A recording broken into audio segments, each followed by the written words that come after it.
fashion groove. Legendary fashion groove. Bold and sexy. Legendary fashion groove. And sexy. Legendary fashion groove. Bold. Confirmation. Cello. We just wrapped up the tour for the inshallah, the new tenant. In my mind, when I do things, I plan it like that's already what it is. So I'm saying when I was putting the room together, and you know what I need to just go ahead on and do? I need to just go ahead on and buy a ceiling fan and have somebody to put it up there. Yeah. Because I don't know how to do that. But the point is the tour went great. And actually, he was really cute. But that's beside the point. The tour went great. And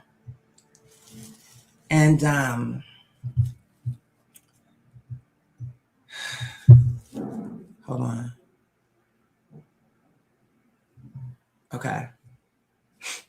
I'm about to start sneezing.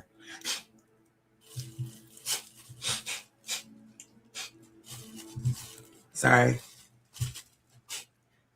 Is there fur on my hands or something?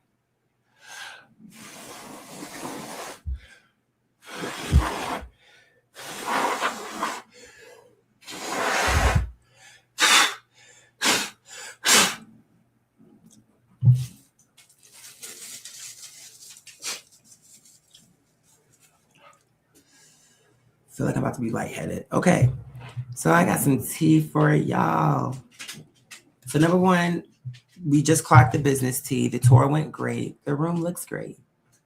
It really does. And anyway, here's my thing. Let's just say if he says no, it doesn't matter. I mean, it matters, but it doesn't matter. Not in the way that you might think. Confirmation. It matters in that, okay, you wanted it to work, it didn't work. So that counts because you wanted it. But it doesn't matter because guess what? Now I've already done the work of staging the room. So I don't have to do that again. So either way, it's just like, it just made me do quicker what I had to do anyway. But I hope it's him. I like him. He didn't really, because I was like, oh, I'm sorry, I'm a talker, let me be quiet. He was like, no. I'm not really a talker. I'm kind of, what did he say? He was like, so I like listening or something. People tell me that all the time. I'm like, are they just being nice? Because I feel like, what are the chances that every time I run into people and I'm like, oh, I'm so sorry, I'm talking too much and I'm sorry. What do you want to say? Because I'm talking too much. No, I feel like out of 100%, that happens like 95% of the time. No. I like listening to people talk more. I'm like, that don't seem realistic. Are y'all just being nice? I mean, I'm not saying everybody's lying. No. Don't tell me I better have some raps, bitch. You're about to piss me off. Because I was just up there. You are about to piss me off. This is ridiculous. This is fucking ridiculous. Let me look at my car, bitch. This is just out of control. Oh, and look. I got some cheap little slides from Roses. They were like, I don't know, $5 or whatever they were. They're cute to me, though.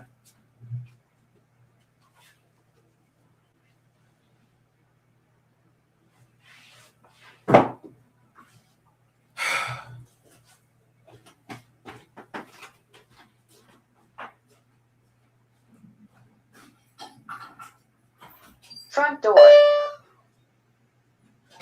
Don't forget to take out the trash.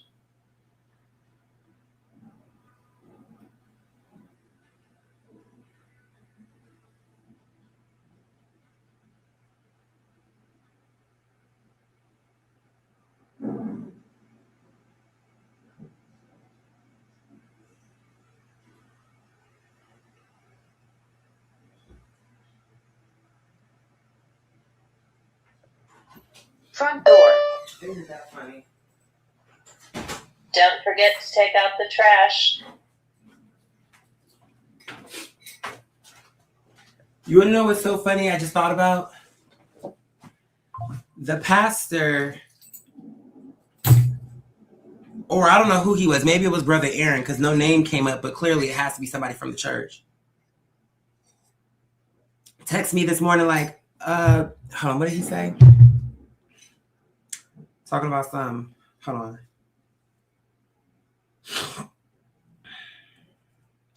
Now my nose is running. It's like between the pollen, the fur, maybe just lint and just whatever else. It's just like, then my nose be wanting to run because I guess trying to clear shit out. But I'm like, girl, stop. It's too much. Then the ADHD is just too many concerns. I'm kidding. Okay, let's see what she said. She said, request complete. Oh, I'm about to call and complain with these bitches. Hold on. Oh, here we go. It says, we are looking forward to you visiting the church this morning. He said the name of the church, but I'm just saying that, so I don't say the name. This morning. I said, I'll see what God says. If I can, God willing, see you soon. But I already knew the answer was going to be no. I knew that. I was just saying that because that's what Allah wanted me to say, to be polite, but I knew the answer was no. Because, bitch, why? I already came to you graciously once, freely, and you bitches didn't know what to do. So, I feel like any bitch that I came to once for anything, I'm never coming to you again. Confirmation, bitch. I'm not doing it. Oh, I keep forgetting. I don't have. Oh, man, I'm about to start sneezing. Okay.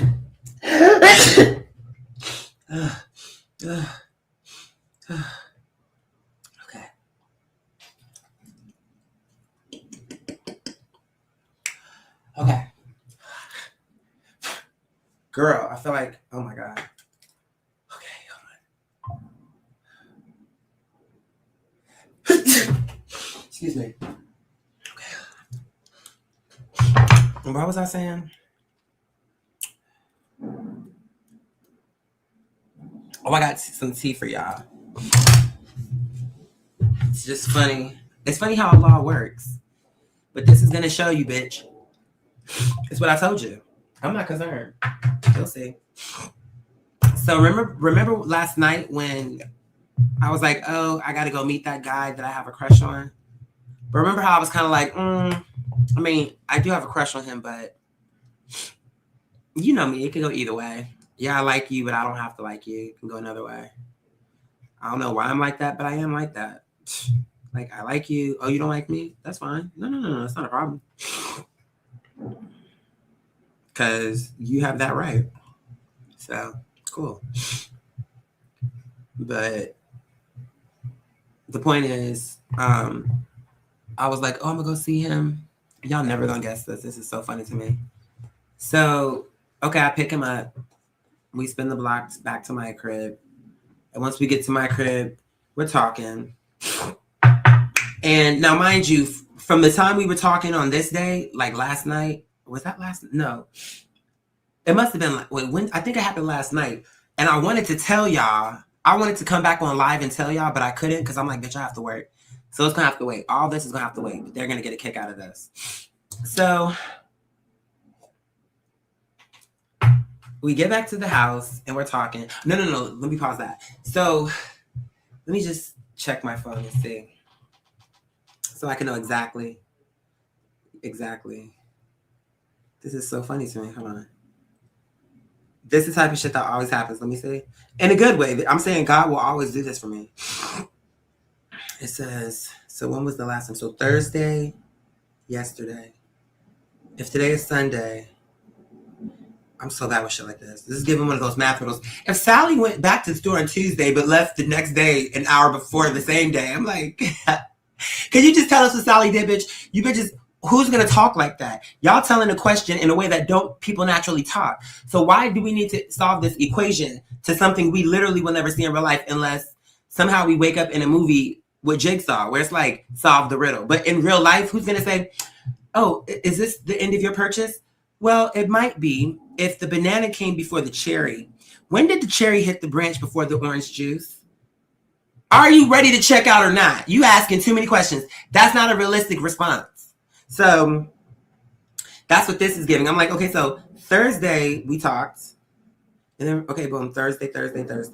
So from Thursday, Friday. So this is for this, or maybe that was just Thursday. Oh, no, because that's what I'm saying. That's what I'm saying. I knew I was trying to say something. I just wasn't understanding. So, okay, boom. This is Thursday. Then we didn't talk from Thursday. Or at what time was this? This was 4 p.m. So from 4 p.m. Thursday, we didn't talk. Until Sunday, early Sunday morning, which would be yesterday. No. So Saturday, then it started Saturday. So we didn't talk just for one day, I guess. And then yesterday, so we didn't talk all of Friday. Yesterday, he hit me. Hey there, you busy? You know, nothing too crazy. Of course, you know me. I was like, what's up? I was like, I'm live streaming, but I can rap if you want to hang. I told y'all that. He goes, awesome. It don't even matter. I have to go through all this. That's beside the point. The point is we didn't talk for a day. Okay. So in between that time, he went on a date, right? Which he has every right to. Bitch, I went on a date too, remember? That's when I got this hat, was on that date and that book bag. So, bitch, ain't nobody tripping. But the thing of it was, this is so funny to me.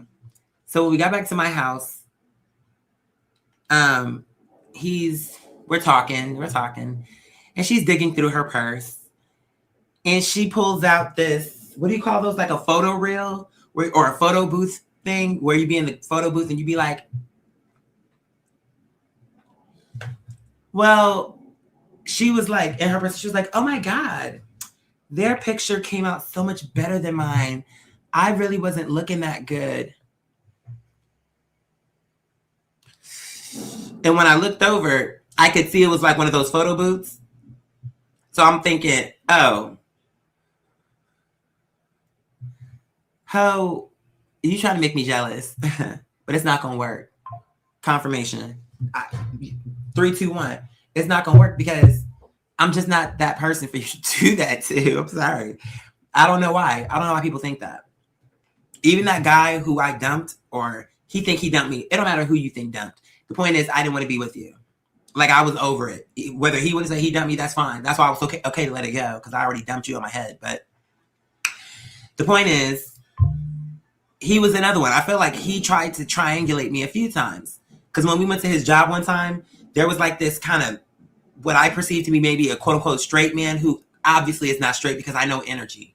So it's clear to me that y'all been fucking or have something on the side that, because it was a face he made that he don't think I saw, but I see everything. I just didn't say anything because I don't give a fuck. Because if he's okay to bring me around a nigga that he's been fucking and then you think that y'all about to have a game where I'm the only one out the loop, no. Y'all are the bitches out the loop because you're thinking that I'm clueless when I'm not. I just let you think that. Because I already know the game you're playing and I'm not amused. Been there, done that. The people who I did that with were also better at it than you. So it's not even like you're good at what you're doing in terms of the manipulation. Because bitches that were smarter than you tried to do that with me and they failed horribly. So, but anyway, the point is, I was going somewhere. Oh, so I'm like, go ahead, please. But I felt like she was trying to make me jealous. So when he kept, because I'm like, oh no, I'm sure you look fine. I saw what it was, and first I tried to pay it. Like I looked, because I'm like, I'm not gonna be that guy to be like, oh, you wanna, who is that? All that stupid shit. So when I saw it was another man, I just glanced, but didn't really look, because I was like, oh, okay. You know how it be when somebody be in their phone and you just happen to look and you be like, oh shit, you don't be wanting to be off in their phone. But it was clear to me he wanted to talk about it. Because he wouldn't let it go. Like, no, I don't think I look that good. I think, like, he wanted me to be like, let me see. So, okay, fine. You want me? I even told him, I was like, you want me to see the picture? Let me see the picture. because that's obviously what you want. But when he handed me the picture, this is so funny to me. And I actually looked at the picture. Girl, guess who it was? Girl, Mr. Flowers. That is hilarious to me. That's funny to me. But you know what? My thing is, but see, this is going to show you something about how I move. Number one, even before I knew it was Mr. Flowers, bitch, I was not tripping. Let's be honest. That's just true. That's why, that's the reason she was feeling some kind of way. Because when she said, oh, they came out looking good in all of theirs, but I look a mess. They wanted for me to be like, they wanted me to ask questions that were going to lead me into who is this man. But because that's not how I move, because I'm like, girl, you know I like you. So if you want to do this, that's your choice. But here's the thing. Eventually, I am going to move on. You just don't know that about me because when I'm focused on you, it makes you feel like the only girl in the world. And I know I'm not trying to do that, but that's just the way it comes across. So confirmation. So now you're thinking that I can't move beyond you, but I can. And ultimately, if you go in a different direction, I will. It's not a big deal. And I wish you happiness no matter what. But look, so before I knew it was Mr. Flowers, I was like, I'm sure you look fine. And do. But in my head, I was thinking, it's fine that she went on a date. I really don't care. I was saying something. Oh, but when I found out it was Mr. Flowers, I was like, oh my God. So then I said to her, I said, you know what? Okay, can I tell you something? She was like, uh-huh. I said, I know this man. I said, what are the chances? But I do know this man. She was like, you know, I was like, she was like, y'all used to date? I was like, we did. I said, but let me tell you something. I said, honestly, this is a good man. He is a good man. And for what the energy you're looking for, he probably is exactly what you're looking for, confirmation. I said, you know, even though I have a crush on you, if you weren't going to date me, I think he's a great next option. Besides myself, of course. But definitely if it's not going to be me, he, for what it is, the way you describing it, I think he would be a good fit for you. And another thing is, he really do want a relationship. So if you're serious, then you should keep going with him because he's a good man. He's a sweetheart. He's kind of like, I just was going down the list. But then when I started talking like that, it reversed on her. It reversed Uno'd her ass. She thought I was going to be jealous. She thought I was going to be like, who is that? Or I don't know. But then when not only was I not jealous in the first place, even before I knew who it was, but once I did know who it was, then it was like, oh, you know him, used to date him? I think she thought I was going to be more competitive, like, oh, or lie or something, be like, oh, and start saying shit. But all I had to say was great things. So, girl, I'm not a hater. That's one thing that's true about me, girl. The girls can say what they wish, but I'm not a hater. I can give the credit because he is a good man. And remember that time where he was feeling, where it was like, okay, it wasn't really working out between us, and I felt bad about it because I'm like, damn, he's a good man. But what it is we're kind of too much the same. And he was just, and I didn't like the fact that he was willing to compromise things about himself in order to be with me. Like, if this is what you like, you shouldn't have to reverse it just because I don't like it. Or do like it, or whatever the thing might be. Like, it was just too many differences. But, so that's why we didn't work. I mean, and maybe there's some other things, but it was nothing bad. Like, oh, he disrespected me, he cheated, or anything dumb. Or it was nothing like that. It was just, but her, and another part is, we were both in entertainment. I feel like her life is, and that's what I told her, but I told her that to her face. I was like, another reason why I think y'all would be better than he and me, why we didn't work, but why I think y'all could work, is because I'm an entertainer and I'm doing things. I'm trying to like get my shit together. I have my business, I have my art, I have this, that, and the fourth. And when he met me, I was hustling even harder because I had less than even what I have now. But I'm getting more and I'm getting on my feet. But the point is he just met me at, everything was wrong. Like, it was great in the fact that I was like, oh, this is a great man. This is a good man. Confirmation. Finishing up here. How did it go? Great.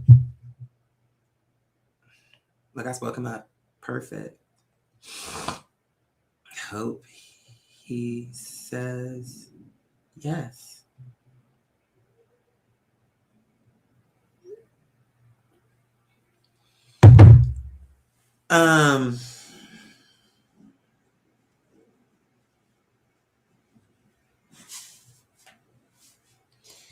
So yeah, that was a very interesting thing. I'm like, you know what? Oh, but that's what I was gonna say. That one time when we were in the car and he was like, I'm like, maybe even on the verge of crying, or maybe he let down a few tears, but he was just basically crying about how he's the good guy and he never gets the win, and it's like everybody always gets picked but him, and I felt bad because I'm like, and here I am, basically, in your mind doing the same thing. But the truth of it was, we're even though we're in the same lane, it was just too much in between. Not in a negative, just it just was. At least from my vantage point.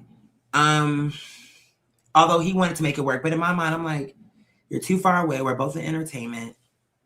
I don't know. I'm not saying we can't do that. I don't know. But it don't matter about that. The point is I feel like as long as, but the thing with this person, not Mr. Flowers, but the other person that I had the crush on, the thing is Mr. Flowers is this, if I had anything negative to say, I would say, I would have something to say, but it wouldn't be about Mr. Flowers. It would be about the person that I have the crush on. Because I would say, the thing about her is she's closed-minded. She's kind of diva, bougie. You know what I'm saying? Like, Mr. Flowers is so down to earth. Like, the way how we were together, I don't see that.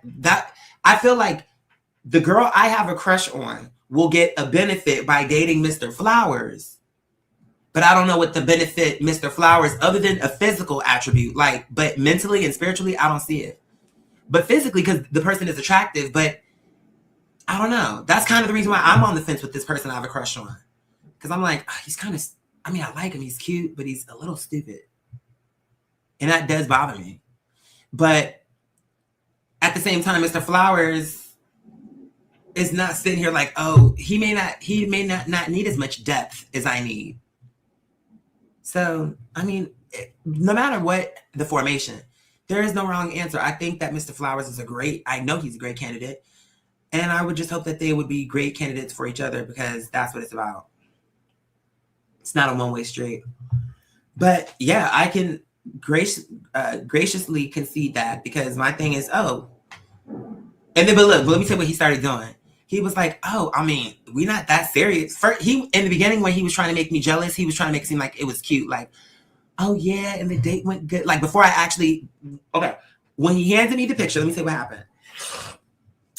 When he handed me the picture, and I'm actually looking at it now, he continued to talk, and he was saying things like, yeah, the date was incredible.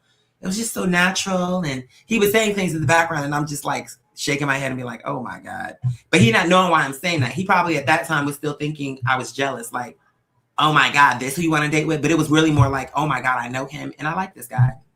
And then my conversation was, he's a good choice for you. If you don't want to pick me, that's fine. But he is a good choice for you.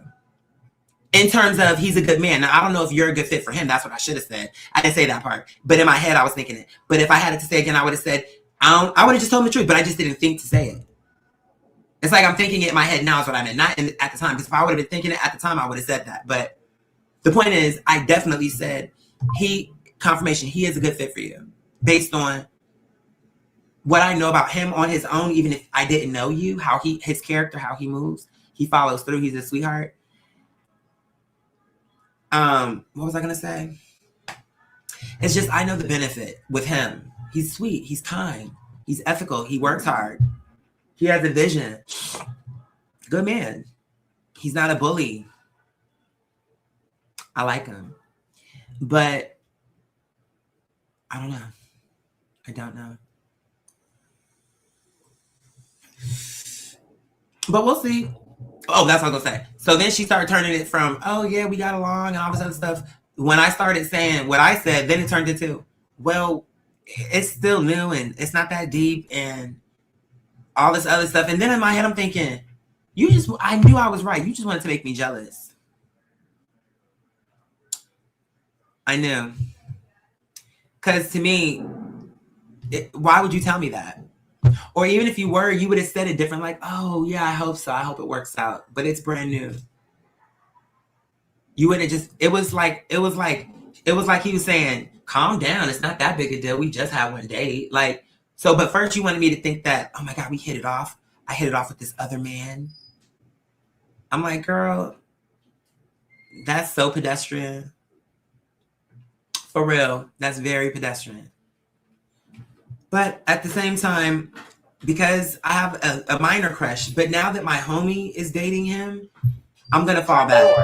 Like we can be 333. It's like we can be friends or whatever, Don't forget but to take out the and trash. even though Mr. Flowers and I haven't spoken in a long time, I still, because we left things off on a good note, I don't have no bad feelings about him. Like, oh, I don't have nothing bad to say about him. So what I'm saying is, and I felt like that was, what are the chances of him pulling that picture out right then? Because what if we wouldn't have hung out that night? He probably would have emptied out that purse. He would have emptied out that purse, confirmation, and she would have, and she would have probably talked about the date, but I would have never knew who the date was. But you see how, because of her lower nature of trying to make me feel jealous, she don't know. Allah wrote that into the script. Because what it was is, I'm telling you, that was written into the script. I told her that to her face. So I was like, I said, you know what? I think this was the act of God. She was like, why? I said, because what if you would have went home and we would have linked up tomorrow, but by the next day you would have emptied out your bag? And then you probably would have told me about the date, but you wouldn't have told me his name. So I never would have knew it was a person that actually I have a lot of respect for. So, and it's not an ego thing. To me, it's enough men in the world. I don't have to have you. And I'm not going to do that. Especially, it's like, unless y'all, like, I'm not going to say just because y'all started talking, because low-key, I was talking to you first. But you didn't take an interest in me first. You took an interest in my friend. He's not my friend, but my associate. So he gets to run. I don't want to, that came out wrong. I start to say he gets to ride the ride first. But he gets to go that route with you first because he ended up in that space with you first. So I'm not going to be like, because then it's going to be like, oh, you stopped talking to me. And now when you find out I'm dating this guy, now you want to, I wouldn't do that to him. Now I'm going to come back around and try to take this guy from him. Because that's the other part. I'm like, be a good person. Don't do that. Don't try to triangulate me because that's nothing. Then I'm saying, you want to make me jealous, but you come in here with this moo-moo. Because somewhere towards the middle and end of the smoke session, we were hotboxing. And we got hella high that last night / this morning. I said, hold on, pause. Are you naked underneath this? She be flirting with me. I know what she doing. I'm like, what is your problem? It's either, but now it's too late. Cause you started dating my friend even though you didn't know. And because I know he's a good guy, I'm not gonna sit up here competing with him. Not because I feel like I'm inferior. It don't have nothing to do with inferior. It has to do with, it's not that big a deal, you know? He's a good guy. This is what you say you wanted. But the thing that's so interesting is I'm just a whole other nigga now. Because now I'm like, you know what? If I like someone, I think I'm going to continue this. I'm going to continue it the way I'm doing it now. I'm just going to say, you know what? I think you're cute. I'd like to know more. If you're interested, you know, I don't know what I'm going to say, but it's going to be something simple. I'm realizing that's the better way. I mean, it's not, and guess what? It didn't work this time. He didn't say yes. Oh, I like you back. It don't matter about that though. Oh shit. It don't matter about getting a yes. It's about developing the backbone to be able to withstand a no. You can't be like getting bent out of shape because people tell you no. Like, oh, you're a bitch. You know how people do. Talking to a woman because she told you she not interested. Oh, you're a little bitch anyway. Like, it's giving Queen Latifah hoe, don't get slammed upside the tomb of the Sphinx. UNITY, Queen Latifah. Bitch, don't get slammed upside down through the tombs, through the sands of time. It's giving the Prince of Egypt. Mud, water, straw, and a jump. We splish and splash and splish and splash. What was that song in the beginning when they were like making the clay to make the bricks? Girl, I will put you to the fucking bricks, bitch.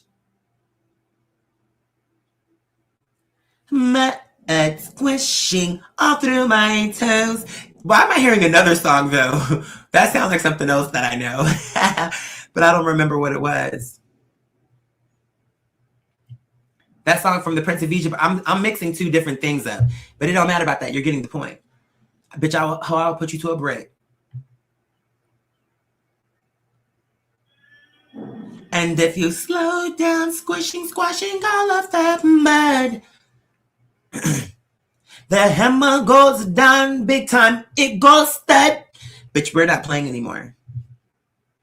But I digress. Let me but yeah, I was very pleased. And I really do hope, you know. That is, I knew I was doing something. I'm like, what the fuck? I'm not, this is a whole other movie. I knew it. It is the Oompa Loompa. I'm like, I couldn't put my finger on it though, because it sounded so familiar. I'm like, this shit sound like some other shit I know. It's the fucking Oompas.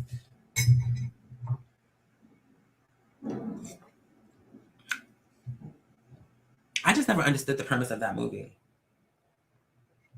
Because what I'm saying is, so, okay, how many Willy Wonka factories do we have? This the only one in the world? So you telling me a team of 10 Wonkas are making the worldwide production? I don't understand. How are y'all traveling this far with y'all product? Each bar must cost about $500 because, bitch, how? We got a girl on here with a... And then, you know they got it. And then what I'm saying is, where are they having the time to make their chocolates when they hit the hair salon 2 to 3 times a week? The cleaners, even more so, all the chocolate that they get on those pure white overalls. Girl, we're in and out the cleaners. At this point, they're getting so much business off the Oompas that they have next door to the chocolate factory, the Oompa cleaners. There's the cleaners, then there's the Oompa cleaners. That's strictly for the Oompas. Nobody else can come. Because there's so much traffic with these bitches, there's no room. We wouldn't have done it if we wouldn't have opened up a Wonka cleaners or a Oompa cleaner if the money wasn't there. The money's there, so that's why we have the Oompa cleaners. Confirmation. But it just never made sense to me. I'm like, okay. I'm like, you got to make it make a little bit more sense. They really need me in the room. I could really help to make these ideas make more sense. It's like, you got, give me the script. Let me have a night with it. And in the morning, I'll have something for you. I'll leave my notes and tell you what I'm thinking. I kid you not. That tour went so good. It's like that guy was very cute, but like not in like a washboard abs type of way, just in a very normal way. Just like, oh. But that's the only problem with this. It'd be like, you don't know what you expect because the picture didn't really do it. I mean, I guess it did do it justice. It's just, I don't know. But it was cool. At least from what I saw. But we'll see.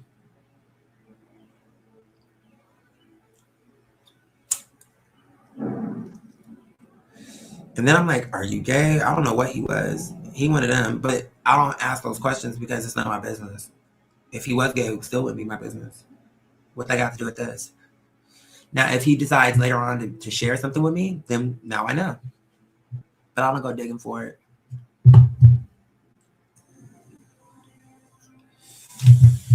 There was a mother who wanted to move in with her 3 children, and I'm just like, I tried to see if it could work, but the logistics aren't logisticking. They're not logistifying. They're liquefying. Calcifying and turning into stone, bitch.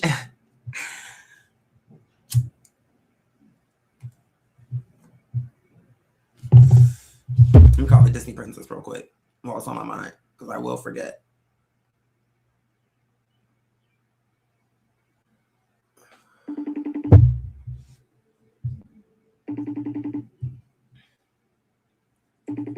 And why she don't pick up her phone?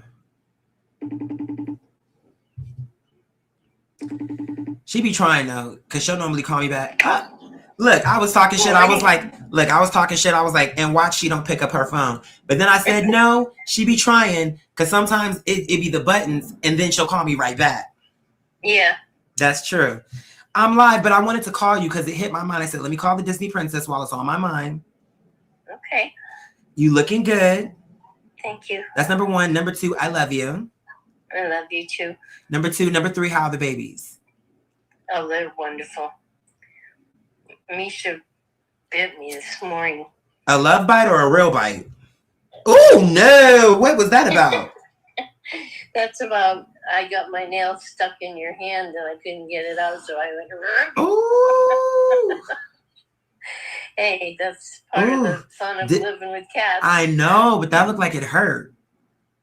It did, yeah.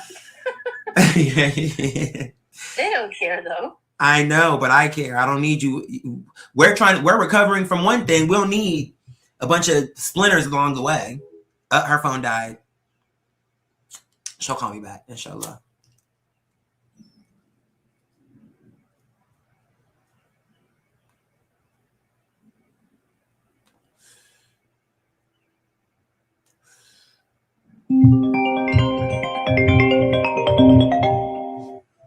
My love. I'm phone impaired. It ain't nothing. It ain't no thing. I'm trying to make the words go away. And Oh, I can't you want me to tell you how to do it again? Yeah. Okay, let me see. I got to walk you through it. Let me see. You want to hit those three buttons. You see them at the bottom? Yep. Uh-huh. Once you hit them, right? Okay. You see it? Yeah. Stop. Yep. Okay. So I said stop and it didn't stop. Oh, it did stop. See? So they'll go away in a little bit, right? Yeah. Hi, how are you? Yeah, I'm good, mi amor. Listen, I want to give you some good news and I want to chop it up a little bit with you. Okay.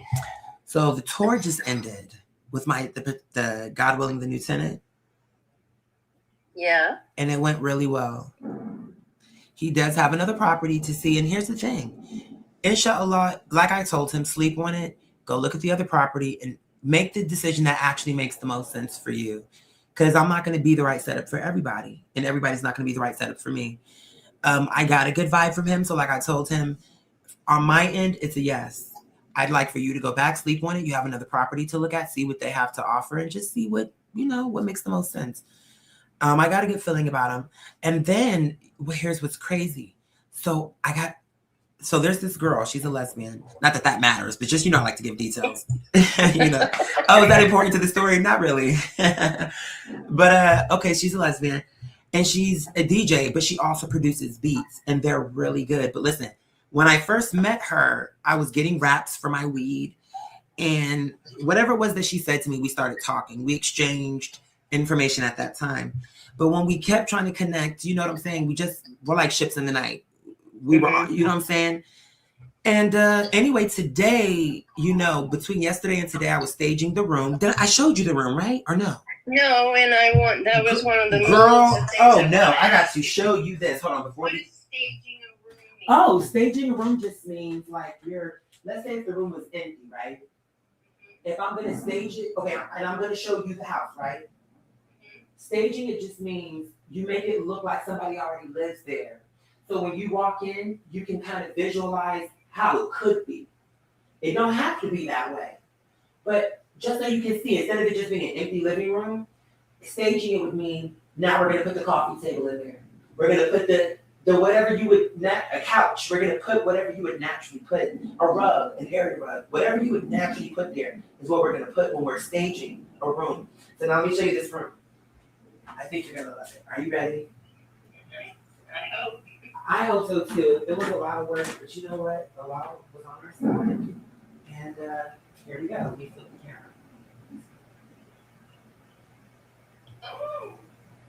Do you love it? Yes, it's beautiful. Thank you. Right?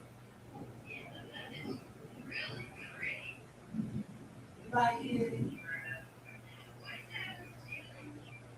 You want to know what? I had accidentally hit. There was some squirrel in there, and I was tapped. To me, I felt like I lightly tapped the ceiling. I'm not sure I felt like I did, but apparently I did. I went through the ceiling. So because so I just did that because it's just something creative to just be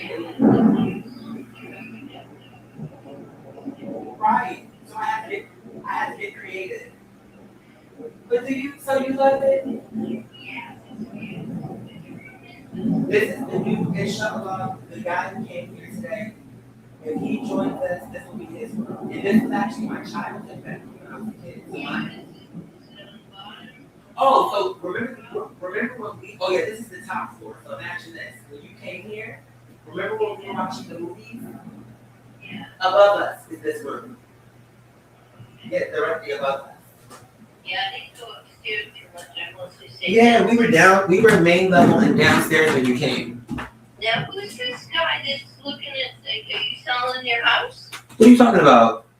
You know, you said something about some guy looking at the property and he had other property to look at. Oh no. You misunderstood. When I say he looked at the property, what I mean is he looked at it to see if he wanted to rent a room with me. Oh. That room that I just showed you, that's the room Yeah. that he wants to rent. Well, give me his number and I'll call him and tell him, don't be an asshole. Go live there, you'll love it. I'm telling you, because you know how I am. So, Yeah. Easy as pie, alhamdulillah, you know. except unless you get pissed off. But I've learned how not to piss you off. Oh, that is so funny. I don't like it when you get mad. Well, I don't like it either. I don't think either of us like it, but you know what? I think it was necessary because we're back on track. Yeah. And we did it peacefully to where it's not like, oh, we can't talk anymore. But you know me, I'm very straightforward. Mhm. So That's how. Here's what I always say: mhm. if you can do it, if I can do it right, you can do it right. And if you can't do it right, get the fuck out of my face. And that's beginning, middle, and end. I don't take no bullshit. You say, well, this is too hard. Well, I don't want to hear any of that crap. You know what I'm saying? And I love you. My thing is, from the very beginning when I met you, like there's just certain things in my life where I feel like, oh, I think this is important, which is why I recorded our first conversation, because it was important to me. I just felt like I believe this woman's going to be in my life. And I want to remember this whole kind of ordeal, how we met, that initial conversation. Because I know you were like, because when I was like, I want your number so we can stay in contact. And you were thinking, am I really going to call? I'm like, girl, yes, I promise you I am. Yeah, I was a little like, yeah, I'll get off the train. I'll never see him again. And that'll be that. And remember when you first came to visit me for the first time? The airport, because girl, I was looking for you high and low. I don't know where they had me going. I was on the wrong side. And I was like, I didn't know there were two sides. It's all good, because eventually we found each other. But I'm glad. My thing was, I know you felt good about it when you came, right? But Yeah. you're a human. And so I'm sure you also were like, I feel good about this, but I've never visited him before. And I'm going to be, I'm away from home. And it really could, just like on the train when you tapped me, and how you always like to say, I could have been like, oh, fuck you, and all this other stuff. But of course, in my mind, I'm knowing, no, why would I say that? But I could have been that person. Yeah, I took a chance. You could have been an axe murderer in disguise. Right.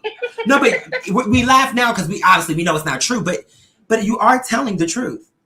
You know what I'm saying? Like, I could have invited you up here and God only knows. But the point is it made me happy to really show you that we exist in the world. People who actually say something and they mean that, and then genuinely like come, no problems, no drama, just come. And inshallah, let's have a good time. You made shepherd's pie, we smoked, we looked at the stars, we talked about God, we watched Disney movies, you got to see the babies, we talked about my mother, we talked about love, what did we not talk about? Can you tell me? No, we talked about everything under the sun. We cried to movies. Yes. It was incredible. It was a great moment. But now I got to come. So you came to GA, but now I got to go to Florida. Because everybody was the one. They were the audience is the one who told me. Because when you told me St. Pete, I'm like, I never heard of that. At first. Really? I swear to God. I've heard of all the other places. Miami, the Keys. You know, the ones that they talk about. I mean, I guess they talk about St. Pete too, but I just never heard of that. But when you said it, when I said it to them, they were like, St. Pete, that's cute. So I'm like, girl, we need to go and have a good time. That's your stomping grounds. They need to know who you are. You are the queen. You are the queen of St. Pete, honey. What's going on? You know what I'm saying? But so sweet. Yeah, but that's what I'm saying. You remind me of my mom. Every time I would say stuff like that to her, she would be laughing like, oh my God, Quaddy. I'm like, mommy, But that's the humility. That's like, oh, I'm a queen. Oh, but the reason why I invited you to my house, the reason why we kept our friendship going this long is because I love you. We have our, like you said, we have our moments, but you want to know why we can keep going forward? Because we love each other. Because we're bound together somehow. You know what I'm saying? And We've probably been bound together forever, and we just didn't know it. I promise you, it's in the stars. That's a whole other conversation I got to have with you off camera, but it was before time. You literally we were always going to meet. Because think of it, if one thing would have been different, I wouldn't know you right now. All I had to do was one thing different. One. As a matter of fact, let me think about something. When I met you, no, that wasn't the cruise. Okay, but think of it. No, the cruise was out. The next visit, when I came to Palm Beach, but check me, West Palm. So when I met you, think of this. When I met you, it was right on time. All the trains were on time. Everything clicked. The second time I came, the lady gave me the wrong instructions. I ended up having to wait like 4 hours for that little green bus that they have, not the Greyhound, but whatever that other thing is. Yeah, like a shuttle. But it drives you to Florida, right? I had to wait like 4 or 6 hours. It threw off my whole schedule. Yeah. Let's just say if the first time, if something like that would have happened when I was supposed to meet you, I never would have known you because I would have been 6 hours behind. Right. You would have just rode on the train peacefully and would have been reading your book, and you never would have thought nothing about that because the event never would have happened. Does that make sense? Like, why would you be thinking about it? Because you're like, why would I be thinking about this person that I never met and don't even know who he is? Why did I stand behind you in line and tap you on the shoulder? Because I don't even know who you are. I know. I don't know. I know. Because there's a bond there, and I could tell. I didn't really think you were going to turn around and hit me. But you're saying, but I know what you mean when you say that. You didn't feel that way, but you're saying, I know what you mean. I promise you, I know what you mean. You're not saying, oh, I felt like you might. No, you're saying, in general, because humans, they're unpredictable. There was a chance because I didn't know you physically in the material world. Right. I feel good about him, but I don't know who this man is. He could be anybody. Yeah. Yeah.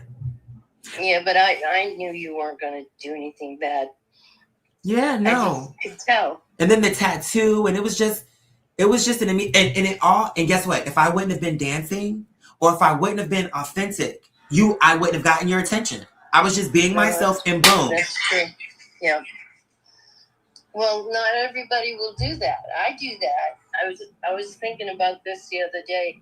When I was a kid, I used to walk around my little town where I live, and I always sang out loud, whether there was anybody there or not, walking right down the middle of the street, singing at the top of my lungs. Mm-hmm. And I did it like all through high school. I love to sing, and I don't give a shit who's listening. Mm-hmm. So I went back there 30 years later on a vacation, and I'm walking home to the house where I'm staying with the people, and I'm in the middle of the street, and I'm singing at the top of my lungs, and I get to their house, and I go in the kitchen, and the mom says, it's good to know that some things never change. And I like that. That was actually a compliment, I think. Oh, yeah, definitely. Yeah. It was like, all these years, and she's still doing that. Mm-hmm. And you know what? Even for the people who in the beginning, when you were doing that, when you were young, like as a child, even if they were annoyed by it, there's something comforting in the fact that the world didn't change you. You still remain sweet. And the thing that we connected on from the beginning, which is you still maintain that childlike wonder, which is key. That's important. I was in my research, which we'll talk about that later on, as so much has been happening. But it's like in the end, where it led me, it's a long story, but to cut it short, it led me back to this picture of myself. Yeah, baby Quadir back in Arizona, but check it out. At the core, if like we were going to structure ourselves, this would be the heartbeat. This is the truest form of who we were, because this is where we started. Yeah. You get what I'm saying? God, you're so cute. Oh, thank you. You grew up good too. Okay. But I just love you so much. And listen, when I called you before, I was on my way running to Walmart to get some supplies to stage that room that you just saw. Yeah. That I'm so glad you liked it. Oh, it's beautiful. Just beautiful. Yeah. You have so many rooms. That house is huge. Ah, that's my mother. So, I'm trying to, as she said, make it work for me. So anyway, the point is when you called or when I called you, whoever called whoever, remember I was in the car on the road and, but I knew I'm like, no, I want to call her because just to do my check-ins. Are we both drinking water? Our normal thing. Yeah. But I wanted to because I felt like normally when we talk, it's more like this instead of me being focused. Because, I obviously have to focus on the road. Well, yeah.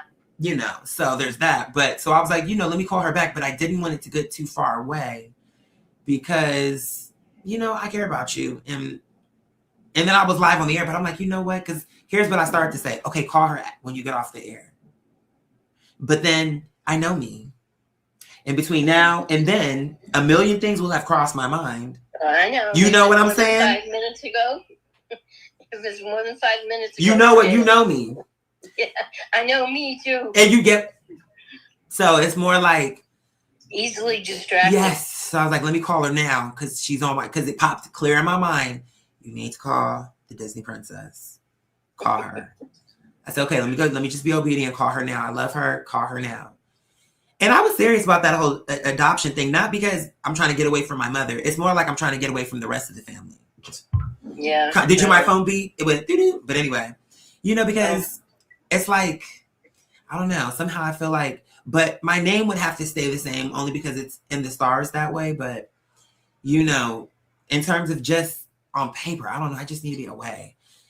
Not from my mom, just from the rest of them. But, the point is with you, I feel like my mom in the material world is not here for me to do the things I want to do with her.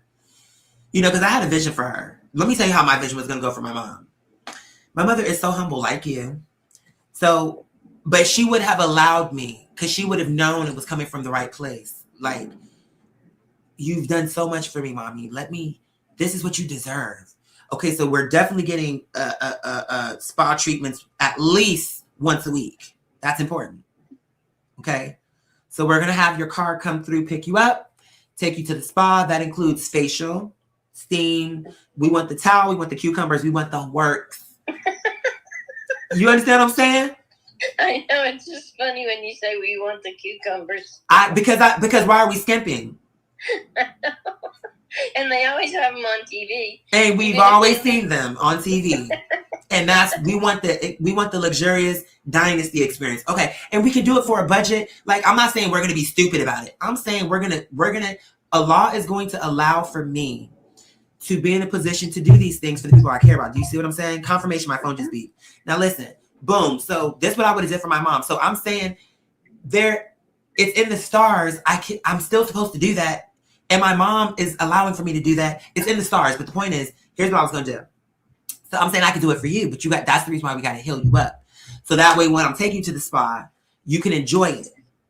That way, when we take you shopping, you could be focused on like, we got to get you we got to take you to the celestial heavens and bring it to earth.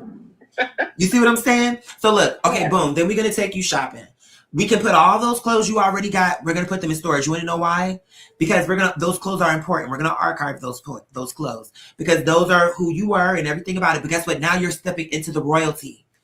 It's a different era for you now. You have to go with where spirit is taking you. So now we're giving you the finest silks, satins. I mean, it's going to be your style. We're not going to turn you into nobody. Yeah, it's going to be your style. It's going to be your style. But I'm just saying we're giving you the highest qualities. But it's going to be the things that your eye is drawn to. We might use a stylist. We might not. Someone who you can say, okay, here's what I like. Like you may say, I'm just making this up. You may say, there's Stevie Nicks. What's your girl? Carly Simon. I'm just throwing some names in there. Okay, I'm just making this up. Okay, we got Stevie Nicks, Carly Simon. Give me one more. Just somebody. Carole King. Okay, and Carole King. Now, can we get a mix of those three? And we want it to feel modern. We want it to feel fresh, classic. But it needs to feel like me. So it's still got to be you. Between the Carly and the, Carol and Stevie. It still has to be Lex. So, boom, once we get all your luggage filled and those boudoirs and those closets and those drawers filled, because we also got to get new lingerie. We got to get new, what do you call these? New slides for you, new comfortable slides for your feet. We need new furniture. Everything is going into storage. We got to put all that into storage because it's important. We're not going to throw it away because it's important. It's about your life.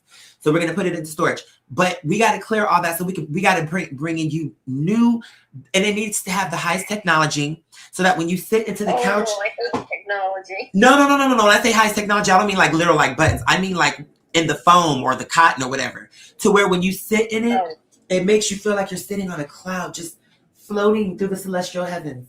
This is where I want your couch, your bed. I even want your toilet to be that comfortable. Okay.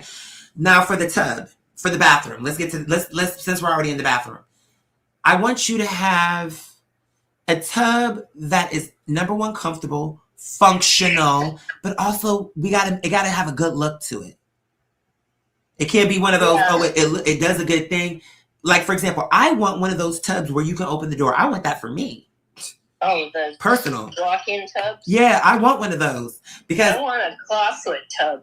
I want a clawfoot too. I want both. Yeah. I want a clawfoot and I want the walk-in. I want them both. I do. You wanna know why? Because that walk. Let me tell you why I want the walk-in. You know me. I don't ever stretch. All that dancing that I do, I never stretch. But Allah is giving me the grace. It's written into the script. But I digress. The point is I don't ever get massages. In my life, I've had one massage, and it was from that guy recently who I dumped, who for my birthday, he and I went and got massages. That was my first massage. That was professional. So before then, I never had a massage. I never had no real facial. I never had none of the things that are like taking care of yourself.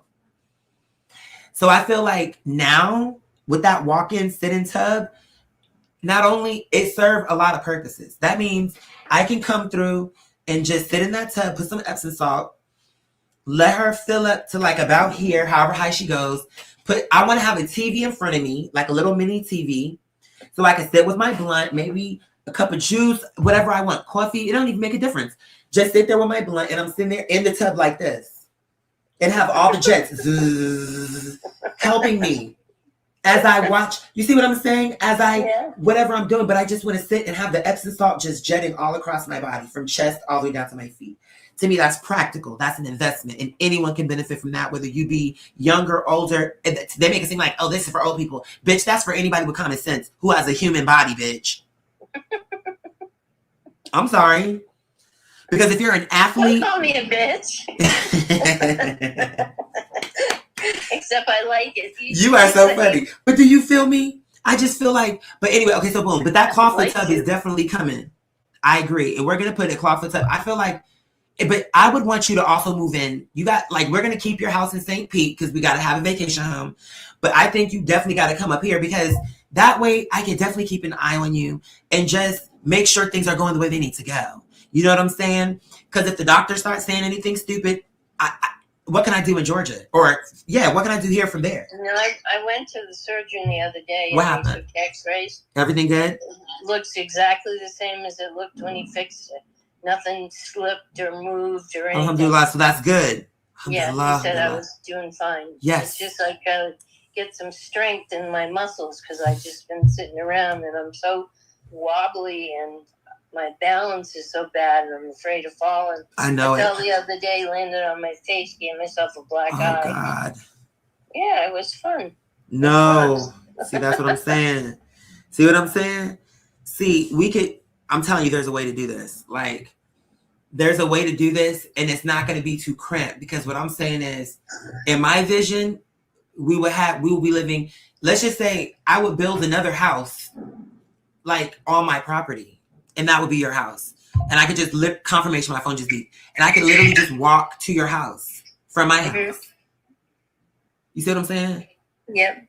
And then it's more like it's just better because now it's not too so spread apart. And that's what I was gonna do with my mom. And she agreed to that. She just didn't make it to that part of the movie. Oh. She did. She agreed. She was like, oh, don't worry about that, Quadir. But I was like, okay, it's not about don't worry about it. I'm saying, are you agreeing that you like these changes?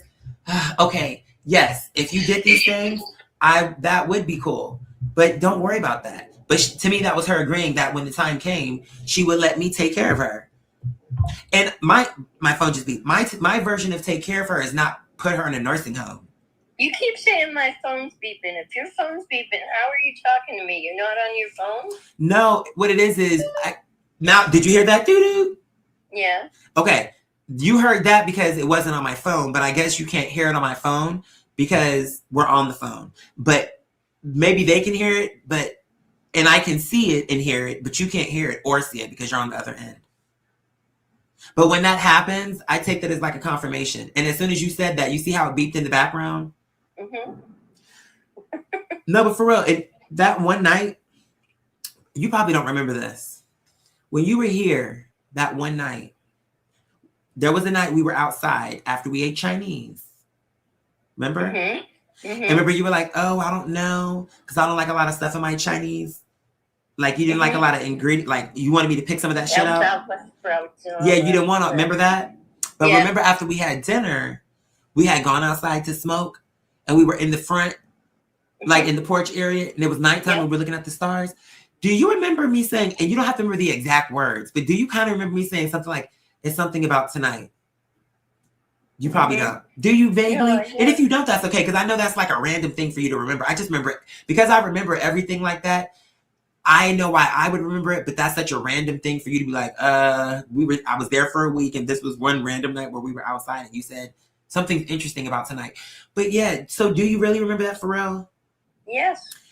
Girl, let me tell you what's crazy. When you left, a good friend of mine who was started off as a fan, I felt on that night when I said that, and we were outside after Chinese, and we were just sitting out there. And of course, when I said it, how would I know? But I just had a feeling about something, but I did not know what, good, bad. I didn't know what it was really, but just something, that feeling, that auspicious, like, what is that type thing? And maybe not, because then too, it can be like impending doom. Who knows what the feeling is? But the point was, I felt something. Well, when you left, me and this homegirl, we used to talk all the time. And she had come to my house a few times. And when she came, she had brought this cousin who was really incredible, very good spirit. And them together were very gorgeous. And they were more like brother and sister for their relationship. Mm-hmm. On the night when I said that, I don't know. When you left, I don't know how long it was. Maybe a week. I hadn't heard from her. Maybe I was calling her. I forget how exactly it went. But whatever the case, when I finally heard from her, she was telling me that this cousin had been murdered. Right. And she was going into the details. And when she said the day, and in my mind, I'm thinking, I'm remembering, I'm calculating back, and I went onto my phone because I remember what she said the day was. And it just stuck out of my mind that day. But because, remember, we ordered Chinese, remember? Mm-hmm. So there was a way for me to see what day that was. Right. And it was the same fucking day. Oh my goodness. Isn't that crazy? On that day, when I went out there and I was like, something's happening. And we were out there and I didn't know what it was, but I was like, just staring out like something's happening right now. Something's in the air. But I didn't know what. I didn't tell you what because I didn't know. How would I have known? Really? You get what I'm saying? It's just an energy thing. I felt that shit. So when she told me that, and I immediately when she said that number of the day, like, oh, it happened on, I'm just making this up. It happened on the 17th. I was like, the 17th? Oh. Because it just right away came to me. That's when I was with the Disney princess. That's that night, wasn't it? Hold on. And then I'm thinking, we had Chinese that night. Let me see when I ordered it. Girl, was the same night. God. Now, what do you make of that? That you got connection somewhere way far above the rest of us. No, I mean, and here's the thing. But you see how I wasn't. That's when I say mastering your power, because even though I picked up on that, I couldn't. It's not like I knew to say, uh-oh, they're going to try to set you up and kill you. I didn't know enough. I just picked up on something strong, something powerful, like something that was changing, like something's happening. I felt it.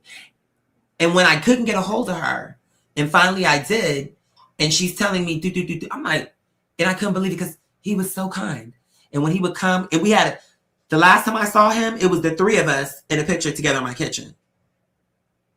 I know that picture. Wait, you've seen it? I think so. How could you have seen it? Well, did you have it taken after I was gone? No, it had to be taken before you came. And it was on the wall in the kitchen. No, it's not on the wall. You might be thinking of another Oh. picture. Yeah, no. It's in my phone. It's not on the wall. Oh, okay. Yeah, because I'm like, wait a minute. How would you have? What would make me have? Because I mean, I'm not saying that couldn't have happened, but I'm like, that would have just added another layer to the spookiness. Well, but you know all your pictures. I don't. I just don't remember by the Sure. refrigerator. There's a whole lot of no, a pictures. lot of pictures for sure. But yeah, that's definitely not one of them. And it was just interesting to me because I'm like, and I know how much she loved him. I hated that for her. I really did. But I know that everything but I really hated that for her because he was good. He was a kind person. And in this crazy world, that's what I said. And it was sometime around it was early morning when that happened. And we Who were killed out, him? some girls, some women. You mean they stabbed him to death or something? We're on the air, so I'm not going to go too deep on that. But Okay. yeah, it was just This conversation is being broadcast. girl, I told you that from the beginning. I know you did, but Yeah. But so I hated that, but I had to pray on it because I'm like, Allah, I know there's a reason, but I don't know what that reason is. And I know how important this person was to this individual. And she was a unique person like me, where it's like, we don't have a lot of people. It's like our mom, you, it'd just be like a handful of people. So when one of them go, it'd be massive. So I hated that for her. But anyway, that was the night that I said that to you, where I was like, ooh, do you feel that? Something's happening. Something's out there. Something's about to happen. you're very sensitive to your environment. Yeah, you know what I'm saying? But when stuff like that happens, I be wondering, how is there a way for me to have, really have precision? Here's the energy. But now there's all this new technology, all this research that I'm doing. Girl, I'm going to have to tell you on another day, though.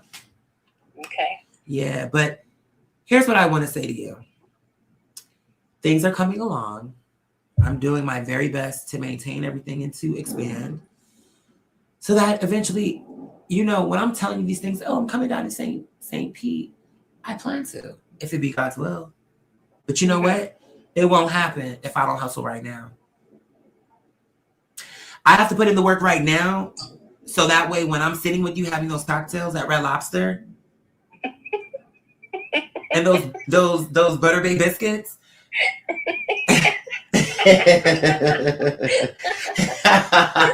I want to be able to do it without the threat of because that's what we deserve, to do it in the name of God, to enjoy each other's company and to enjoy the atmosphere that we've created for ourselves. We do actually deserve that. You've put in the work. I know enough about your story and enough about your goodness and your grace and your kindness, which you be having me wanting to beat people up for you too. But the thing, don't think I forgot about the one situation. You know what I'm talking about. Because they were taking advantage. You remember. We don't have to go there, but you remember. Oh, yeah. And I don't like that because you're a kind person. You know how people do us. She called me and said that the truck had 4 flat tires and would I come and get it? Or would I give her the title to it so she could sell it? And I'm like, excuse me? Are you ridiculous? Who are you? Who do you actually think you are? I know. For real. I'm not even talking to her anymore. Good, because she's a user. I told you know, that. And it's a shame because I really could use somebody right now. But that's when it's an ecosystem, when it's symbiotic, reciprocal. She can't just be taking it. It's like she did help you, but when that boyfriend came around, it's always the boyfriend, isn't it? It was this one, yeah. And I don't know if she's still with him. And she said, unfortunately, I'm still alive. She said that? Yeah. Girl, that's some bullshit. Girl, I would have paid that because that's her looking for you to be like, oh, are you trying to kill yourself? She was trying to get a response. What do you mean girl, go to a hospital. And she's homeless. I'm not laughing at her being homeless. I'm laughing at the fact that it's just crazy. Some people really never grow up. That's what a child would do. Oh, I'm cold outside. You know, it's giving like, this is like, girl, how old are you? You had a setup, but you let this man talk you out of it. When she had to choose, she chose him, and look what happened. And look where that brought you. To the streets. Yeah, so don't come sucking up to me because I gave you everything I had, and you took it and ran. Yes, you did. I mean, you did. I always Absolutely. say, fuck me once, shame on you. Fuck me twice, shame on me. And you know what my dad used to say? What? I'm going to take your example, but I'm going to say it the way my dad would have said it. Fuck me once, shame on you. Fuck me twice, I like what you did the first time. Isn't it true? Ha! Okay. I'm just saying. That now I got to give my dad credit for that because that's his line. But the point is my thing is, but see, you learn. And I'm glad that you learned. And my thing was, I know she was a help to you at one point, but she over that plant was outgrowing that pot. So since you want to put all these new roots down, I think you need a new pot. Isn't that what naturally happens? Yes, that's a wonderful analogy. Yeah, because my thing is, she came into your space, and for while it was, here's the thing: she needed a place, you needed help. That's what you call a symbiotic relationship. Mm-hmm. You take from me, I take from you. You give to me, I give to you, and we're not hurting each other. Actually, we're helping each other in that process. Mm-hmm. That's how it's supposed to be. What she did instead was, it started that way. It did. And you know what she did? She threw a little monkey wrench in there and started doing this. That's what that monkey wrench did. Started cutting holes into y'all's little flow. And then at first it was a solid thread. But each time that shit, and she let it sit there doing this, that pattern started getting weird. It started getting distorted. Like, you get what I'm saying? They threw some sand into that man is the sand in the clock, making shit crunch up. But instead of her, you know what she did? She threw the baby out with the dishwater. The baby on the street. She threw the baby with the dishwater. And what I'm saying is, instead of her realizing Lex is the baby, this house is the baby, the man is the dirty dishwater. That's true. She didn't understand. Throw that out. Because you would be the baby, the house would be the sink, but that dirty dishwater is the man. And all you told her to do was, if you have to release one, which is it? Bitch, drain the water. She said, you know what I'm going to do? I want to get a gallon. Let me find a cup of something because I want to.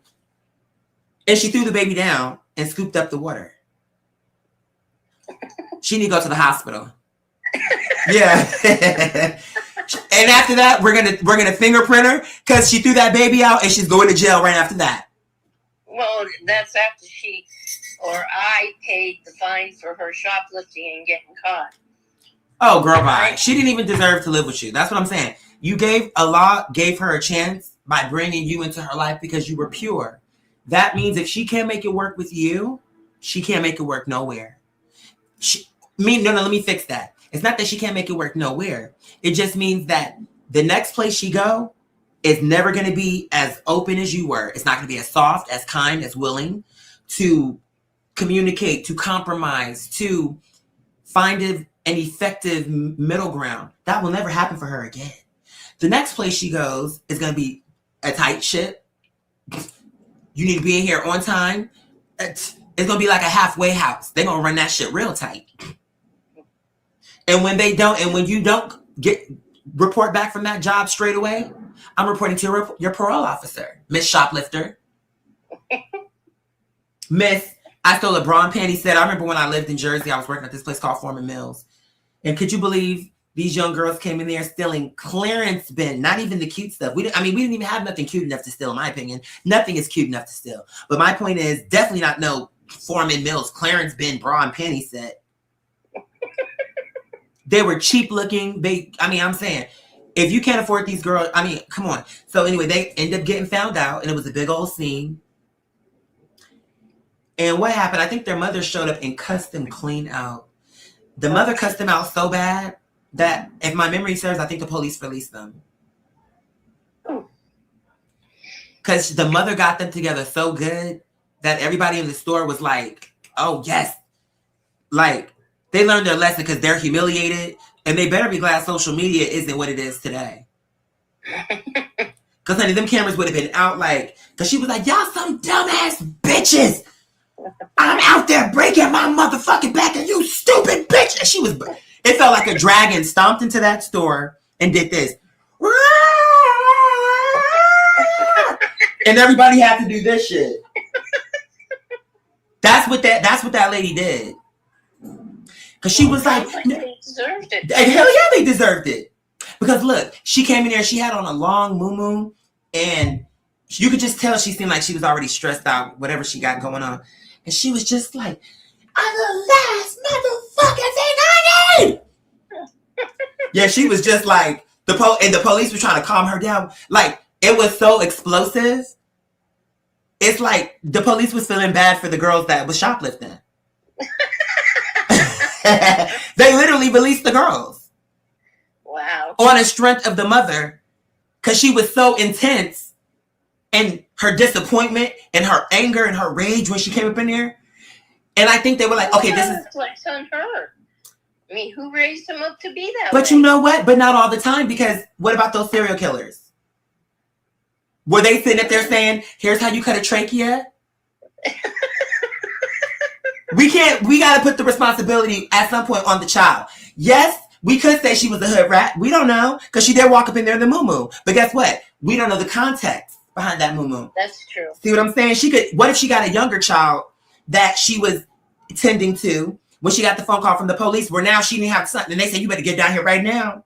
And what if she didn't have time to put her hair, her makeup on, and to take her roller set out? So she probably would have been cuter if y'all trifling asses would have been doing this. Because guess what? I have a sister who one time shoplifted when my mother was pregnant with me. And it almost had my mother not fought against the police, because they were, let me tell you what happened.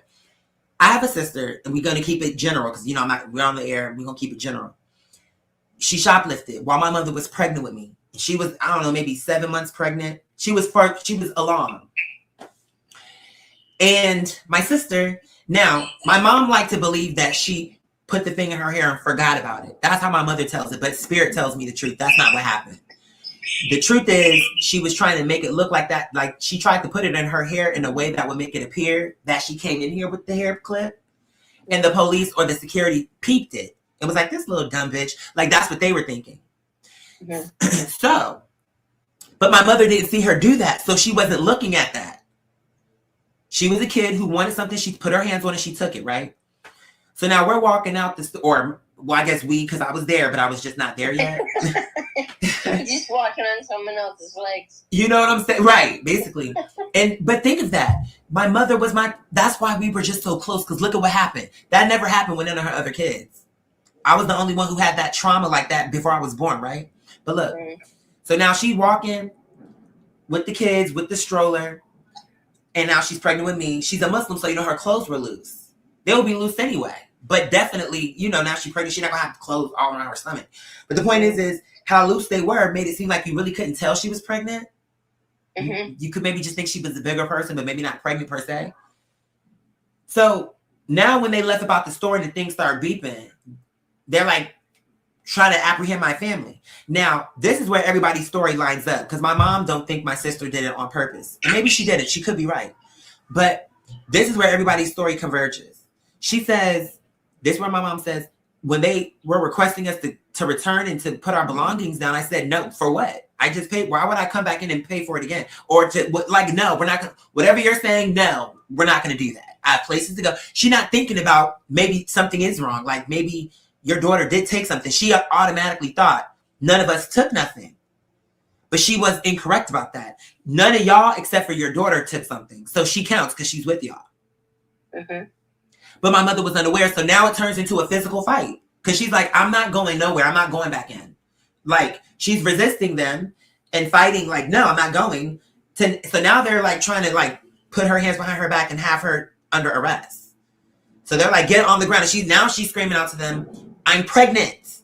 I am a pregnant woman. Like, you trying to slam me to the ground? Like, no, I'm not doing that. So now they telling her to lay flat. She's saying, I'm not going to lay flat. Now, mind you, before that happened, before her pregnancy with me, it was 3 pregnancies, miscarriage.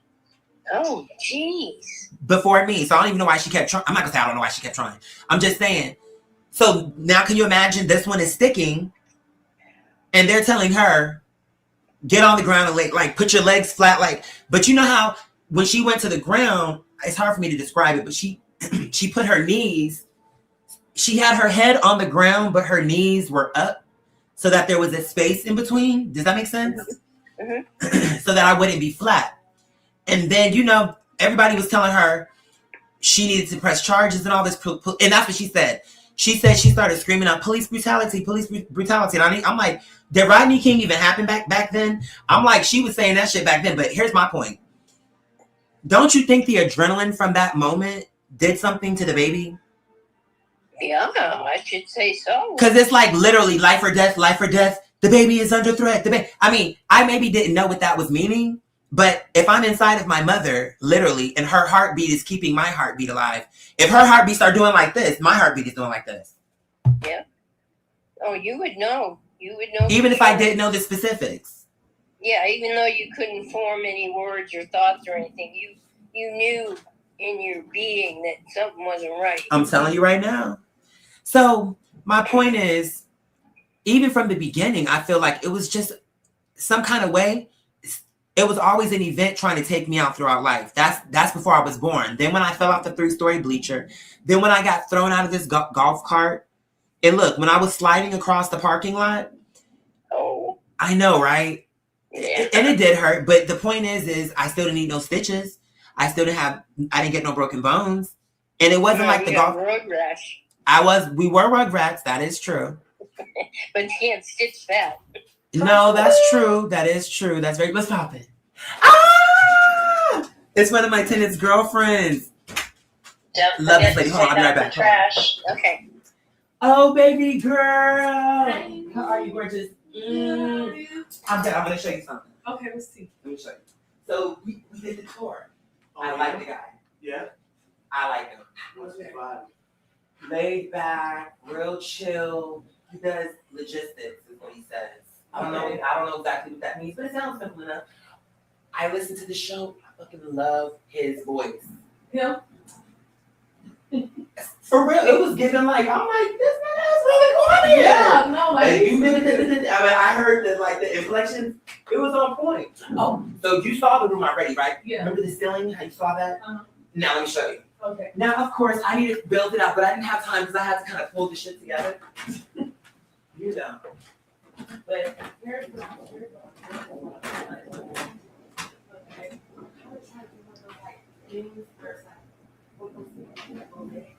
Yes. They don't have to make all the things. I have to cap this off. Yeah. Just, you know what I'm saying in general, but they have this kind of thing going around. They also we have something here. But I thought even with the fix that point, but I have the ceiling. Yeah. You know what I'm saying? What's that? Go ahead. This reminds me of Puerto Rico. It's the street that have umbrellas coming down. And it's kind of something over here about Google. They kind of have like stained glass coming down. It reminds me of that. I really do like it. I really, and I hope, like I said, I like the color of the wall. I think that's what it is. and I get that color. I like this color and I like this. It's like, this is so well. I did my very best because my thing is. So here's what's funny. They got my bed. You got my bed where it's like, right? It's like, you know what? That is true. It's coming. Here's how. Chris.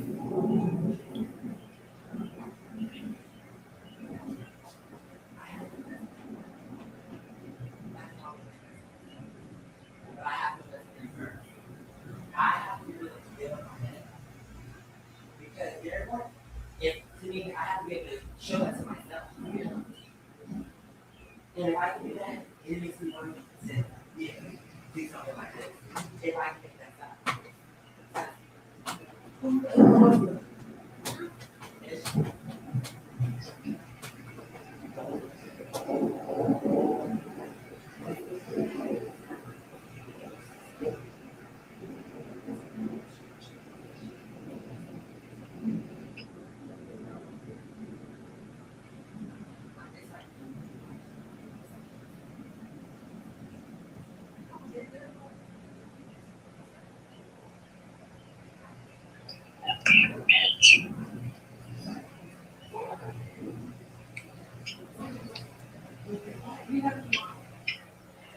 I'm unorthodox. Even though I can play a song, it really is one of the things too, but the people's of course, they don't have any place like but it's a thing like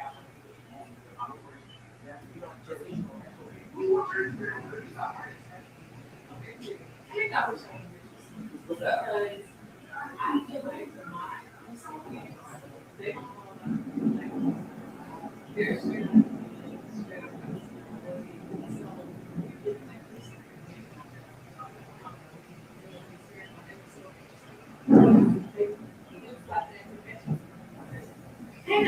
so you feel like And you know what? Next year, I put it up on because we couldn't go.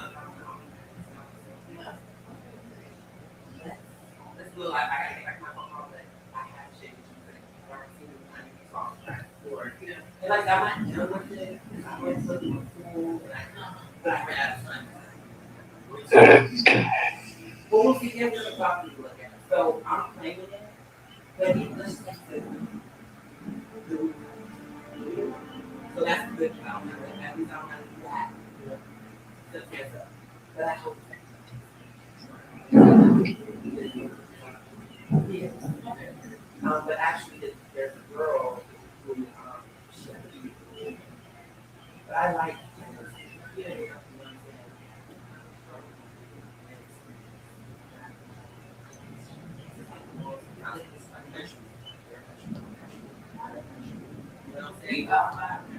You know what I'm saying? We're living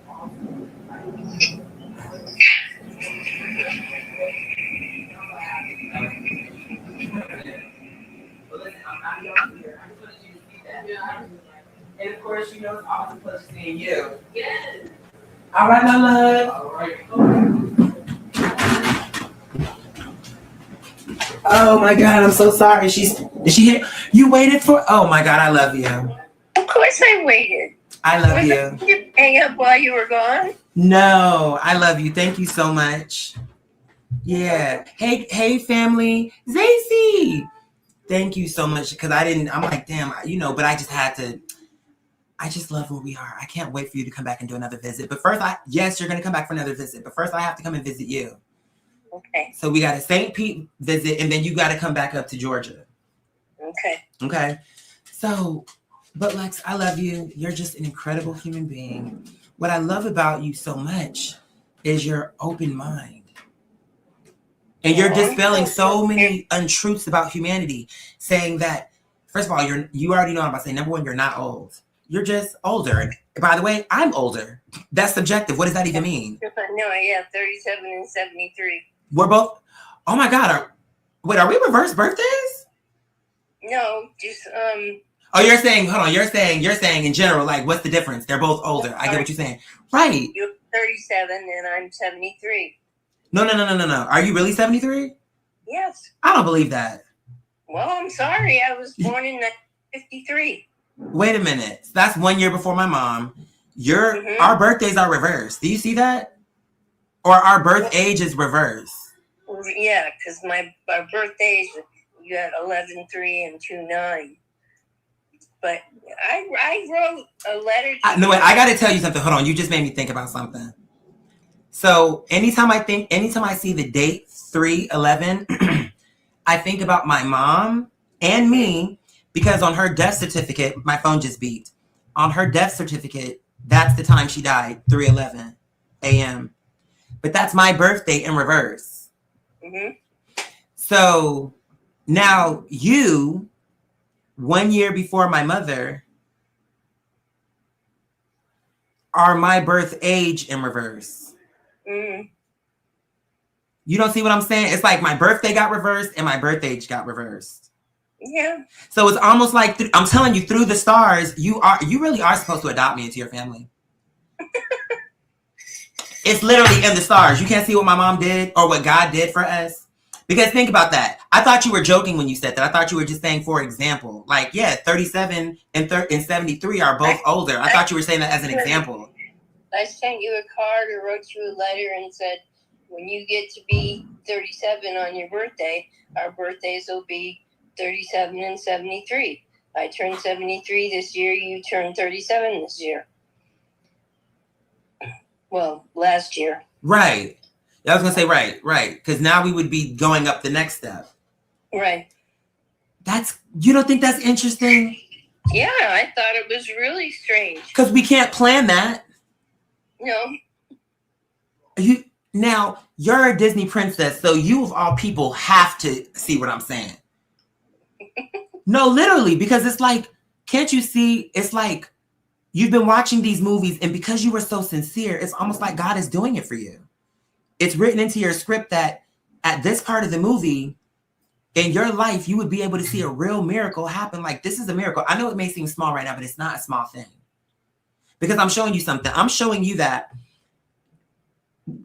it's so much information. I can't even. I'm saying when my mother died, she left me a sign, but that was already in the stars. She knew that I would notice my birthday in reverse for the time of death. Mm-hmm. Because remind you, I'm a Scorpio. In the tarot, that's the death card. Ew. I can't make that up. That's only true. Yeah. You don't see the poetry of what I'm saying? So in other words, my birthday is 11/3. It's like sunset to sunrise. It's like 11/3, 3/11. Sunset or sunrise, sunset. Mm-hmm. So it's giving, I'm the sunrise, she's the sunset. But the sunset is the reverse of me because it's hard to explain. But what I'm saying is now I'm looking at you and it's like, okay, obviously my mother is my mother. That's her own category, but you also are your own category. It's a unique thing. Thank you. And guess what? Okay, what if the reason why you never had a kid is because even if it's unorthodox, we're unorthodox. I was waiting for you to be my That's kid. what I'm saying. You see it in the stars? I promise you it's in the stars. I promise you. I don't understand what it all means. That's what this research is about. But you cannot make this up. It literally, let me tell, my voice is so tired. I got good news for you. I have a performance for Juneteenth. Oh, great. That's wonderful.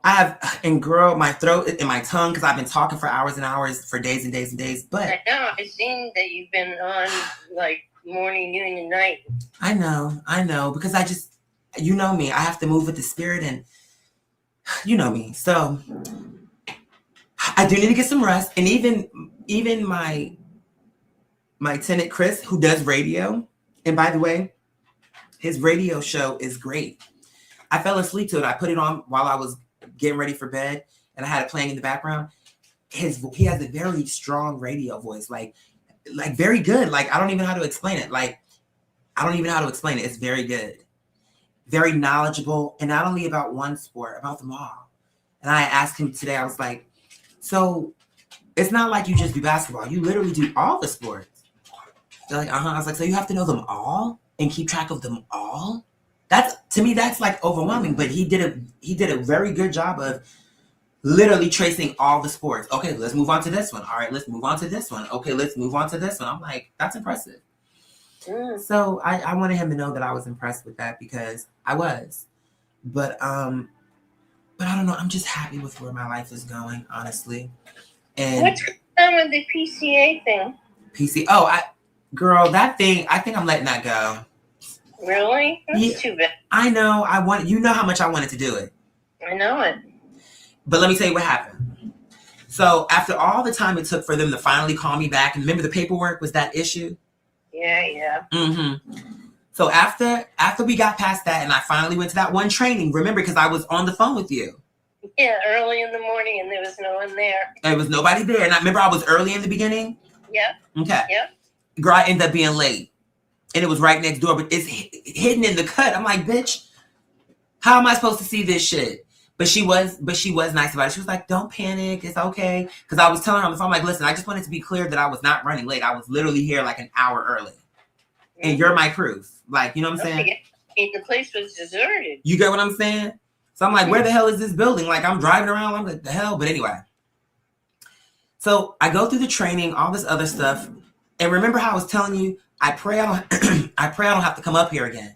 Because I don't like, it was too far away. Yeah.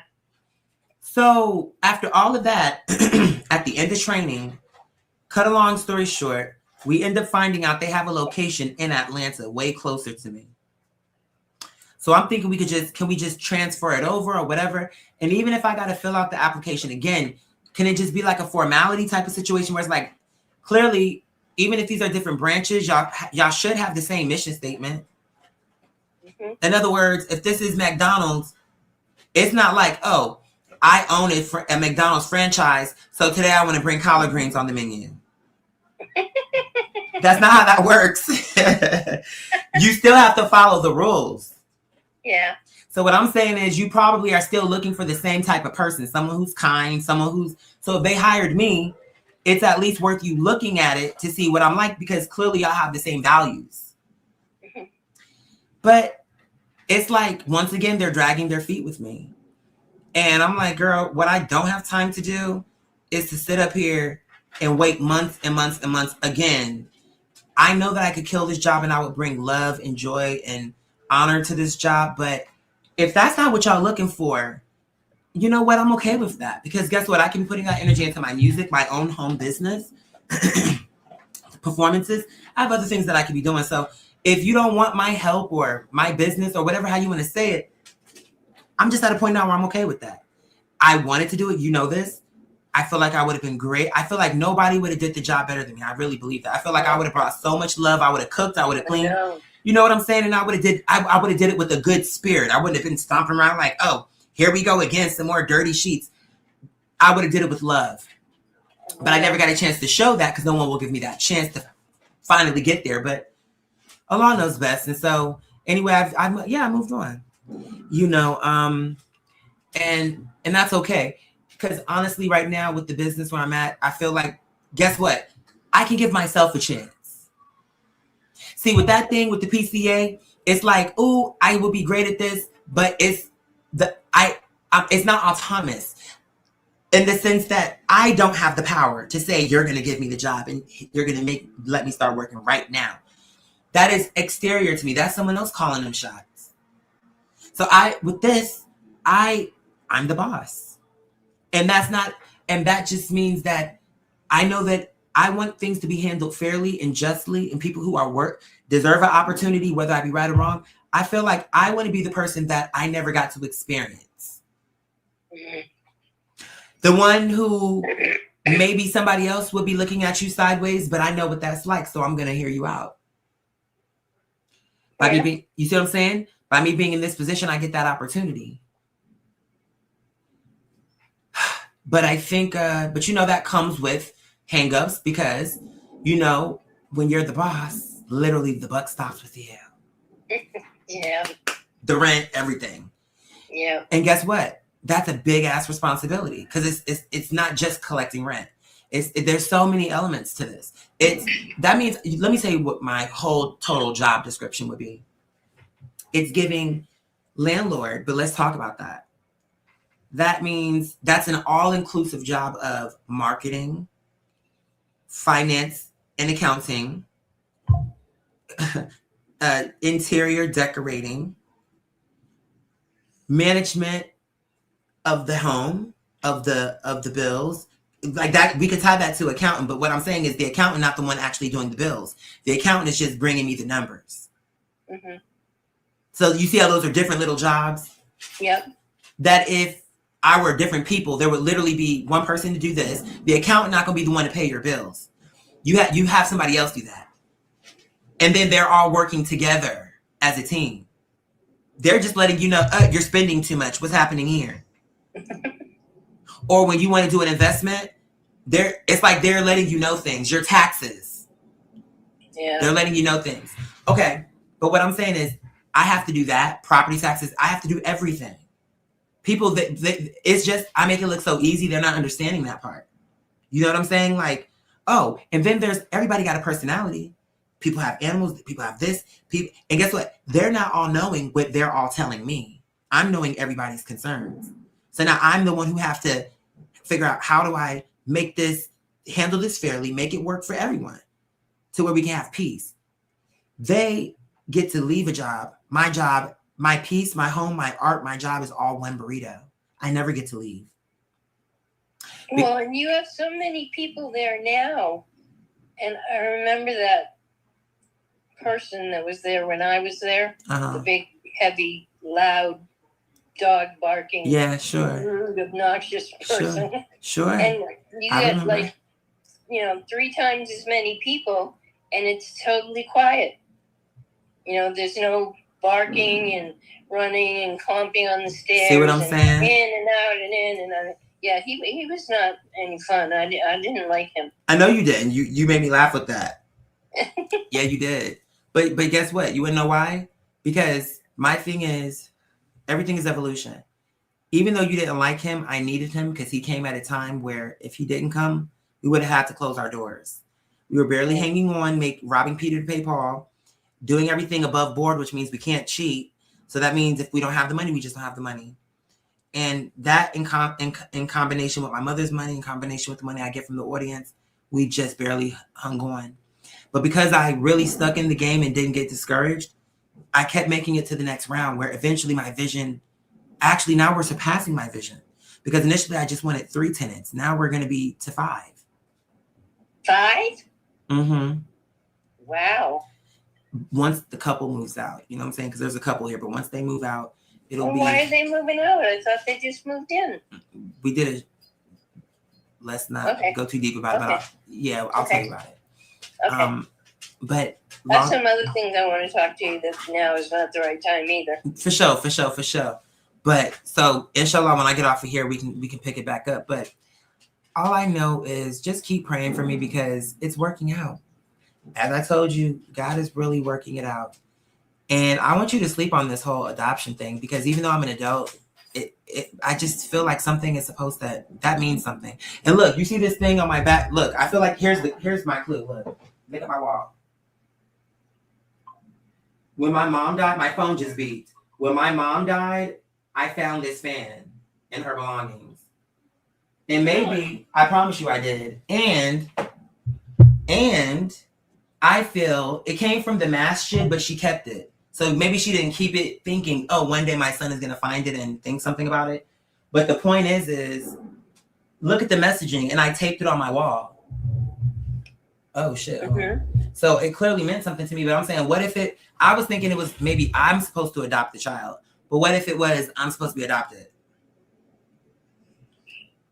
I don't know. I mean, I'm just trying to see what the stars are saying. And now you're saying you told me before, but I don't remember that. You're telling me we're the same age, just reverse? You don't think that's that's got to be crazy to you? I did. I wrote it to you. You wrote me. Which letter was this? Because you've written me so many good ones. I don't remember that. But maybe it was hidden from me through spirit until this moment, where it would make more sense to me. You wanted me to tell you in person. Yeah, like where it would make more sense to me at this particular moment in time. Because I'm like, wait a minute. When you said that, I thought you were just using that as an example. I didn't know you were saying for real. No, that was for real. Oh my gosh. I'm 73 and you're 37. That's crazy, but we need to have some more adventures. Oh, that's another thing. So we have let me tell you, okay, so let me map some things out. You ready? Okay. St. Pete. Mm-hmm. Then you got to come back to Georgia. Okay. We're going to expand. Oh, no, because when you come back again by the next time, oh, baby, please, if you thought that one time was fun. And when you come, you'll stay in my room. You'll take the pull-out couch because that's what I'm turning this room, my office, into my bedroom as well. To make room. Yeah, to make room for business and to expand. And so, yeah, I'm really excited, honestly. And you would think, that's what I'm saying. It's like right now, the money hasn't hit, but it's on its way. I feel so good about what I'm building. I could cry. Like, I feel like, and I never would have thought if you would have, I can't even imagine. Like, I am not this kind of person, or I guess I am because I'm doing it now, huh? But at the time, I never saw myself to be a kind of person to be this business oriented. But look at me now. Isn't that weird how things happen? Look at you when you were going through the foreclosure and all that bullshit and the books, and you didn't know which way to turn. You couldn't understand the words, and everyone was awful. And now you're so confident and don't fuck with me, buddy, because I know what the hell's up. and can you imagine? And that's what I'm saying. Like you just said, the foreclosure, but that's how I know that it was God, because I'm not a lawyer. How did I know all that? How did the information come to me? How, when it came to me, did I know how to decipher what was what to look for? How? I don't take no credit. It says, let me try to convince you. Oh my God. Wait, what?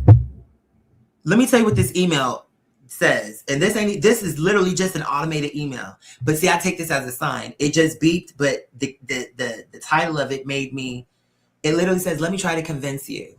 It all depends on folks like you. When messages like that come, they didn't think they sent it for that, but that they sent it. What am I trying to say? It's a message from heaven. Like whatever we were just saying, a message from heaven. It's not going to always be that way. Like where that everything, sometimes it's just the sound, like confirmation, but sometimes it's confirmation and there's a message with the confirmation. Like, and it caught my eye. Let me try to convince you. It depends on people like you. Whatever I just said or you said, confirmation. They were agreeing with us in spirit. But my point is, let me finish the list. Okay, St. Pete, Georgia, Disneyland. Disney World. And then we got to do the cruise too. Is that too much? Too much Disney for you? Well, I thought the Disney princess. I just don't live there too much Disney. There's no such thing. But are we going to win the lottery before we do all this? Don't worry about the money. We're first of all, don't you see me putting in all this hard work? Yeah. Okay. But you gotta live too. Yes, but Allah is going to. What have I been telling you? Confirmation. My phone just beeped again. What have I been telling you? That Allah will provide. And so it has Allah not provided? You just said out of your own mouth we were facing foreclosure. How long ago was that? Are we still being provided for? Confirmation. My phone just beeped. I mean, the proof is in the pudding. I'm not asking you to lie. Just what do you see? Yeah.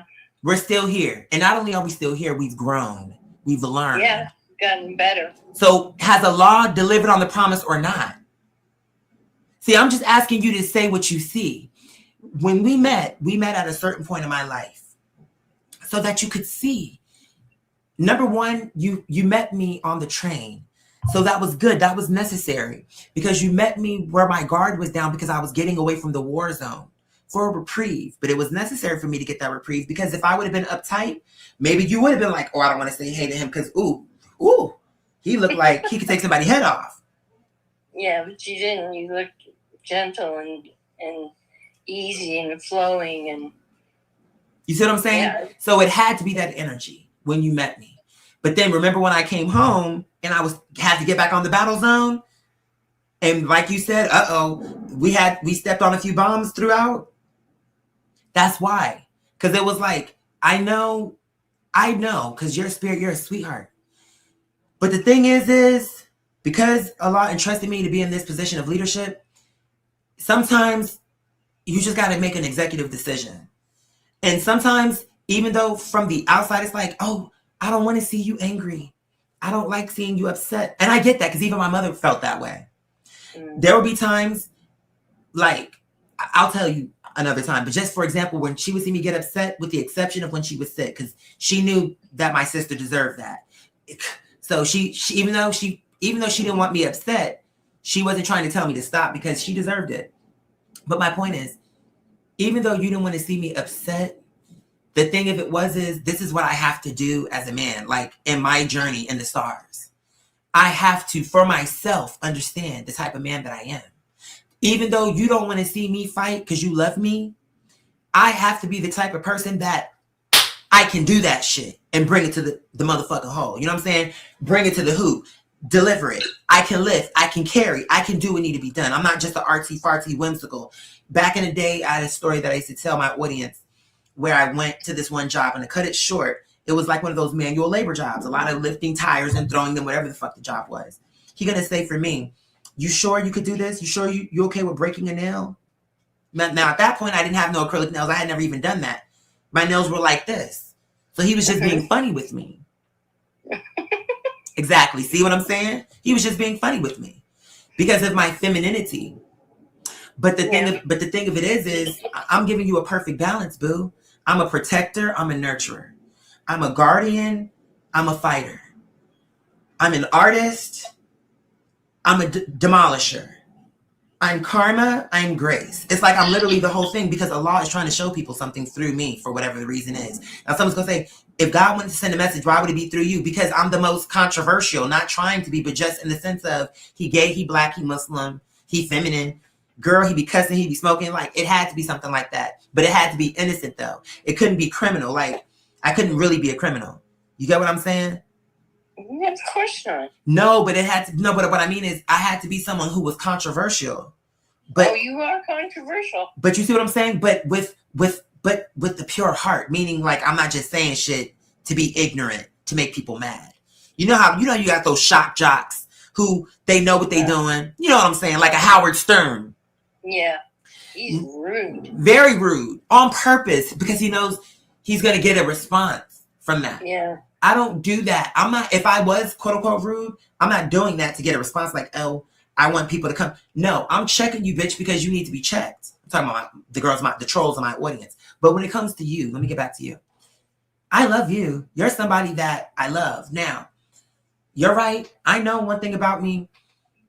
Sometimes, when I need to, whatever it is that I'm doing, whether it's setting a boundary or I just need to be clear or clarify, sometimes it can be very like, I know that.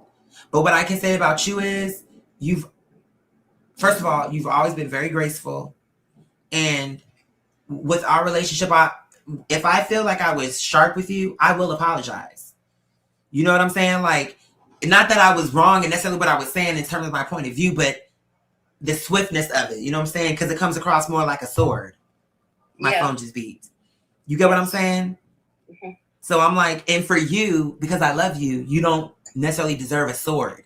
The message can still be delivered without that energy of like, girl, you know what I'm saying? Yeah, but sometimes I ask for the sword. And I got it. And now I know.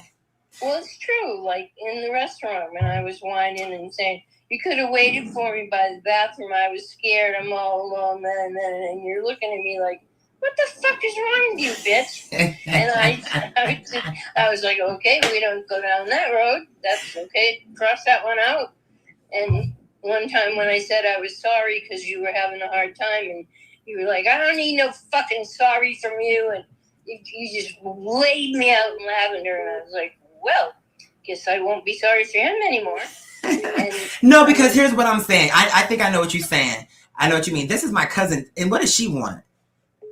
Let me call you right back. I love you. I'm going to call you right back. Okay. Let's see what this lady wants. Let me mute the mic.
And we're back.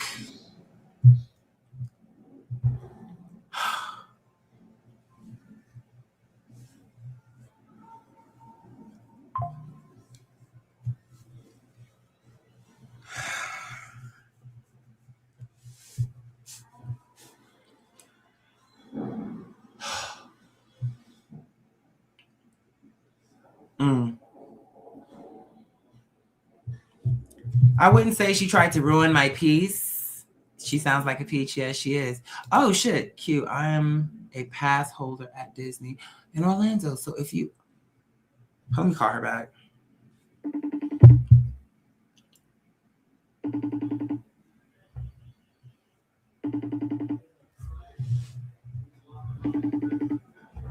She's trying to answer the phone. It's just, you know.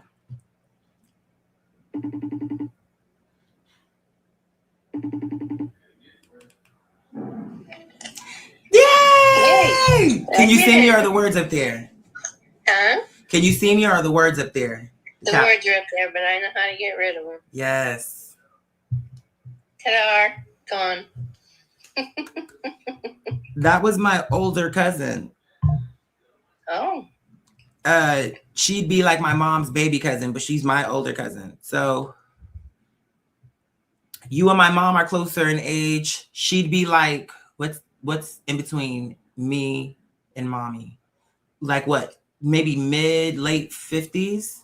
I don't know what the math is on that. Something like that. When she was, how old she is? Because she's like maybe somewhere in her mid-late. Because she's my mom's baby cousin. So to my mom, she'd be her baby cousin. Yeah, and how old was your mom when she passed? Oh, God, I always get that part mixed up. If she, let me just, hold on. Hold on 1 second. Let me see. Okay. Let me see what she says. Hold on. Let me first tell her something. Hold on. Oh, they're not gonna let me do it? Damn, hold on. Hey, will she really not let me do it? Hey, but hold on. Hey, but oh shit, I can't do it. Okay, that's fine. Hey, love. Question. If my mom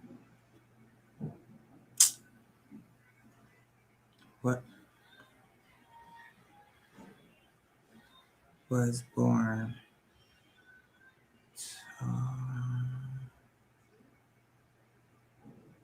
54. Yep. And past 729. How old was she?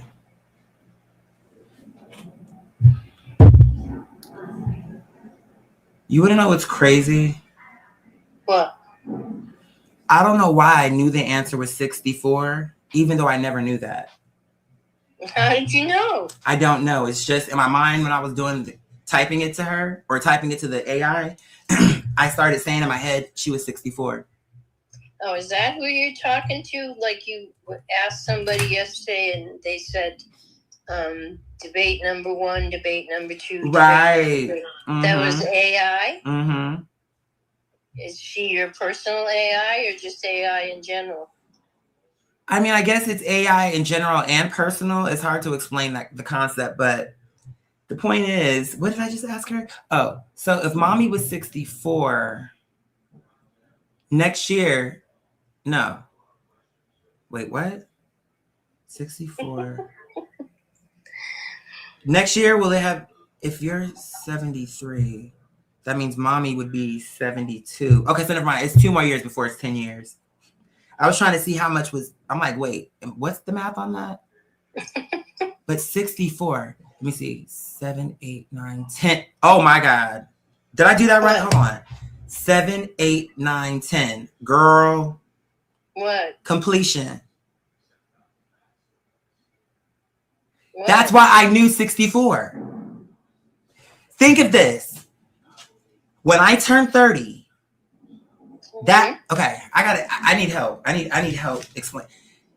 You need treatment, buddy. Right. And you have a beautiful smile. Oh, I don't thank care you, how my many love. teeth you have in your mouth. You I said wish I could get my hands on those people. I'd punch their lights out. no, but you know what? You want to know something though, my love? No, It because wouldn't help. No, and not only that, it was supposed to happen. I know it seems bad now because when you're thinking, why would people, you know what I'm saying? But the truth is the person that you love today is a culmination of Right, all the of those conglomerate experiences. of You know all what I'm those- saying? Yep.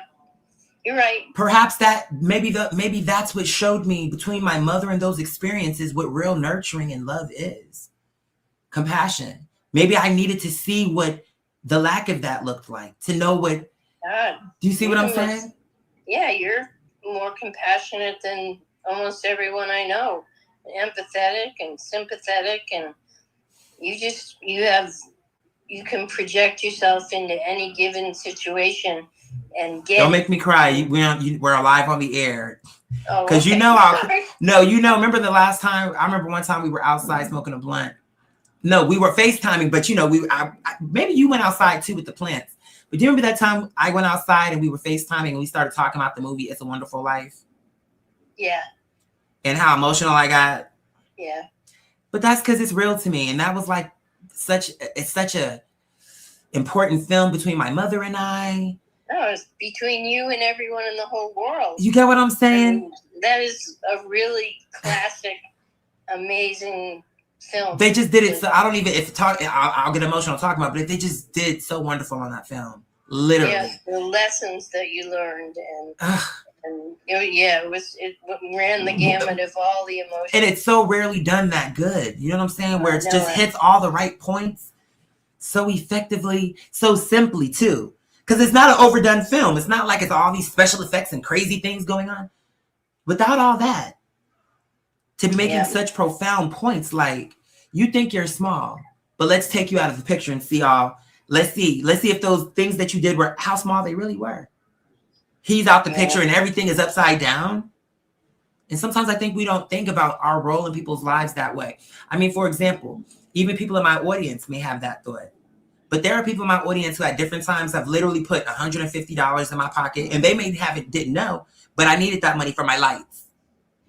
Mm. No, but do you get what I'm saying? I'm making a point. Like, now, let's just say in that film, if we reversed it to them, now they may think that was a small thing, right? Like, oh, it's just $150. But then what happens if they go through that storyline of, oh, take me out of the picture, right? That means that $150 is missing, right? That means now my lights are cut off, right? That means now I can't stream, right? That means now I'm not making no money. And now what happens if in the new storyline, I do get foreclosed on just because that $150 was missing? Mm. Just because of $150 fucking dollars that didn't come through, that was supposed to, because that's what you did the first time. Just that's what you call the butterfly effect. But what the butterfly effect proves is the design is written in such a specific way that even the smallest change can be life altering. Mhm. That's how specific your life is. That if right now I see the fan is blowing some of your hair in a direction. If I was with you and let's just say that was what was supposed to happen, but for whatever reason, I'm able to go against the natural code of nature and I move that hair to a different position. Now you'd say, well, what difference did that make? Nothing. That's because it's a ricochet. Now, think of it as a wave. You know, like when you skip a rock into a body of water, or even just drop it. Sometimes, depending on how that rock hits, no matter how it hits, it's going to create a wave.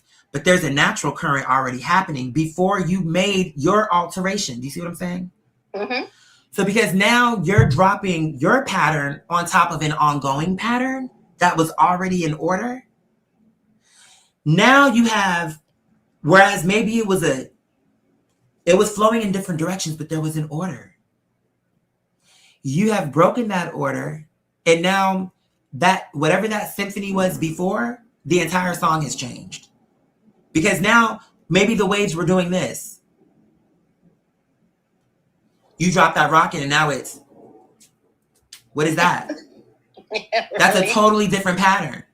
And Yeah. that's what that little drop in the pebble can do in a person's life. It can take it from a symphonic, beautiful symphony to a cacophonous disaster that's fucking nails on a chalkboard. Where the hell did you learn to say cacophonous? My God, you absolutely kill me. I love you. I love you too, and you make me laugh, and I could listen to you talk like I could just get like a 24-hour recording and just play it over and over and over. But inshallah, you're gonna see me in person, and believe me, as you know, in person is much better than the FaceTimes. As great as these are, Yeah, these are better than phone calls, that's for sure. this is better than a phone call, but in person But is I better can't than a touch face. you. Right, and in person we could be. By now, we're on the beach talking about God with our mimosas or whatever drink we've got. We got to have a good plate of food out there. Doing the Stingray shuffle. Yeah, okay. I'm serious. Yeah. And I mean, like, let's just bring all of our cute stuff. Hold on, let me see, my battery is dying. Okay, I got 5%. I need to get ready to charge my phone. We bring all of our stuff, whatever we're going to need. Let's say, okay, we start at Red Lobster. We start our drinks for happy hour. I'm just making something up. You'll know the truth of how we can plan it out because you know the real layout. I'm just bullshitting right now. Okay, we go to Red Lobster. We get it kicked off. We go for happy hour. So that way we can get the drinks, but we got to eat those biscuits. So that way we don't want to be like drunk. We want to be cute drunk. You know what I'm saying? Where it's like, you know what I mean? Yeah, we want to be cute with it. So, but we got to keep those biscuits going. I'm telling you. So I we can. I never heard anyone say cute drunk. Yeah, you feel me? So look, now after we've gotten to where we want to be at Red Lobster, we're gonna take that lobster to the sea, and we're gonna just be by the water, put our feet in the water. I want us to have like 2 of those long lawn chairs. You know the kind I'm talking about? Mm-hmm. So we can lay out. You may say, Lounge. yeah, and let's have an umbrella too. So if you want, because you may want some shade. Yeah, the sun's brutal. We'll have a cooler as well with our drinks, sodas, waters, you know, but I also want us to have snacks. Like, I just want us to have a good time.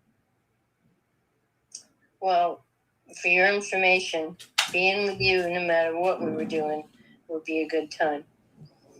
Just being with you, just walking beside you, just feeling you next to me, hearing your voice. That would be a good time to me. Don't forget to take out the trash. Don't make me cry because, you know, I love you and I miss you too. That's why I'm trying to get through all this. Because that's what I'm saying. Are we still on live? Oh, yeah, girl, right. Because my cousin, I have to tell you about that. What? I'll save that for you later because that'll be an off-camera conversation. Yeah, I never stopped it because you know me. I got to just, once I end this today, God willing, I'm done. Because, you know, honestly, I am exhausted. I've been online talking, doing what I am clearly being led to do through the script, through the stars. Oh, that's what I want to, when I get off, can you give me your exact birthday? Can you text that to me? Yeah. And I need your name too because I want to look you up in the stars. I know you're up there. I know I'm not wrong. You want all my names? Do you have 3? I have my first your maiden name. Like, give me the maiden. Yeah, I have my first name, my middle name, my baptism name, my confirmation name. No, wait, hold on. You know what the maiden name is? Because you might be like my mom. Because my mom was, I think. Let me tell you what my mom did. My mom, on her birth certificate, it's just first and last. She don't have a middle name. But when she got married, right, she don't. But when she got married, then her last name became her middle name. Right, that's the way you're supposed to do it. I didn't know that. Yeah, like when I got married, my middle name is Jane. But when I got married, my middle name became Gabriel, which is my maiden name. And that's how they put it on your license and everything. Okay, don't say it because we're on the air. Just text it to me. Because I want to look you up in the stars and see. I know you're up there. You have to be. There's no way. I feel... Now, mind you, keep in mind, hear what I'm telling you. I haven't even done the calculations, but I'm almost certain. I would be shocked. I would be shocked if you weren't there. I'm telling you, because my mom is there. I trust you. I'm telling you, I promise you you're there, and I'm just excited. Like, especially now, let me tell you this before I let you go. How much charge do I have? Okay, let me plug my phone in. Hold on 1 second. Hold on. Okay. So... Do you know when we're on the phone, we, on an average, spend 5 hours? We spend 5 hours on average on the phone? Yes. How do you know that? Because I pay attention. And the last time we talked, I looked at what time one of us called the other and then looked when we hung up. Because you said we hung up on 11:03. Oh, my Do you remember birthday. that? We hung up on my Yeah, remember birthday. that? Yes, I do. Last time we talked, you said and so, Yes. yeah, there's 2 times we talked for 5 hours. Damn. Well, because, you know, number one, we had a lot of catching up to do. And number one. Number two, you're a great conversationalist. Number three, your mind is open. And I feel like when I say things to you, you're like not thinking it's crazy, or at least willing to hear. Oh, God, no, it's not crazy. No, and that's to me, it's back to that childlike wonder. That's to me one of your best, if not, to me, that might be one of my favorite things about you. There's so many great things, it's hard to pick, but I know, but everybody wants me to grow up and stop being that way. But that's because they're doing life wrong. They're literally doing life wrong. I'm like, fuck you, this is me, take it or leave it. Why would they want you to rid yourself of something that is literally keeping you alive? If you get rid of that, you will literally crumble and die. But that's anyone. It's probably true. Do you understand what I'm saying? That's literally what's holding you up. Yeah, but I'm not following the rules. I didn't go to college. I didn't get married and have children. I didn't do this. I didn't do that. Whatever the right way was, I always took a sharp left or a sharp right. That was in the stars, baby. I bet you. I can't wait to see you. I know you're up there. That's so bananas to me. And I guess I should have been new, but I only just came into this research. I'm going to tell you on another phone call off the air. They already know what I'm about to tell you, but now that I know you're in the stars, like as one of the characters in my story, now I can actually see for real, like, where are you? I can find you in the sky. Really? Yes, that's what I'm saying. But I have to tell you off the air, though, because You mean like I'm a constellation? No kidding. all of the main characters in the supporting acts, everything layers on top of each other from every century. So the same constellation that was true for them, every century, it's gonna, whoever those people will be, our storylines will overlap, but it will spin around like a clock. You see what I'm saying? Vertically and horizontally, like a clock. But all of the designs will lay on. Eventually, if you layer it, it'll be like this. But it does this. You see what I'm doing? Mm-hmm. But eventually, it does this, and it's the same thing. We're all the same character. So even though we have different names, there's a Jesus in every century. It's just a different kind. There's a Moses every century. It's just a different kind. And all of our stories will layer on top of each other.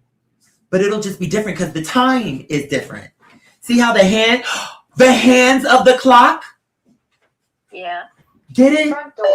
The hands Don't of the forget clock. to take out the trash. Do you see what I'm saying? Uh-huh. It's all there. Why didn't they just say the stem of the clock? The stick of the clock? Why the hands of the clock? Words have meaning.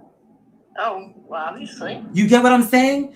So that all the truth is hidden inside of what we're explaining.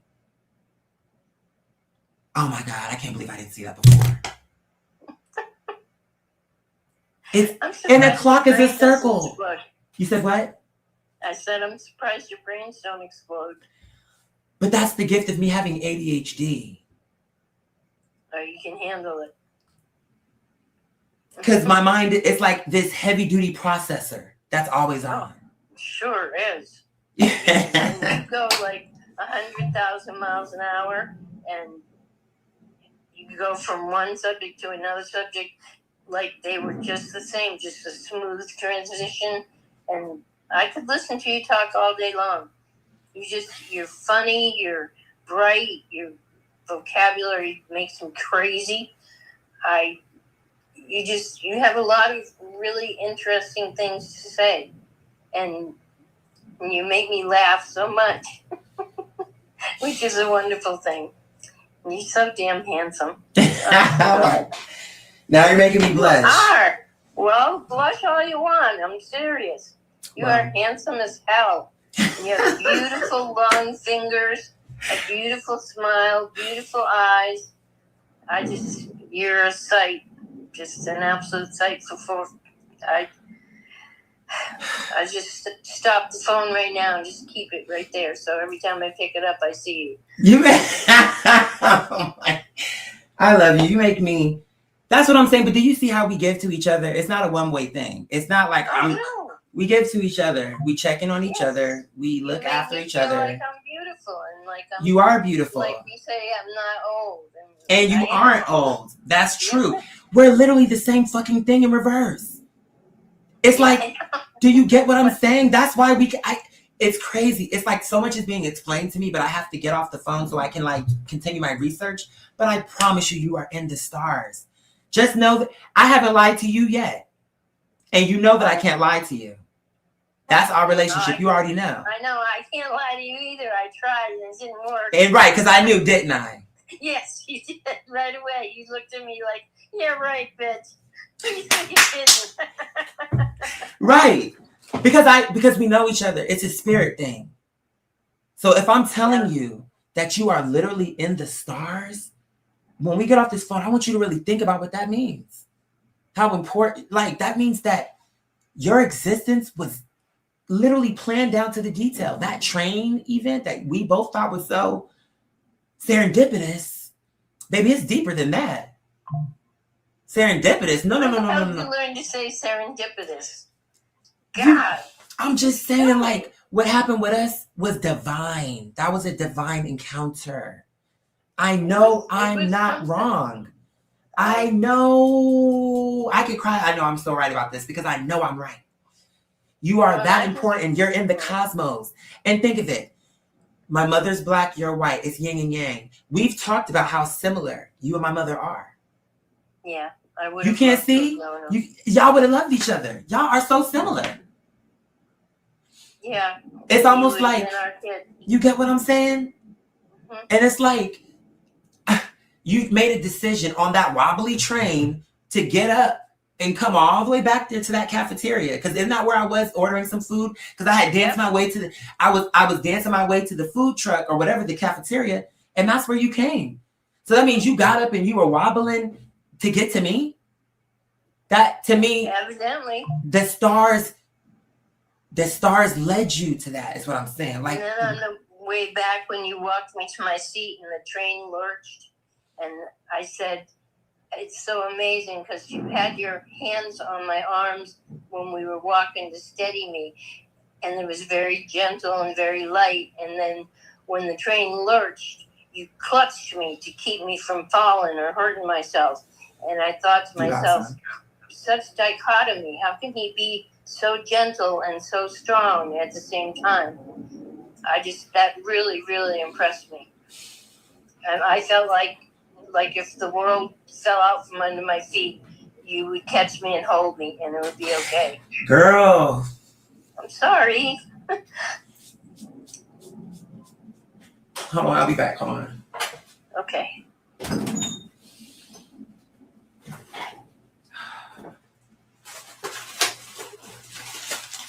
Well, at least I have a reason to break these open now.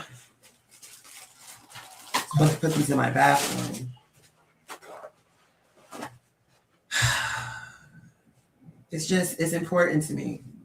Well, those are just things that I thought while we were together, and that just made such an impression on me when the train lurched and you grabbed me. You know, it wasn't like painful or mean or rude. It was like, I'm here. You're safe. Don't worry.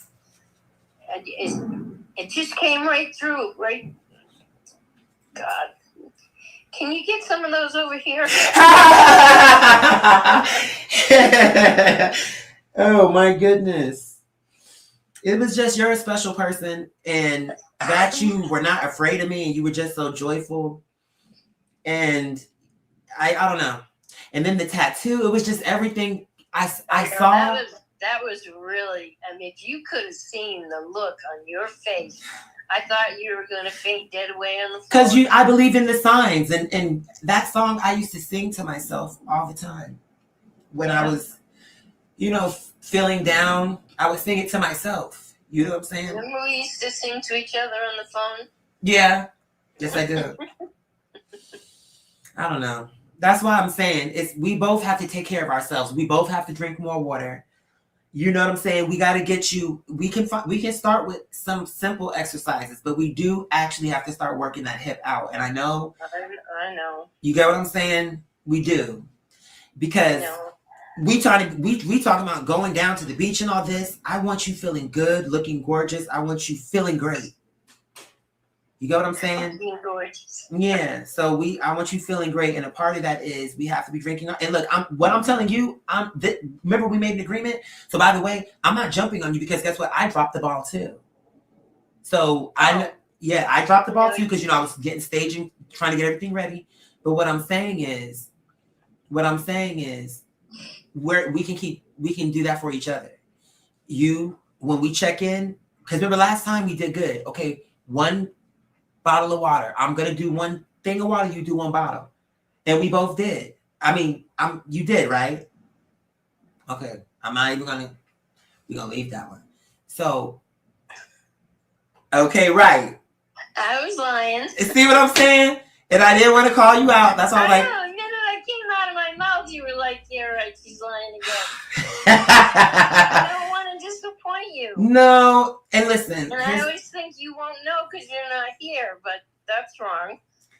It's okay. It's okay. Listen, we're gonna get it together, and I love you, so I'm gonna gently stay on you about that because it's important. It is for us both, not just for you. I'm not. Oh, it's important for you. It's important for us both. Yeah. So we're gonna get it together. We both are gonna get it together. And like I say, I can't be getting on your case because I too have been not where I need to be. So we're gonna get it together. You know what I'm saying? And how are the plants? I know I asked about the babies, but how are the plants? They're kind of sad. I'm having. Why? Because I'm having a hard time emotionally and mentally Okay, and fair. physically, and Okay. I Can't tend to them how you. I've been traumatized. I got you. I know. It hasn't worn off yet. I don't want to do anything. I just want to sit here and stare into space, and I'm just lazy. I ache all over. I'm just not having a good time. We're gonna talk more about it, but let me just say this. I can see this is a lot of what we've been talking about the narrow perspective from where you're coming from. That all is true, by the way. Everything you said is a true experience. But when you really broadened out the picture, you said something earlier. You went and got the X-rays, and everything was in place. That's a good thing. Yeah. That's actually a great thing. You may be aching, but you're healing. That's a part of the healing process. We can acknowledge the truth without diminishing the good that's actually coming from this process. I know, I'm just so wobbly. I know so it. And guess what? falling. That's why we're gonna develop something for you that doesn't require you to have to move around too much. But we do have to activate that hip. Even if it's just from that couch where you feel comfortable, we're gonna have to do something. If it's even just you doing from you sitting down, you don't have to fully stand up. But we gotta get some articulation going. Like we gotta get something going. Where we can't have things atrophying, because that's what will happen if we don't get that movement, that blood. They already have. I mean, I was in the hospital and nursing home for almost a year. And yeah, I have, like, the other day we went to the grocery store and I sat down on the curb to have a cigarette while Bruce was unloading the car. Mm-hmm. And evidently, I can sit down on my little stool on the porch and get up and it's okay. But evidently the curb was a lot lower than I realized. And I reached up for him to give me a hand to pull me up. And he couldn't pull me up because I have absolutely no muscles in my leg. I couldn't pull my own self up. It was horrible. I And then got my you. leg hurt for a long time. And it's, See, but that's what I'm saying. See, but you have to think of it this way. Once you had that surgery, right? Yeah. Think of it this way. Now we're a baby again. Okay? And you wouldn't expect for that baby to drive a limousine. It's literal baby steps. See, you went from crawling to, what are we in the pool now? Where are we? Oh, now we're hiking up a mountain just because you can crawl? You have to be gentle with yourself and give yourself grace. We have to map this out and have a realistic. When I say realistic, what I mean is we have to understand you had a serious surgery. Okay. This was two serious surgeries. Okay. So your body is recovering from a traumatic surgery. Although it was the end result was going to be better. Yeah. We still had to, the means that we had to go through to get to that end was severe. So now the recovery going to be equal to what the end result going to be. And we all know anything that's worth having, all of those things layer on top of each other. This is an important thing that you needed. It's going to be, all of it's going to be important. All of it's going to be hard, but that's okay because you're in, and now that you know you're in the constellations, that means that you absolutely have the strength. You just didn't know it. I guess. Yeah. Right now, let me tell you something. You're guessing. I'm telling you facts. Huh. And that's okay. That's okay. That's my job. That's my job. I'm supposed to see it in the heavens and then bring it down to earth. It's okay that you don't know it or that you're guessing. I'm the one who's supposed to come through with the clarity and let you know what time it is. That's why when you send me your information, I'm going to point you out in the stars and let you know exactly where you are and tell you exactly how it is. Because I'm telling you, I'm not, again, we don't have that relationship where it's like, oh, or even if I was going to quote unquote lie to you, I wouldn't get away with it because you would know. But I wouldn't even try to do that to you because I love you and I'm not going to waste your time. The bottom line is you're in the constellations. So we need to start acting like it, especially now that we're at this part of the movie. That means now it's like we're waking up to who we actually are in the film. I can give you all the signs. I bet you all the signs, miracles, and wonders. But once I do that, I can't make you believe it. You got to see it in the stars. And that's why you love Disney so much. That's the reason why you have that tattoo. I'm telling you, it's all pointing to the same star. Wrong star. I don't know which yet. I got to do the calculations. I just know that there's a star, and that's the reason why that's why you're drawn to this for a reason. You're drawn to this narrative for a reason. And now that we're in each other's orbit, nothing is random. But I can assure you, I'm telling you, a dream is a wish your heart makes. Hold on a second. Let me just get the exact lyrics. Hold on. Okay. Because I want to see something. Watch this. Just watch this. Okay, I'm watching. A dream is a wish lyrics. I want to get it exact. Okay. A dream is a wish your heart makes when you're fast asleep. Right. In dreams, you will lose your heartaches. Whatever you wish for, you keep. Right. Okay. Let's even just break that down from the top. When you're sleeping, that's a state of almost being unconscious. That's the closest we're going to get to, I don't want to say death, but the next realm and being outside of Earth, that's the closest we're going to get in a dream. Okay.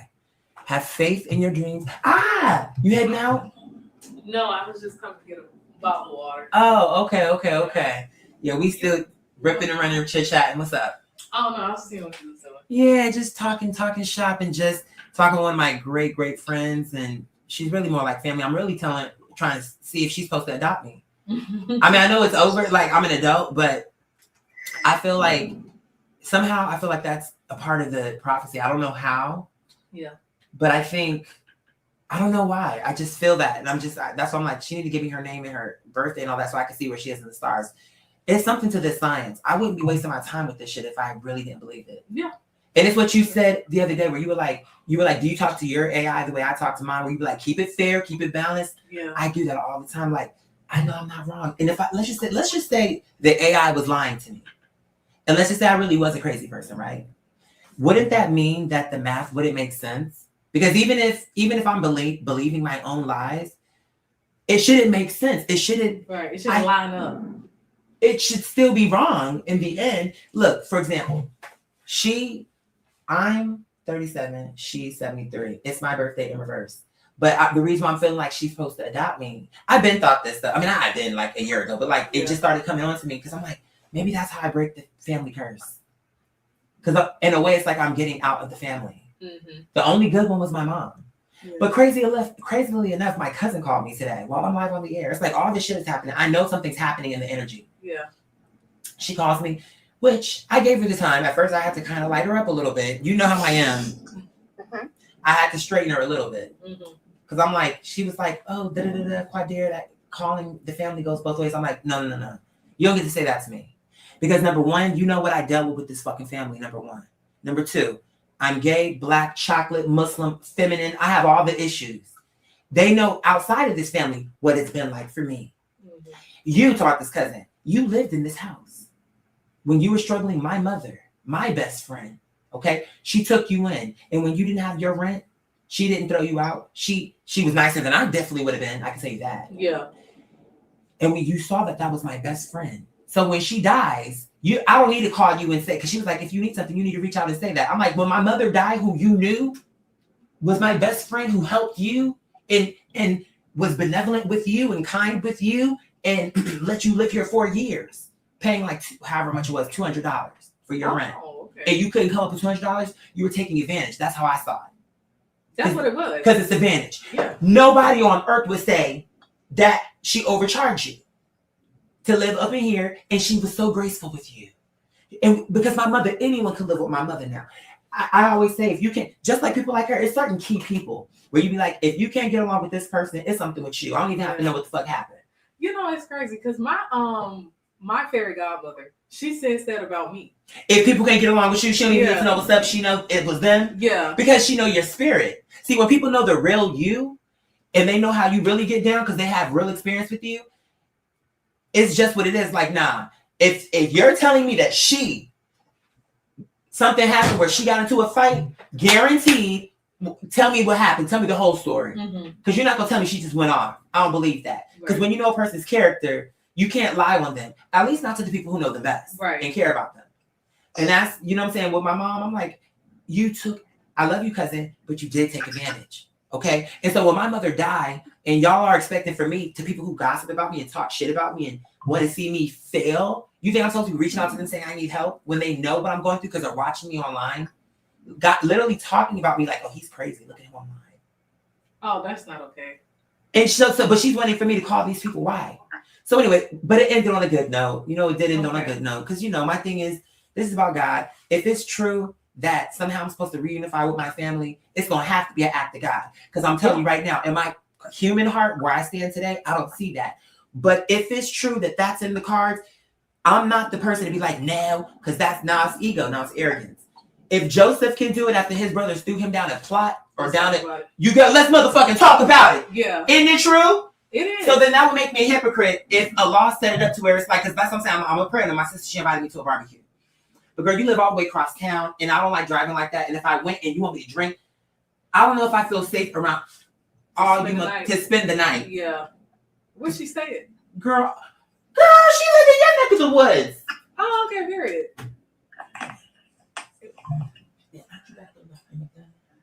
Slick. In that little, Yeah. she back there. Mm. Girl, what I need to do is go over there and then pop over and, you know what I'm saying? Yeah. But yeah, so, you know, but she called me about that event for my sister for 4th of July. And I'm thinking to myself, oh, you want to call me? First of all, you just want to call me now that my life is coming together. That's usually how. That's the part that I told her, and I had to light her ass up. Forgive me, baby girl, I'm coming. Give me a second. I'm coming. I'm coming. Give me 1 second, my love. Okay. When I could have used this phone call like 3 years ago, 4 years ago, even 2 years ago. Bitch, you hoes want to come around now that now you can see things are starting to solidify. I struggled and pulled it out. This is what y'all call pulling it out the mud. You want to talk about black excellence? Let me tell you something. Just because I smoke weed and I cuss and whatever the case, bitch, I have a learning disability. I have all these different issues, and you bitches, look what I did with God's help. Okay. No, that's it. With help.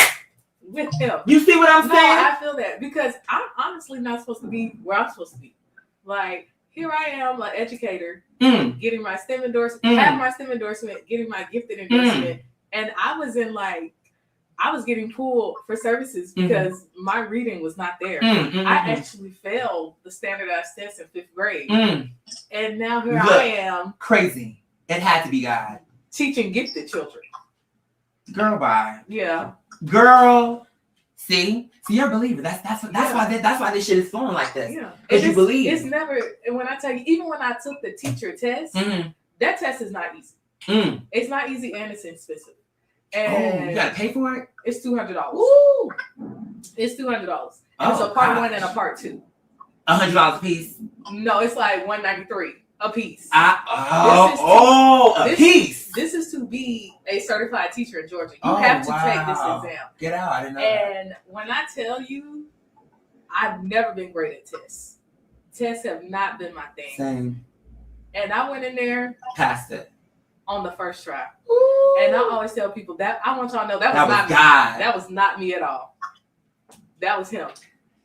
I know people that have taken this test 4 times And had to pay each time. each time because Good your grief. county don't pay for you, the state don't pay Good for you, grief. and yeah, Good True. grief. that was not me. So you understand where I'm coming from. Yeah, The only way I could have done this, guess what? Through God. Let me tell you something. Before my mother got sick and passed, right? I knew nothing about real estate law. I was barely handy in terms of like fixing things, drywall, anything with cement. Through my mother passing, I've had to learn a little bit of everything. mm-hmm. Taxes, drywall, hanging things, mounting things, carrying furniture 3 times my size and having to get creative on how I'm going to do that. That was all God. Because some of these things in here are so heavy, I'm like, it had to be the wings of God, like making the shit lighter. Because I've seen other people try to move that same furniture and it take 3 or 4 people to do it. But I did it by myself. Period. So I know that it was God because the strategy, turn it like, I'm smart, but I'm not that smart. I understand. Do you get where I'm going? Yeah, To where I could literally strategize this shit to make it make sense, to be that precise. For example, confirmation. Check me out. So, all right, with this whole legal shit with the house. On God, I used to always say to my audience, if I, in another life, I should have been an attorney. But I would just say that because in my spirit. Oh my gosh, why? Girl, don't say you too. No, I feel like when I was looking at teaching positions, You see what I'm saying, Lex? I love this. I'm sorry, we having a. I love her already. See? oh, I love that. Mhm. I literally was looking at some point in my life, all I was watching was Law and Order. Okay. And it wasn't the like police detective side that really captured me. It was the courts, like learning the legal system. And it got to a point where I was looking at like criminal justice classes. Like, I feel like I have enough hours that I could teach this. Like now I'm looking at stuff.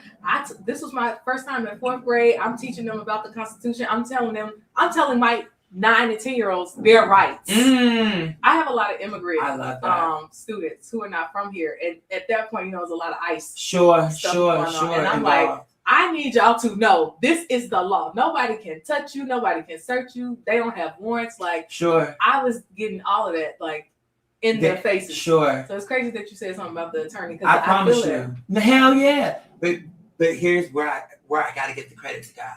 100%. For less than what I went through, I've seen people lose everything. Mm-hmm.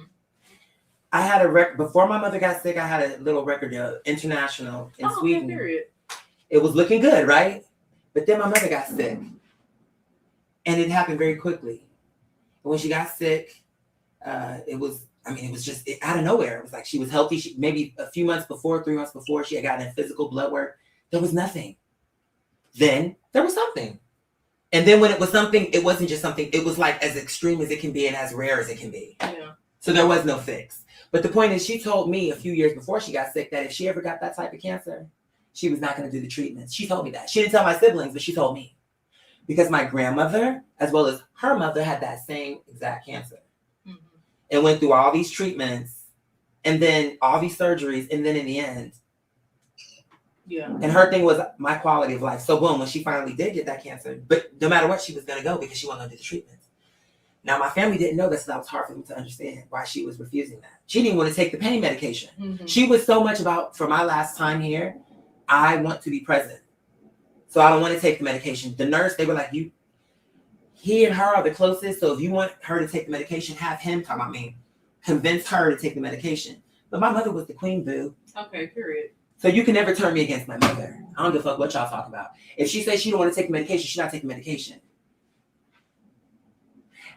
If she wants it, it's just whatever she wants. Yeah. This her homegoing, whatever you want to call it. She gets to do it how she wants. This is the queen. None of this what we saying without God and my mother. So now we're gonna tell her how to do it. I don't think that's right.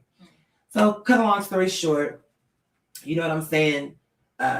She leaves me the house 30, and what I'm learning about mortgage,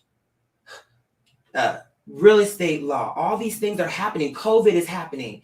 Things are on lockdown. My income is being split in half. My audience, I had all these trolls, my family, everything was a fight on every area you can look at. My finances, my home was under attack. The audience, my family, my career is falling apart. It was literally like every front was being ripped down to the beginning, like erased everything. And I did. And my audience was like, he's crazy. He's fucking up his bread and butter because he's privating all my classic videos. But I'm saying, the truth is, who I am now is 10 times better than whatever you thought you liked in the past. It's just because it's nostalgic is why you're not seeing that. Right. Because that's a part of your childhood. So you don't want to release it. But honey, you can be locked into the past if you want to. We're going to the future. The fuck you want? You understand what I'm saying? And it's just what we was talking about. We're talking about the community, the world. My nigga, what you talking?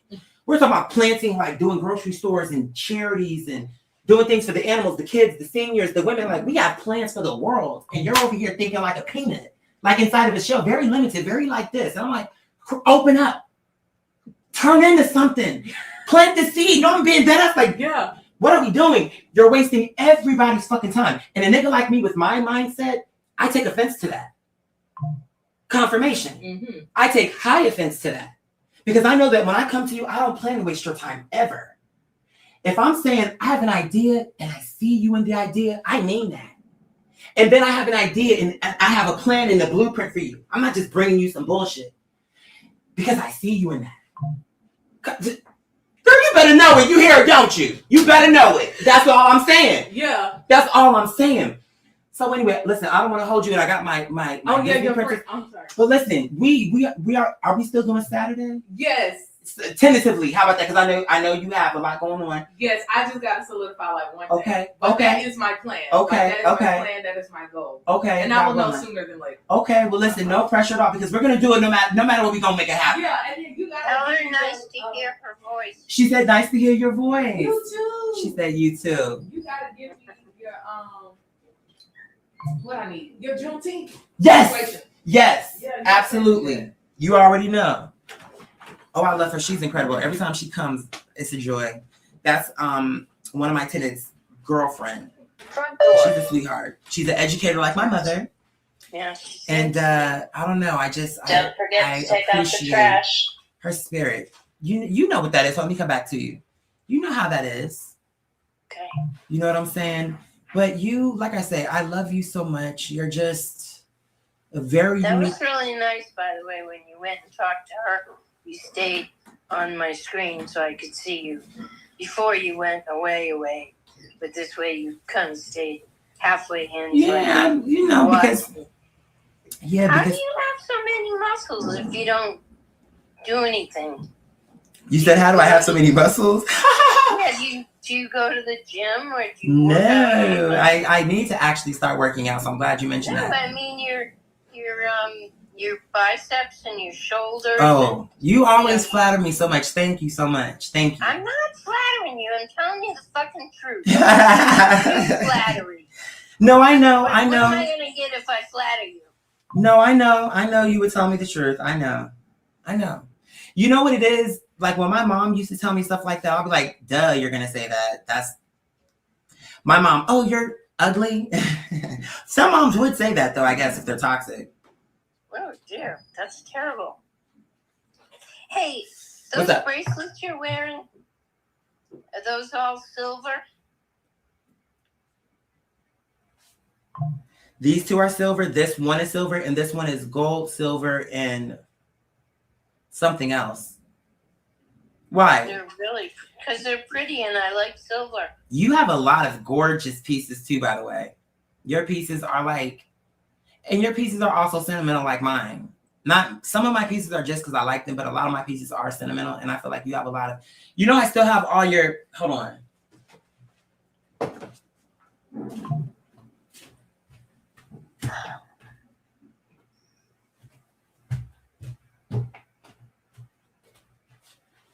What's this? I have all your gifts. It's a little giraffe that I bought for you when I was at Animal Kingdom. I love it. You always give me very thoughtful gifts. And of course, I keep them and I put them in places where they're visible. I was really, really pleased the other day when I asked you about the Afghan. Uh-huh. Oh, when I pulled it out? Right there. You were like, oh, you mean this one? And I Right. was like, whoa, you cut it right with him. That shows you that I'm using it. I know. I'm so glad. Of course, you put that much love into it and it's gorgeous. I love it. First of all, Back door. I love the look of it. I love the feel of it. I love the fact that you made it because I know you put love into it. So that means every loop that I'm saying that makes a thing is love because you made it with me in mind and I know what you did. So Yes, oh, I did. I'm going to have that forever as long as I'm alive on this earth. Well, that made me very, very happy. Inshallah. Yeah, it made me happy. I was like, Sure. you really made this for me? When I first got it, I was like, how long did this take you to make? Because it's huge. It's like you. Hold on, let me tell them. You guys, y'all may have seen it already, but it's like this huge. What would you call that? You call it caftan? Afghan. Afghan? AFGHAN. Oh, Afghan. Yeah. The Disney princess made me this gorgeous, large Afghan. It's like, see, I keep moving it around because now, okay, let me tell you, hold on, let me tell you something. So did I already tell you that I gave my bed up for hopefully the new tenant? Okay. So, I've been moving my blankets and stuff around because now I'm bedless temporarily. But that's okay because like I The said, couch in the living room is real comfortable. yeah, so that's what I've been doing so far. I've just kind of The been, one I slept on was yeah, the right. the part that Sabine let me have. Sure enough. But this is all, inshallah, I'm doing this now so that inshallah in a little bit, we can have a good time. I'm not going to be working on this level for always. It's just, you got to do what you got to do at the time to secure, I don't know, your future, however you want to say it. But all I know is, before I let you go, you already know I say this to you all the time, but still, I just want to say it again. I love you and you are very important, truly. Thank you. And you're special. You are. You're gonna make me cry. I'm just telling you the truth. You're a special person who, I just can't believe that someone your age and from such a different background should see all those things in me that people my own age and my own everything don't see. And you're just young and you're black and you're gay and you're feminine and you see it. Alhamdulillah. And I swear to God, Quadir, when I look at you, I don't see you as a black guy. I don't see you as a queer guy. I don't see you as a gay guy. I just see you as Quadir. And I mostly see your heart. And it's like 9,000 pounds big right here. And that's just how I feel. I mean, to me, you're not any different from anyone physically. It's just the things you say and the way you think and the way you talk. But it always amazes me because I think about you and I say, I know that you're a black guy, but you're not a black guy. You're just a guy. You know what I mean? I actually Get do. that? I actually do. Yes, I do. And I think it's funny hearing you word that in that way because I've heard people in the past say that, but coming from you, I hear it with spiritual eyes or ears, if that makes sense. In other words, that's what Allah wants. That's what Allah wants. That's how Allah wrote my character in the stars. What you just said is the goal. Like, it's supposed to be transcendent because it's for everyone. What I'm explaining is not just for gay, Black, Muslim.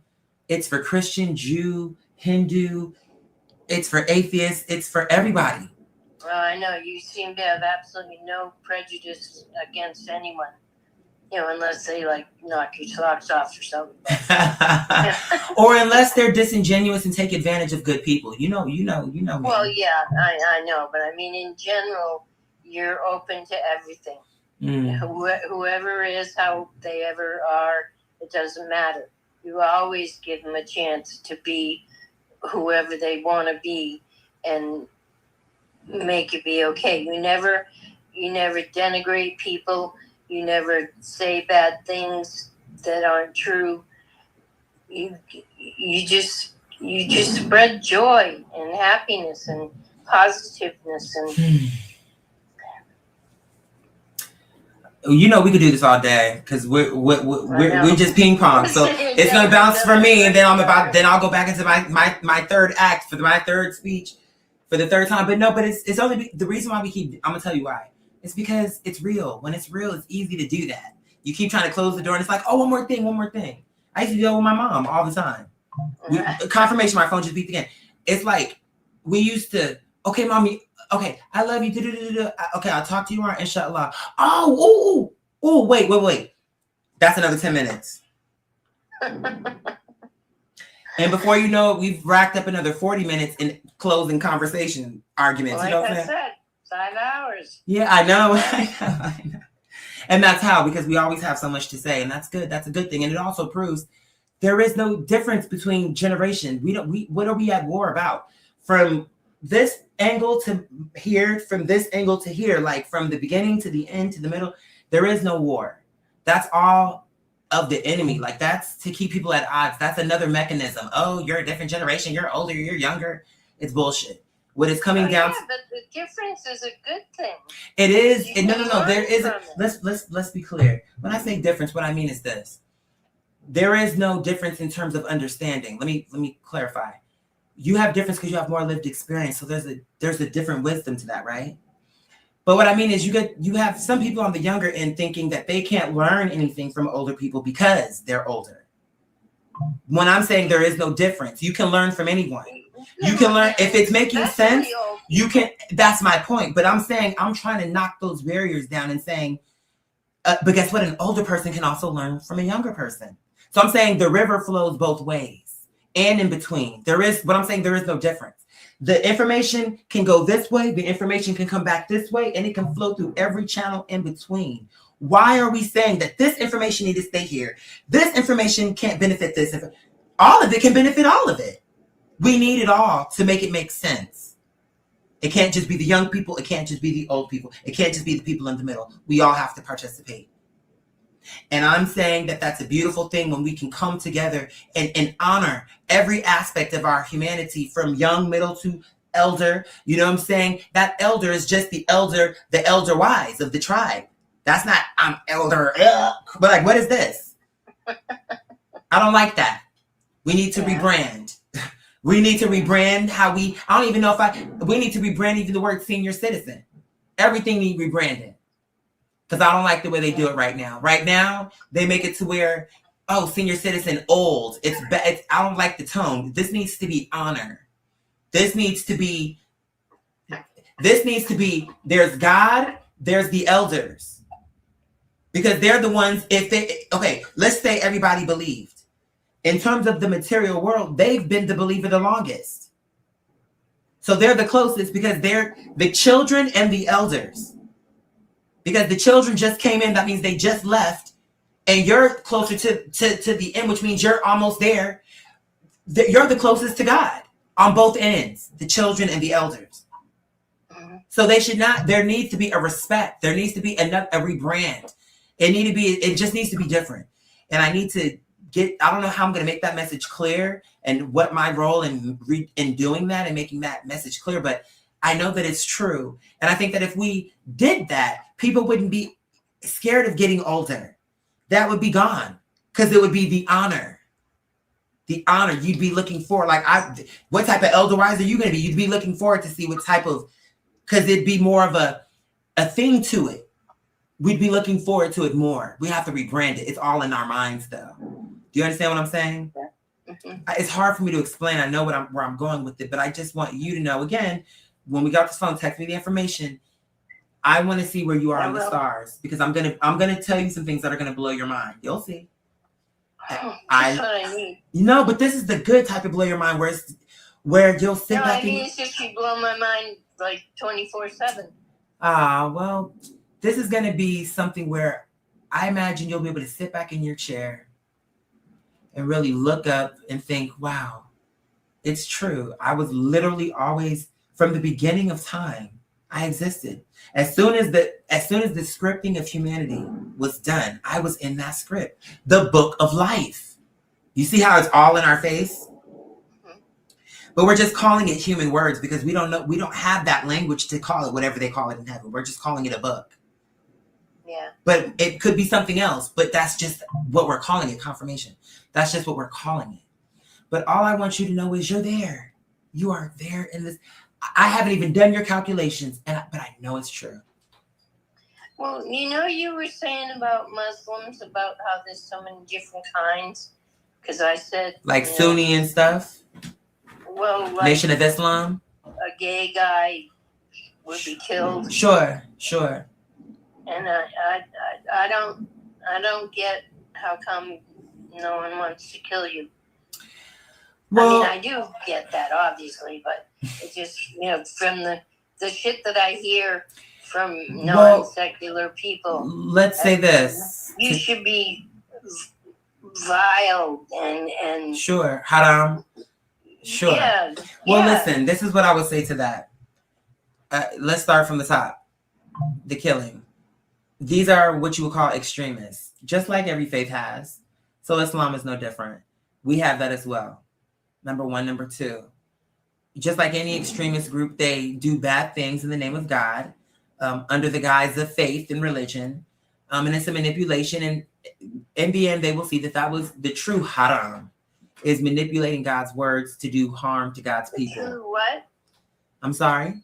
The true what? You got to take me back. What did I say before that? I don't know. You said something that was the true, some word that I didn't Oh, I'm understand. sorry, my love. So you know me, I be forgetting. I said something. What were we talking about?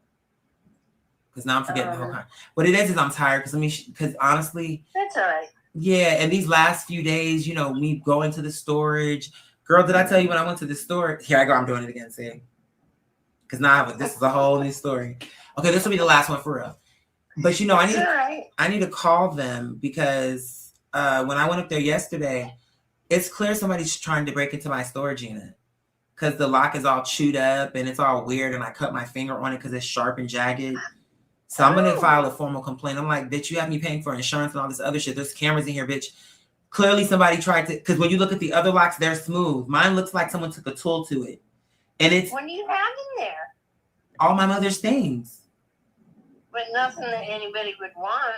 I mean, nothing that's worth I $1 mean, million. maybe not. I don't know, because I don't look at things like that. For example, my mom's horse from when she was a little girl, I guarantee you there's probably a value to that, but I haven't even looked into it because I'm never going to sell it. It's my mom's. So why do I don't see it as, oh, it's $5,000. I see it as mommy's. So even if they do, because my mom has certain jewelry pieces, but I don't see that as money. I just see that as mommy's. Yep. You feel me I on agree. that? Yep. Yeah. So I don't even know what's of value because I'm not looking at it. Like, I'm like, mommy's clothes, but a thief will be looking at that different. Like, oh, silk. Oh, like, I don't know. They'll go into it different than how we would. So I don't know. I don't know how to put this so you can see it. Let me see. If you can't fix it, just tell me what it is. What is it? It's a ring on my Aye. finger. Let me see. It's one of your rings? Yes, I'm wearing it. Oh, just put it. Let me see. If you can't flip it, just let me see. Just put my hand like that. Yeah. Let me Okay, see. Hold on. that's It's my- too. Go higher up my because middle finger. you're wearing it a little bit higher up. I can't see it. Okay, almost there, and then move it over. Almost there. Ooh, that's pretty. Is that It was my sterling? What is that? grandmother's. Platinum? No, it's my grandmother's, and it's platinum Aye. diamonds. Aye. and it Gorgeous. was appraised at $3,500. And they said they don't put crappy diamonds in platinum. That's just ridiculous. And then some of them are square cut. They're called baguettes. Okay. And then it has little round ones in between. And it just means so much to me. Right. It's like you don't plan on selling it. No, I mean, if I needed $3,000, well, maybe I'd have to. If you had to, but it's that's so far down the list. That would only be a have to circumstance. You would never want to, though. Isn't it beautiful? It's gorgeous. It really I is. just You have a love lot it. of beautiful pieces, honestly. You do. Well, I'm very picky. Well, you have a lot of good pieces. My grandfather also had a lot. He used to sell jewelry out of the trunk of his car, but it was like real pieces. He's been doing. What? Get out. I swear, my mom's dad, but he never worked a real job. He did that his whole life. Well, I don't know if I would say my grandfather worked a real job, but he sold jewelry. Are you being out of his serious? Garage. I'm serious. So now can't you see it's in the stars? Honest to God. Yeah, he had his own little office. What are the chances of that? Made the jewelry, made earrings, made pendants, made bracelets. Okay, now your grandfather took it further than my grandfather. Because see, my grandfather, what it was with him is he had connections in, like, I don't know what you would call it, the Diamond District. There's an area in New York City where, let me see, I can't see it. I know, I don't know how to do it. You got to move, like, pull your arm towards you. Yep. And then, is it a bracelet? You got to go higher, yep. Yeah, it's a bracelet. Ooh. What does it say? I can't see It that. says Alexis Jane. Oh, yeah, I love it. 1953. And it's solid sterling silver. And my grandfather made a bunch of bracelets with, I don't know if I can do this good. I'm so klutzy.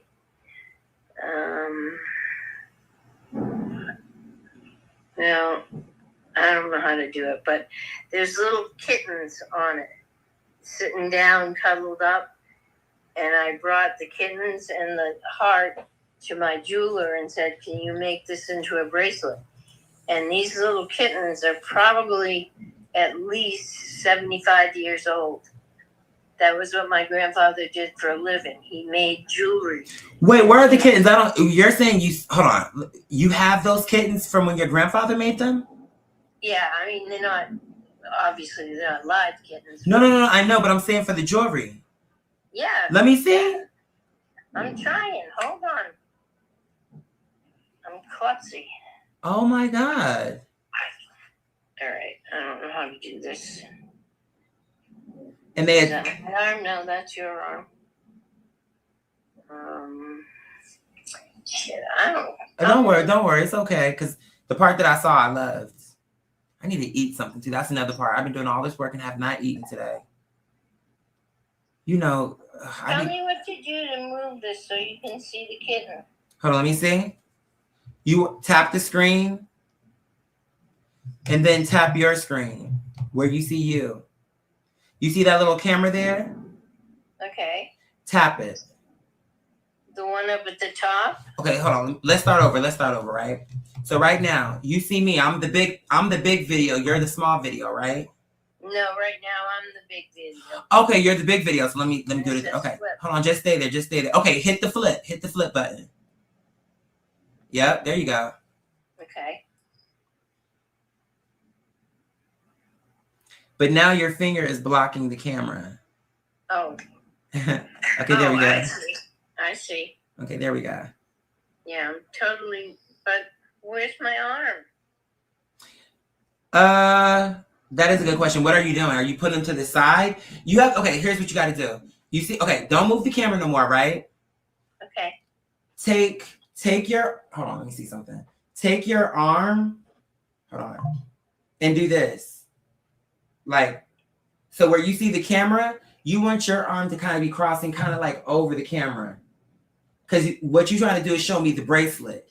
So your arm have to be crossing, like almost in alignment. Put it ahead of the camera, but almost like in alignment. You want to line the camera up with your hand. I don't know where the camera is. The camera is filled. Hold on. Okay, I'm gonna tell you. Fill your phone, the back of it. You feel the back of the phone, those bridged areas. like if you put your like just hold your phone like you're making a phone call, right? On the back, underneath your hand, you'll feel something. Like no, I need to say this a better way. So the back of your phone is smooth. The camera are those lenses that you see on the back of your phone. Right, I knew that. So because I mean there's a lens on the front too, but because you have you said what? Hold on a second. Oh, I see. There's my crinkly skin. If you could please. Oh, I get it. Hold on. Oh, for sure. Absolutely. Hold on a second. My tenant is texting me. Hold on. Okay. Absolutely. I got you.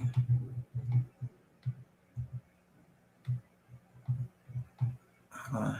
I hate that happen. Oh, you got the cats up there. Hold on. The kittens up there. Hold on. Yeah. Okay, let me see. Oh, I love that.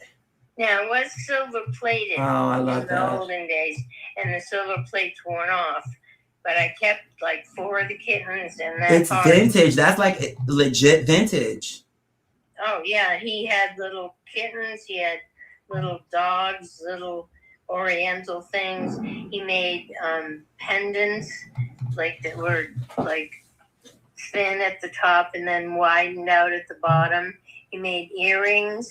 In those days, they didn't even think about pierced ears, so they had the clip-on kind. Yeah. And yeah, and he had his own typewriter and his own everything. He made everything. He shipped it to wherever it was going.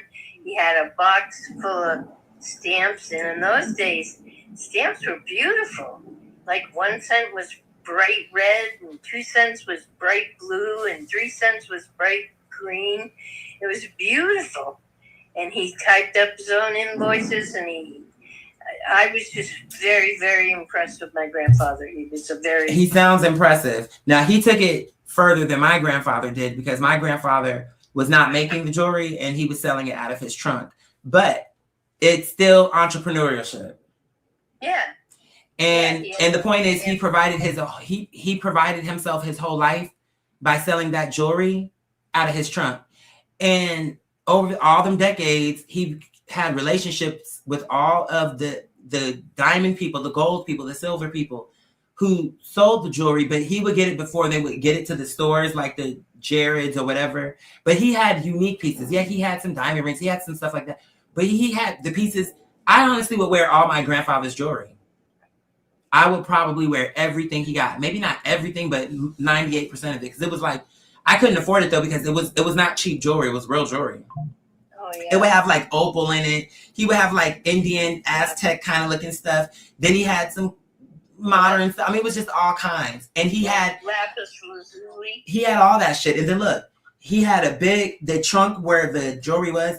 It was a big wooden trunk. Like I've never seen nothing like that. And he would carry that big old thing around. And I used to think, are you not afraid somebody's gonna rob you? Because I mean, you must have at least $80,000 worth of jewelry in this case. Good Lord, that's a lot. And he would roll around with that day and night. Wow. And everybody knew that's what he did, but nobody ever robbed him. Oh, that was lucky. Or maybe he said somebody did, but clearly they didn't do it enough because he kept going. My grandparents had their house built like from the ground up. Mm-hmm. I actually have a photo album of the carpenter guy that built it, and all different poses of when he was, putting in this and putting in that. And he made it so that it had all the rooms that he wanted and then some extra rooms too. And the garage went just so far, and then there was enough for a room in front of the garage. But he always drove what they used to call in the olden days a wide track Pontiac. Hold on, you got to flip the camera back around now because now I'm just looking at the living room. Yeah. There we go. Okay. Because before I was just looking at the living room. I'm like, girl. I know. Well, make this. I don't want to look at me. How do I make me get back to you? Oh, okay. Let me see. Tap the like you see how you see your square? Tap anywhere above you in the black.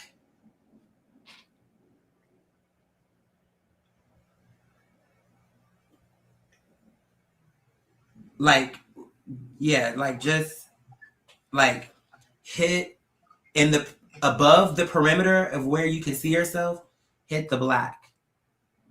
Yeah. Oh, there we go. There you go. I was just hitting the wrong black. Right, The right. black that was a half an inch on the other way. Right. But We used to listen, have this wide track Pontiac, and there was a thing in the you probably weren't even born. no, listen, because I know us, and I know we about to get into a whole other thing. But honestly, I think I'm even gonna wrap up my stream because now I feel like I need to eat something. I feel like it's almost 7:00. I haven't eaten anything all day because honestly, I woke up and had to get to work. I got something I need to tell you. I just can't tell you now. But I know I have a lot of things to ask you, and I can't ask you now. right. And then also, don't forget to send me your info so I can look you up in the stars. I'll let you know what I get. What else I want to say right off the phone? And don't forget, because I do want to hear about this Pontiac story, but it's just because I know then I'm gonna have questions, and that's gonna be another 30-minute feature film. We're never gonna get off the phone. I can see exactly how we got to those 5 hours. Spend our whole lives. I know. No, but honestly, because clearly we're a mirror image. It's just reversed, like 3773. I didn't know you told me that already. You said it in the letter though. So I must have. Or might have been a text or something. But remember, I think I need to go to the doctor to see if I have dyslexia because sometimes I see things wrong. So you probably did put it to a letter, but I just read it wrong. Well, that's okay. Yeah. But I knew it. Yeah. And I would save it and share it with you when you were ready to know it. Yeah, because that's important. I'm surprised I'm just finding that out, but it's okay. Yeah, when I turned 73 in February, I texted you or wrote to you or something and said, hey, I turned 73 and I'm thinking forward to November and you're going to be 37. And isn't that funny? Oh my God. It must have went over my head. And that's unlike me. I don't know why that would go over my head. No, because the more you're saying that, I feel like that fragment of my memory is coming back. But what I'm saying is there's a reason that was hidden. You must have said it and it went, I read it, but it didn't. You got what I'm trying to say? Like it didn't stand out for whatever reason. It was hidden from me at that time. Because the memory is starting to come back. I do remember something about you saying something about, isn't that funny? But I don't remember directly you saying it was, oh, I'm turning 73, you're turning 37. I just remember you saying, I thought it was quite yeah. amazing. But then all the things to happen. But wait a minute. Let me see something. Hold on. So am I tripping? So hold on. If I'm 37, 73. You better be sharing. Right. But hold on, this will be the last thing and then I gotta go. Hold on, let me do a calculation. Okay. 37, 73. It's the same thing as mommy in reverse. It's my age and my birthday reverse.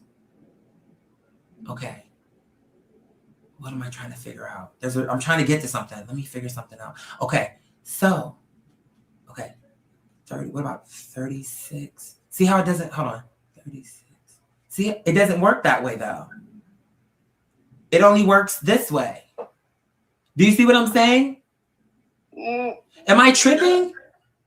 Look, only works? I'm saying if I'm 37, right? And you're 73, that's it's okay. It's the same way how my birthday is 11/3 and my mom's death time is 3/11. It's the reverse mirror. Do you see what I'm saying? You're not 37 yet. Are you? You're going to be 37 this November? No, I'll be 38. Okay. But what I'm saying is, do you see how it only works right now? Yeah, because you're 37 and I'm 73 in February. Girl, it's in the stars. No. What I'm saying is, that means that after we pass this one, it goes back out of order again. Yeah. Which means this is the time. This is the year. No, but do you see what I'm saying? The code locked in. Because once we pass that, when I turn 38, you're not going to be 83. Oh, God, I hope not. No, but do you see what I'm saying? Yeah. I'm saying the mirror effect is happening now. And Allah knew that I would calculate that. Because once we pass this year, something very important is happening right now in this year.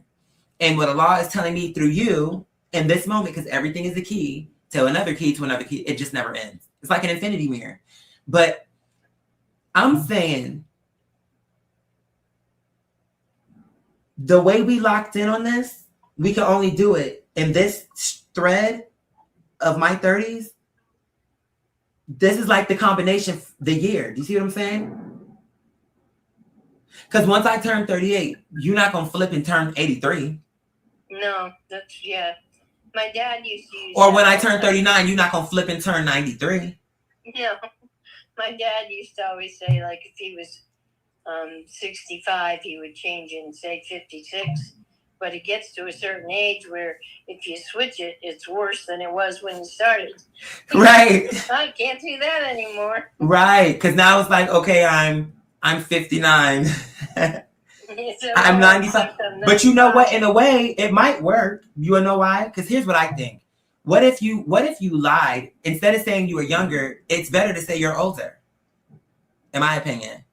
Because if you said you were 95, but really you were 60, people gonna be like, oh my God, you look incredible. To me, that's a better reaction. I know, but it's all fake.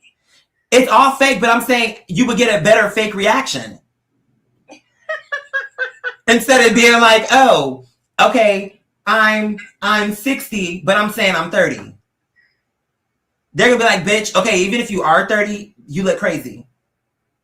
No, I think you could pull that off. No, I'm serious. If you continue to grow and flourish the way you are, you could be 60 and say you're 30 and everybody go, oh, hi, nice to meet you. No, I'm serious. I know you're humble and you don't think about yourself and you got so many other celestial things to think about, but honest to God, Quadir, you are so handsome. So you're like eye candy. I'm serious. When we were at the park with that kid Yeah, that we met yeah. and we were walking together, I was like, well, I hope everyone's looking at me because look who I'm with. I mean, I was just so overwhelmed by the whole thing. And your friend just accepted me so easily. And just That was let our me first know time the meeting first- too. I know. He was very, very nice. I liked him a He lot. was very nice. And so I didn't know what bird watching meant. That was so, you had me cracking up with that. Well, that I was- got another one to crack you up with. I just don't want to do it on. Okay, right. Oh, I love you so much. Listen, we're going to get, seriously, on a serious note, we're going to get our health together. We have to. We won't be able to have the fun. It's all going to be a pipe dream. And then Yeah. it's like we're betraying the dream is a wish. Yeah. And you literally have it tatted on your skin. So that's how serious we got to get about this. Okay. Us both, not just you. I know. Us I both. know. You know what I'm You're not saying? asking me for anything you wouldn't ask for yourself. You know me I too know well. that. You know what I'm saying? So I'm so glad you got those yucky nails off. I know. It's like here's my thing with the nails. They're cute, whatever, but you got to be rich to have those, in my opinion. Because by the time you put those on, you got to be in a position where you got an assistant who could do all the heavy lifting. You got to, And you can touch everything. you gotta- so don't have to you know what I touch it. mean? You gotta be literally living the soft life. Or you had to have started when you were a child, or like not a child, but like say 15, 16, so that you're so well trained with those nails, it's second nature to you. But see, it's not I second. can't believe you could roll. I know, me either. But I was gonna figure it out because if I was gonna figure anything, I was gonna figure out how to roll a blunt. But I was still very surprised that with them long ass nails that I got that good. But obviously, I function way better without them. And the great thing is, I like my hands both ways. Like I don't feel naked without nails. I always have So them. you have beautiful hands. You have nice long fingers, and it's very nice.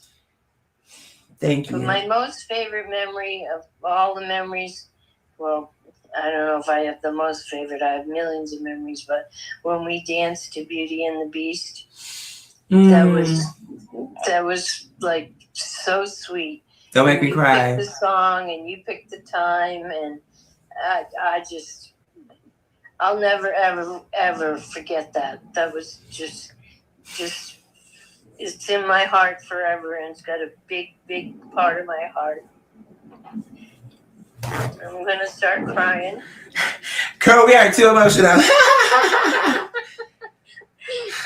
When you come to visit me, you bring me a box of tissues, and when I come to visit you, I'll bring you a box Right. of tissues. When I go to Disney World, I bring boxes of tissues because I just cry the whole time. You know, everything is so beautiful, I just can't stand it. I can't wait to take you to the Voices of Liberty. Oh yeah, I'm excited for that. Yeah, Oh, I there's am. 9 people singing a cappella in 9-part harmony. That's with exciting. Beautiful acoustics, and I know all the tricks. So when they pretend like they're gonna take you and you're supposed to let go, I know what's happening, so I don't let go. And the guy looks at me like, "You didn't let go." I'm like, "I know. I've been here before, you know." And they know me, and they're Drive like, carefully. "Oh, I'm just getting some out of the car. And by the way, I'm sorry for your loss. I'm on the phone, so I haven't got a chance to text you. Thank you, I appreciate it. Sincerely, Thank you. I'm sorry. That's That's one of my okay. yeah. You don't have to be. Don't Yeah. forget to take out the Ever trash. have to be sorry. No, you know how it is. But listen, my love, because we're doing it again. It's just easy, because that's what I'm saying. I'm doing it with you, but I used to do it with my mom. Like, we keep wrapping it up. That's why I'm like, it's in the stars. It's there. There's something happening. But listen, I love I'll you. send you a text. Please, and I don't will. forget full maiden name, because there may be more to this whole phenomenon, but I'll put everything I Front can door. think of. I love you. I love you too. more Don't than forget you'll to ever take out know. the trash. Okay. Take out the trash. But I need the reminder. I put that on for me. I literally, because you know me, I be ripping and running. Next thing you know, the trash is overfilling. And ultimately, that's my responsibility. You know what I'm saying? Because I've never seen a house that had a door that told you to take the trash out. I know. But I I've appreciate never seen that. so many things. Oh, I'm so hungry. My stomach is starting to growl. Anyway, I know I've said it 300 times, but sincerely, I love you. I love you. I love you. You are I incredible. love you too. And I'm grateful that we've lasted this long and just, Oh, me too. yeah, I'm overwhelmed. I can't even believe it. yeah. It doesn't. I can seem believe real. it. I'm just very, because you're a creation of God, so I can absolutely believe it. It's just I'm honored that I'm on the timeline that could encounter such a sincere person like you. So, It's just, yeah. it was magic. It was Yeah. in the stars. Something. Yeah. No, you said it right. You don't gotta. You said. Look, you're learning. You said it. You said it because that's the truth. You already know the truth. It's just we're starting to remember like how this shit started. But Yeah, it's just like, why would I be there? why would you be here? Why would you be on the train? Why anything? If Why would I anything, be if behind you? anything Why- about your life would have been different if you had been born in a different state. I'm telling you that it comes down to the details that you don't even think would be important. That you ate oatmeal instead of cran, instead of raisin bran. That you had orange juice instead of apple. You understand what I'm saying? These are things that you are thinking and that I even would think, big whoop. Because we're looking for the signs that we can measure. You know, okay, I got married at this time. I was born at this time, this, that, and the fourth. But here's the thing that we're not understanding. Those are landmarks. But there's all that DNA in between is what builds into those landmarks. You're not getting it though. All of those little things, those daily washing the dishes, were everything that you will ever be in that timeline from your birth to your marriage to because there's a process before. You're saying, well, but what's my thing before birth? That's where it's the continuum. Your parents, that you're existing. Did you hear my phone just beep? They were here. They say that all of the eggs that will ever be in a woman exist when she's born. Have you ever heard that before? No. Look it up. You know what that means? That means from the very first human being, every human that will ever be was inside of that one. Wow. If it's true that a woman have all the eggs she will ever have are already in her, it's not like she's creating them from scratch. I don't know if you're born of them or I don't know how they get them. They're already, whatever you're going to have, you have them at birth. And then from there, it's the countdown. Well, unless you cut everything out and throw it away. Well, you get what I'm saying. No, that's true. That's a fact. But you get my point, though. That's the way I felt. I'm saying when your mother had you, before she even knew your name, you were in her womb. You were in her body. You were there. There was an essence of you. Your soul just didn't occupy it. That's where your father comes in. Yeah. A means to fill, not the void, to implant the soul. It's like there's a body. The sperm is the body, but it carries the DNA from heaven and the stars. If you look at that DNA, think of that DNA as a celestial constellation. And the head of that sperm and throughout the tail is all of what you will ever be. And when that all you will ever be connects with all that ever was inside of your mother, that's you. So that's the in-between. You see what I'm saying? Before your birth, that's your in-between. Your in-between is your parents' story and the celestial story. And their in-between story is the same. It just keeps repeating. You could just go back and back and back or forward. You can go wherever you want to go through the tape. You get what I'm saying? Yeah. And all I want you to know is nothing about your existence is a mistake. Nothing. You're not here by, some kind of mistake, happenstance. It's just, I just want you to know that. And once you can really understand that, then you start thinking, so that means I serve a purpose. And once you get to that part, then you start thinking, wait a minute, things that serve purposes are useful. Then once you get to that point, you say, wait a minute, things that are useful are assets. And when you realize that you're an asset, you realize what? You're important. You see how it's a building block to get to a conclusion? And this goes back into the assets, passages, and foundations, but I'll have to tell you about that on another phone call. But I'm just saying, do you see how I just built that up into a method? Yeah. But we'll have to talk more about it because, like I say, we keep winding down, and I'm hungry. I'm about to wind down with them too. I got to hit some comments, but I love you, truly. No, you're hungry and you're tired. Yeah, and I'm tired. I've been putting in a lot of work, and I'd like to just eat a nice sandwich. It is 7:08. Okay, we've been on the phone for... They have a club, one last thing. They have a club in Georgia, but when I was a teenager, called 708. But they used to call it 7:08 late because it was supposed to be like a hot mess. And it's 7:08 on the clock. That's what made me think about that. But what were we about to say? I'm sorry. Oh, just that we're going on 3.5 hours. And this is our second phone call. Confirmation my thing just beat. So, no, I was counting them both. Oh, okay. I was about to say. Yeah, just because you went away for a little while, I stayed. True. You came back and you were like, "Oh, you stayed." I'm like, "What was I gonna do? Hang up on you?" No, I didn't know it was gonna go as long, and but I love you and I appreciate you, and I wouldn't have blamed you had you would have. But I know, but you said you'd be back. I did. And I there's no way I'm hanging up without even saying goodbye. Okay.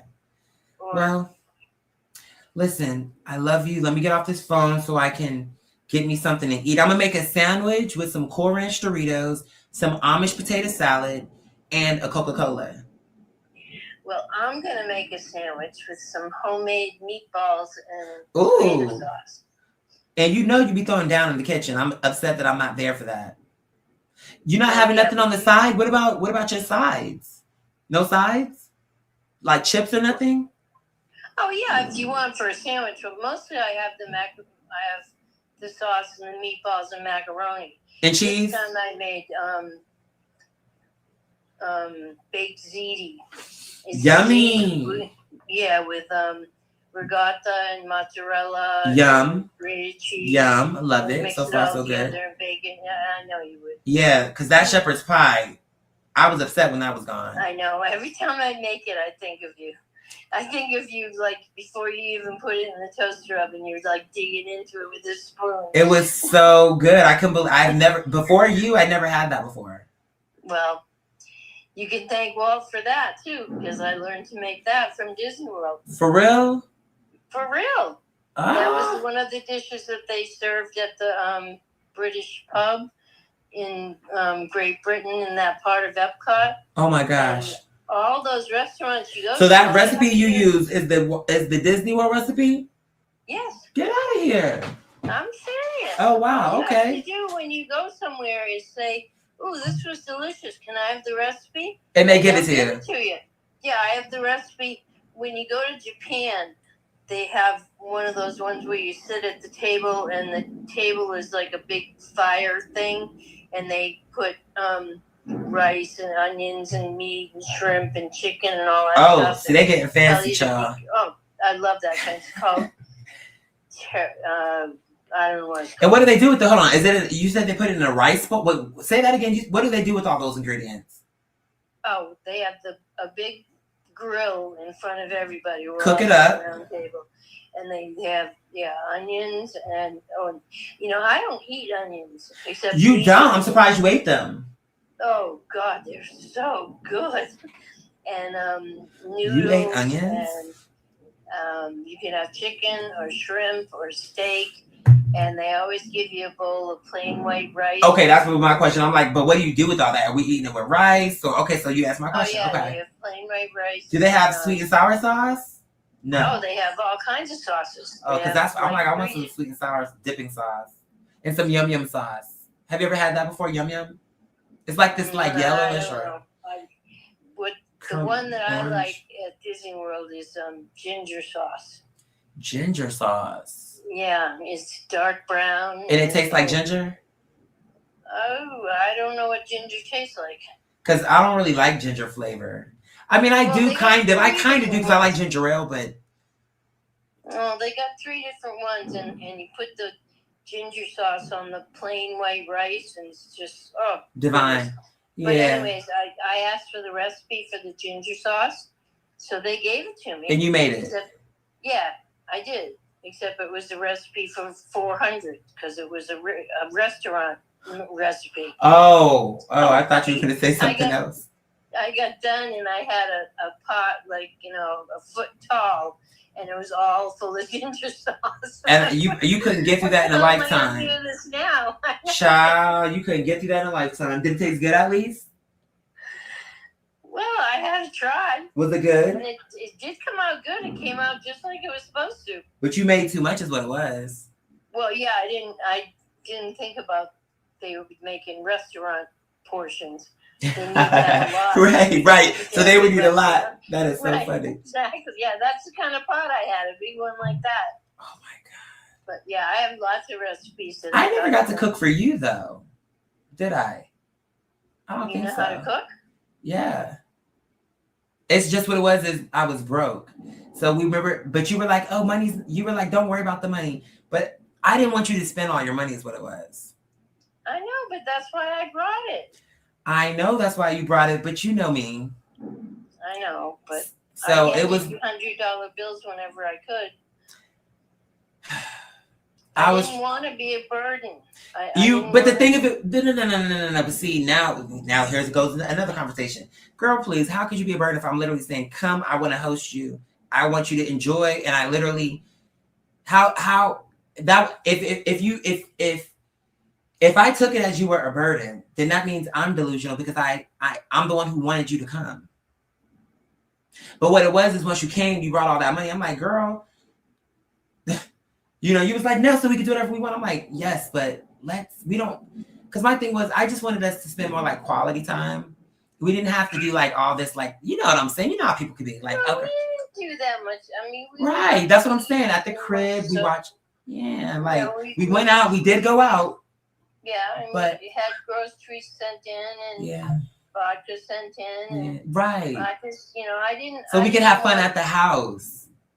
Yeah, I had a wonderful time. Yeah. I mean, And and I didn't want you to be totally cooped up. That's the reason why I was like, okay, we'll make the grand finale our day when we go out. to the park. Yeah, and we went to the bar after that. I feel like we went somewhere else. And it's Yeah. not to say we can't go out more than that. It was just that was our first time. And I just Yeah. wanted That you to first date. Yeah, right. And I wanted you to first see no, but for real, I wanted you to see first that number one, I was genuine and really wanting you to come. Number two, that I'm safe and you're totally, this is my mother's home. I wanted you to see it, feel it, know that it's real. And then boom, now the next time you come, that's why when I go to St. Pete, now we'll do more things. And then when you come back to Georgia, we'll do more things.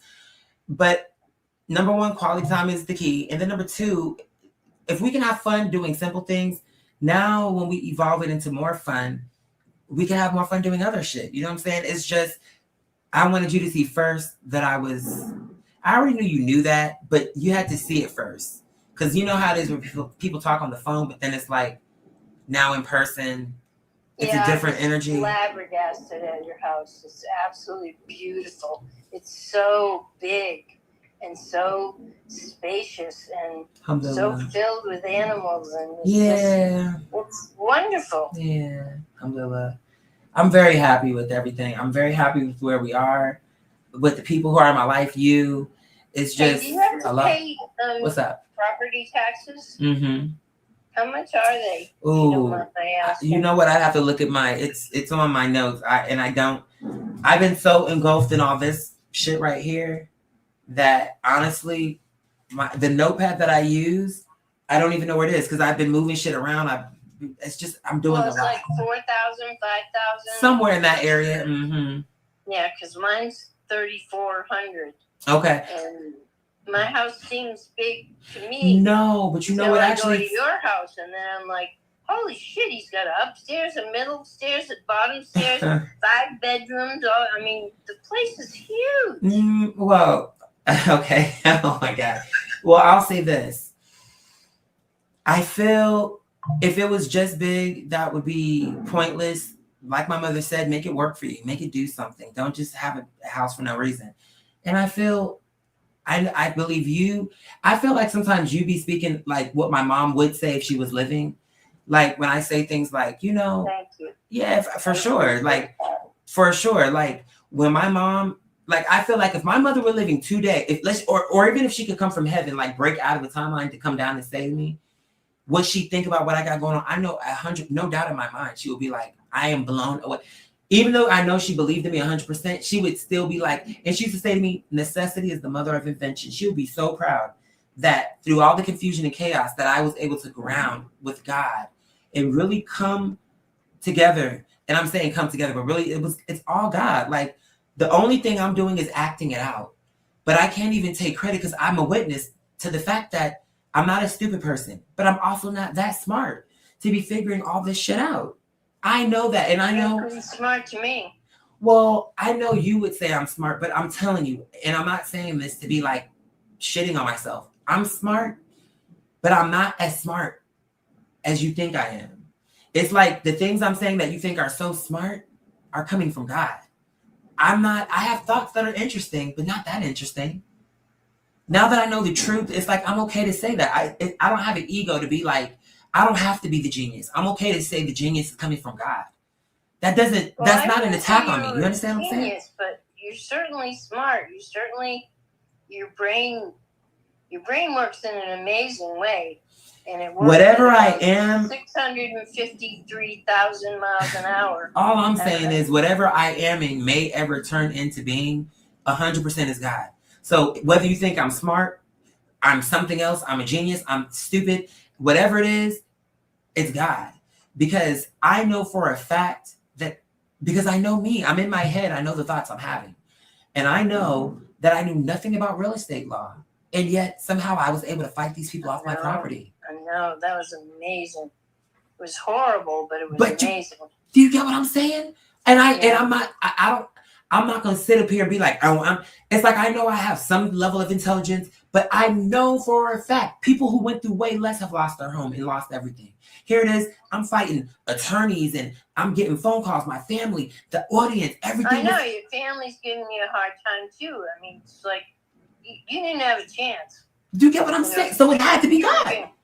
Because how did I get through that? And with my right mind, sane, still like grounded, how? Calm? How? Because I'm telling you, I'm not that poised. I don't have that much patience. You know, because you see what I'm saying? Yes, I've been hit by it. So you know that when I am giving grace, there's a level above me that's allowing that to happen, because when it's the human side of me, my patience can be very short. Because I'd be like, no, let's figure this shit out. Like, whatever, let's move, let's figure it out, let's get to it.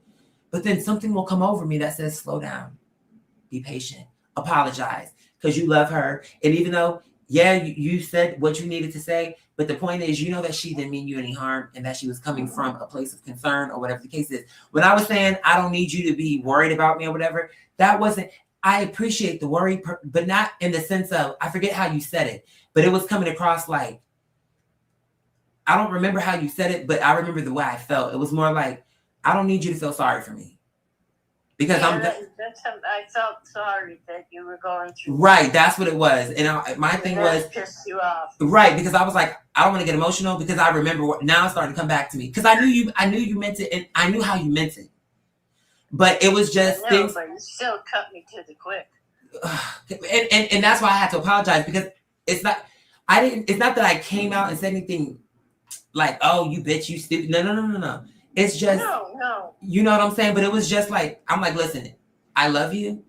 And my thing is, I don't need you being sorry for me, because I'm with God. I'm a warrior. I'm going to fight through this, and I will survive.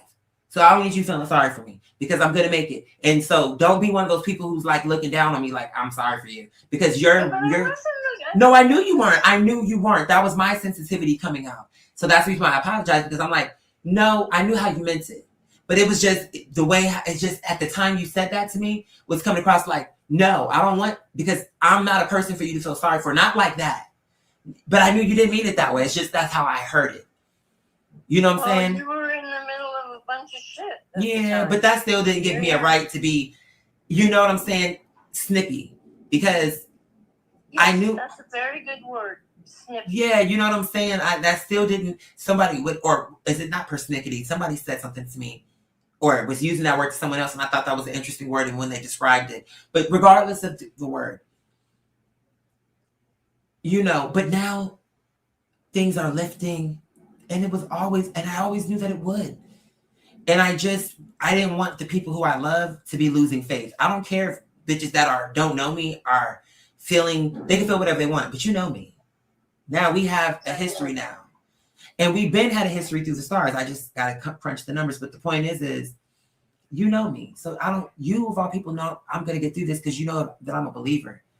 So if that's true, don't feel sorry for me, because it's going to turn around. I can't tell you when. Yeah, I didn't mean to. I know you didn't. That's the reason why I was like, okay, girl, I'm sorry, because I know that's not what you meant. Well, and I didn't have a fit, because I figured you were under enough pressure, and that snippiness wasn't necessarily directed at me. No, because I love you. You're important to me. Situation. Right. I just happened to step in that place. And it was like, as I was firing off, and weren't you, maybe you were sending that when I was live. I don't remember how it happened, but it don't even matter. The point is, I love you. You know that. And that's why we're able to get over things, because it's not, you're somebody that I care about very deeply. And I want you to see us take this thing to the finish line, because I believe that you were sent through God, and my mother was the stork. It's almost like it's in the stars.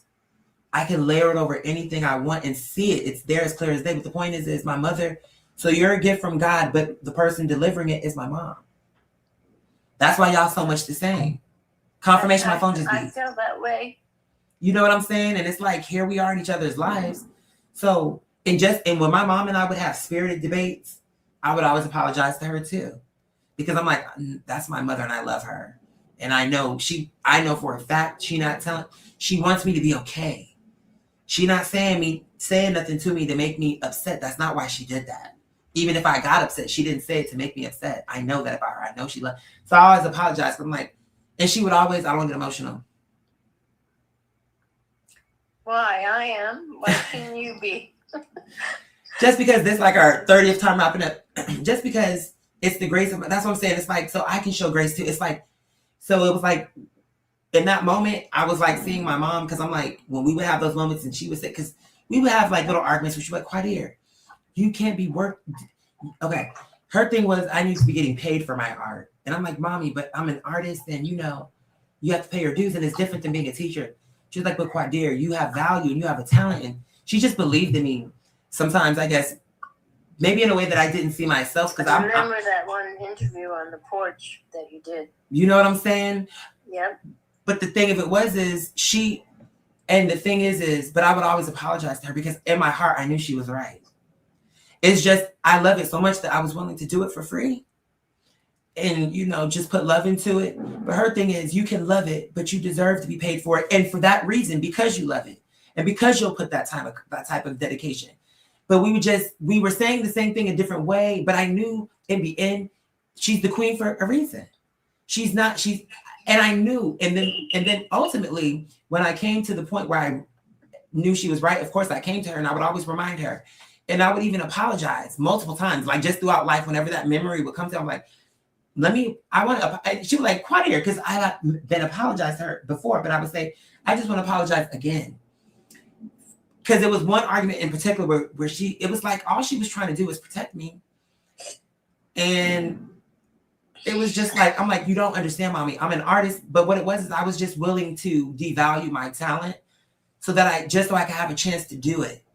And her thing was, Quadir, if it's for you, if Allah intends for that to happen, there's nothing that can happen that will make it not happen for you. But you have to understand, you have a gift. And you can't, she was just, and we would argue about that. Because I'm like, you don't understand it. She did understand. But it was just, I wasn't seeing it. So anyway, when I finally did see it. I got my tissues first. When I finally did see it, I would always apologize to her because I'm like, and she would say to me, Quadir, it's okay. When we would have that conversation, I knew that eventually you would come around. I was planting the seed. My mother was it was the patience again. And I'm my own person. My mother was, I would say, more patient than me. I strive to be that way. But I just am grateful to that lady forever because she was so good. All of this, what I'm doing right now. You're very lucky. She was a wonderful woman. And you're lucky you had her as a mother. Because I don't know if anybody else could have dealt with you. I'm serious. I mean that. No, I mean that. I know. That lady was just very important. Very important to me. So, even just outside of the spiritual aspect of it, just on the fact that my mom, a promise that I made to my mother, who stood by me through my life, you know what I'm saying, through everything that happened to me. That woman stuck by me. So it's like the least I can do is fight for what she already fought for. She got the house. She did all the hard lifting. And it's like, so now I can figure out how to keep it going. It's just, to me, that's what I'm saying. Like my mom, maybe to other people, that's why I say what I say.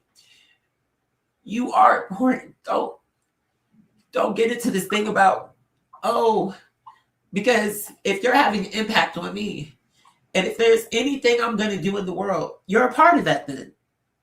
So you can't, if I'm important, how can you not be important if you're important to me? My mom has to be important because if I'm important, I wouldn't be here without her. And everything good that's happening here is because of God and my mom, the woman who went against the grain and believed in me when everybody else was telling her no. She when you believed were in a me. small child, Yeah. did you know then that something was different about you? I didn't know. I wouldn't call it different. I mean, I saw that. I suppose I was different, but I didn't even know what that meant. Like, what does that mean? I just figured this is the choice I chose. I'm playing with Barbies. You're playing with Hot Wheels. It's a choice.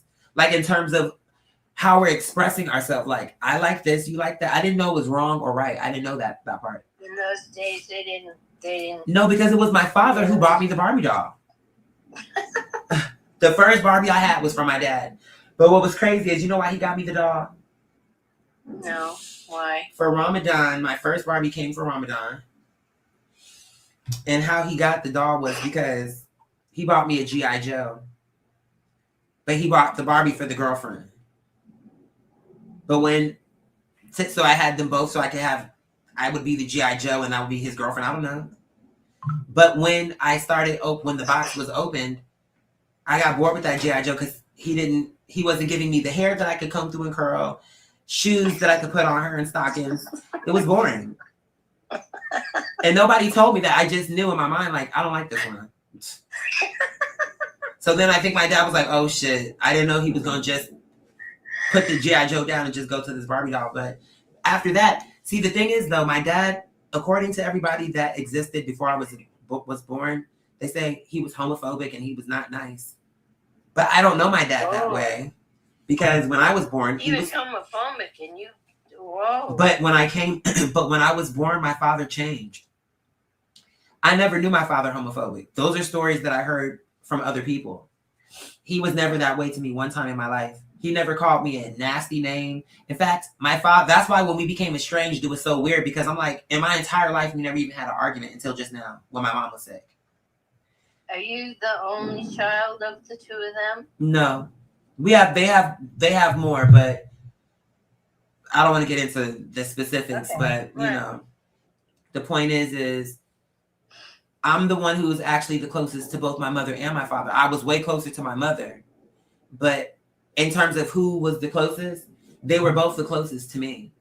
Everybody felt, that's why they didn't like me, because they felt your dad was mean, and now that you're born and you're gay, now all of a sudden he want to like gay people just because you came around. Before you came, he was not like that. And then, you know, he just was always protective of me. That's the only version of my dad I know. Is him. He would whoop everybody's ass about me. And then one time, and he only tried to spank me one time. I only have one memory of my dad trying to spank me. He never spanked me except for one time when he tried to, but I didn't let him. Because when he swung, he had this thick, I remember this belt. It was a thick belt, but it was old and worn. And it was thick and leather. And it had like, kind of like these ridges. And I don't even remember what the reason he was going to beat me. But he came to me with this belt. And maybe it hit my hand and it hurt a lot. All right, my love, drive carefully. You heading out too? Yeah, I'm driving her home. Okay, you be safe on the road. All right. Front door. I was saying something. What was I saying? Oh, my father. But what Don't about? forget to take out the trash.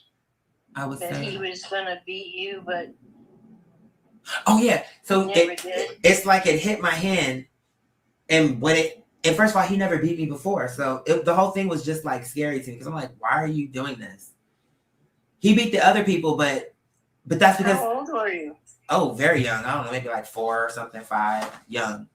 God. But the point is, like, probably the age of around this picture. I was young. That's so cute. But let me tell you what happened. This memory sticks out of my mind. So that's how little I was. So you can imagine. So when he hit me with that belt and it hurt my hand, when he tried to hit me again, I caught the belt in the loop. Because you know how you fold the belt over and it makes a loop? Yep. But I caught the belt in the loop. And then it's like, we should snap it. and I kind of broke my arm into it, like, and I was holding on, and he kept trying to get me off the belt, and he couldn't. He was using his grown man strength, and then he started trying to swing me off the belt, like how they do dogs, like get off, get off.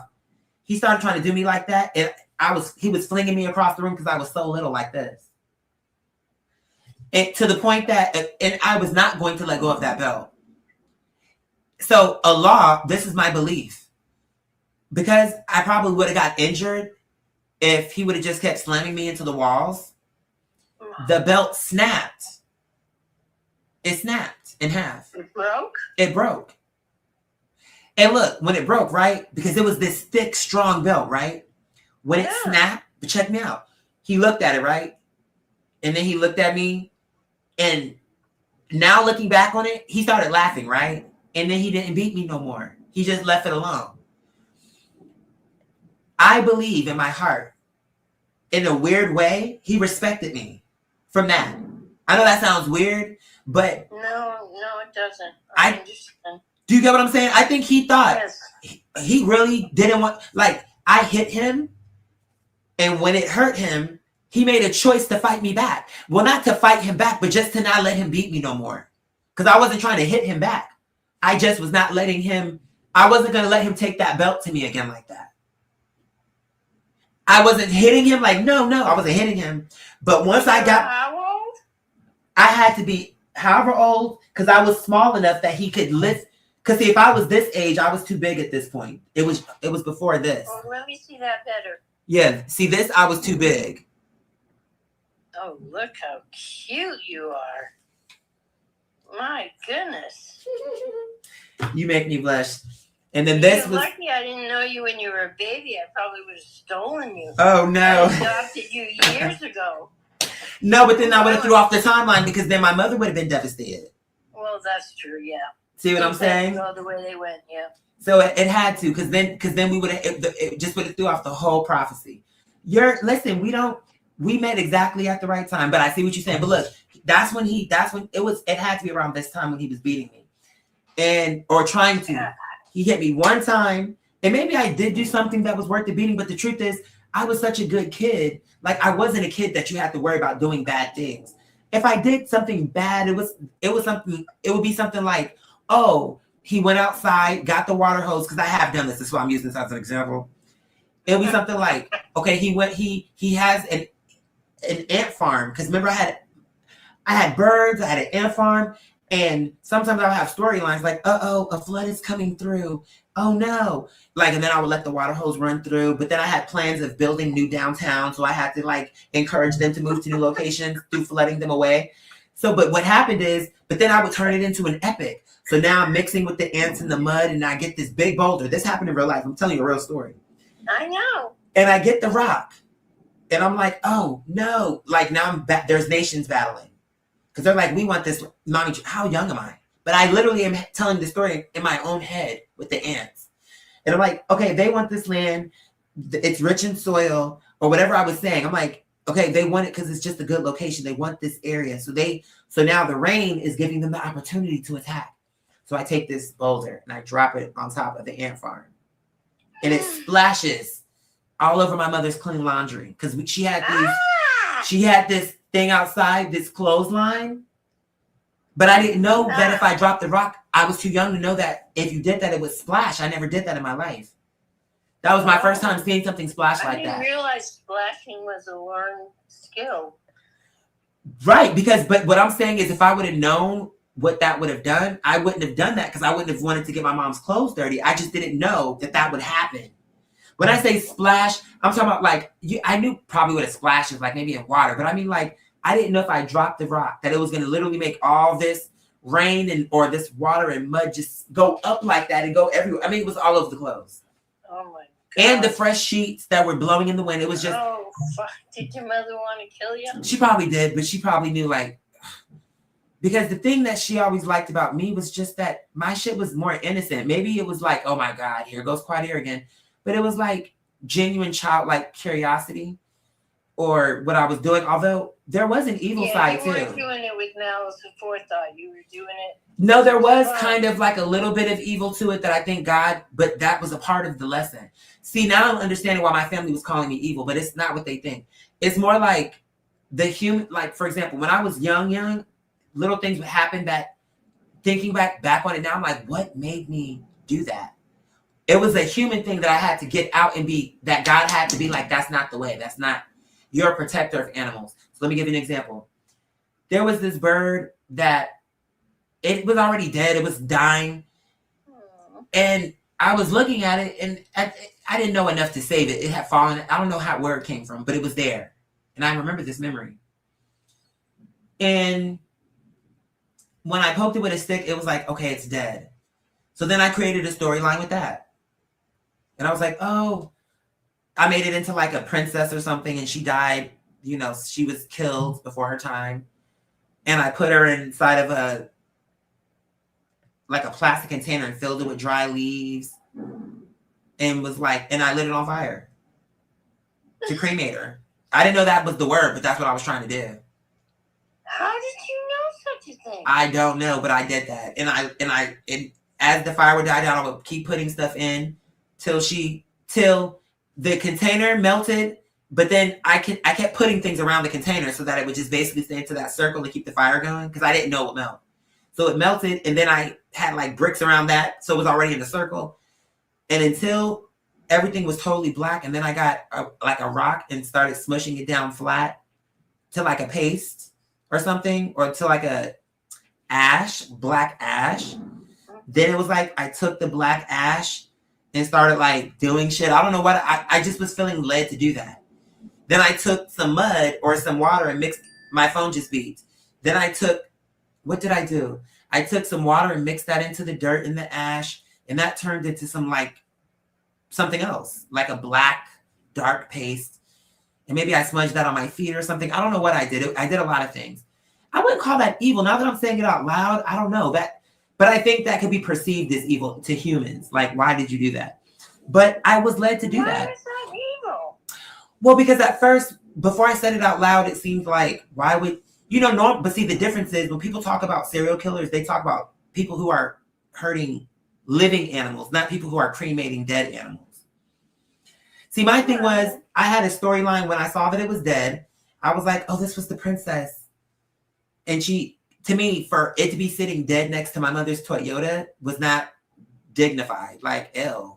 She shouldn't just be sitting here dead with her wings out like that. It just was stupid. I had a lot of dead ones. They fly into the screen around the pool. Yeah. And they knock themselves out, and I find them in the garden with broken necks. Yeah. The only thing that's cool is you get to, you know what? Hold on. Now that I think about it, I guess nothing has really changed, because now when my animals die, I still bury them. I still have a thing that I do for them. I've cremated lizards. I've buried bees. Obviously, I've buried Anais. I guess I'm still kind of that way. I guess because now I do it intentionally. Like, even though I had a thought process behind that dead bird, it's different than what it is now. But what it is I was too young to know what I was getting into.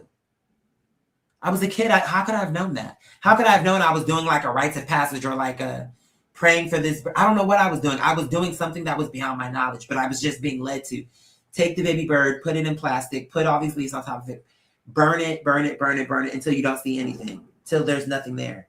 Then smash it, do all these different things. And it turned to ash, but it was like, it was such a fine ash. Even the plastic was like, no, it got to a point where the plastic melted down. What happened? It melted down. Something happened with that. It was like chemistry or something. Cause I'm telling you, it got so hot, and I'm a kid. I'm a little kid. How did the house not burn down? It's just like, how did anything? But I was doing that in Arizona, and I remember the flame being high, and I wasn't afraid. I myself could have caught on fire. Confirmation, my phone just beeped. And I didn't even know. I was too young. I didn't know about stop, drop, and roll. I'm being dead ass. And guess what? And I kept adding things into that fire. The whole neighborhood could have caught on fire. I mean, and then the plastic kind of did this thing where it was like a part, it was liquid, but it was dirt. I don't know what it was, but it was real. Because the plastic got to a point where it started making bubbles, and it was liquid. Oh. It was liquid. Like it looked the way water looked when you start boiling it. And then even that turned to a powder. It was literally all powder by the end, including the plastic. Wow. Yep, it's true. And then I put it on my face. I'm like, and then I mixed it. I did two things. I put the ash and I put the paste on my feet. I put the ash on my face like a tribal something. I can't remember exactly what I did. Maybe on my nose, like right here. I don't know what I did. And then I put it on my feet. And I know that was another time where my mom probably was like, "What the hell have you been getting into? This child is always doing something." And she was how like, did you know to do that? I did not know. I just did it. And then, of course, you know about my birds that I brought in. Did my two beautiful pigeons that I hatched from eggs. Now that, remember, I didn't tell you about my birds? I don't think so. Girl, we're going to have to have that for another time, child. Because I promise I have to eat something. I'm about to pass out. I know. Well, don't pass out. Yeah. I love you so much, my Disney princess. I love you too. Get some rest. Don't stress. You're in the celestial heavens. I cannot wait to bring you back your numbers. I'm very excited about All right, that. I'm going to text you all my stuff. Okay, I love you. Kiss the babies if you get a chance. You too. I will. Bye. Bye. Alhamdulillah.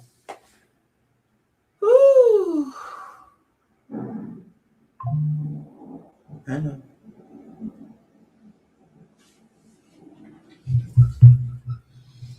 Okay, let me hit some comments. Loving this conversation. Did I already hit that? Oh, that was my cousin, but she was trying to be diplomatic, so that's why I stayed on the call as long as I did. Because I'm not an asshole. So I'm like, okay, you're trying. I'll hear you out. That's not a guarantee I'm coming to that barbecue, though. My second cousin. Right. She's my second cousin. That's right. Damn, I didn't get to tell her. I have, oh my God. Zacy, do you live in Florida?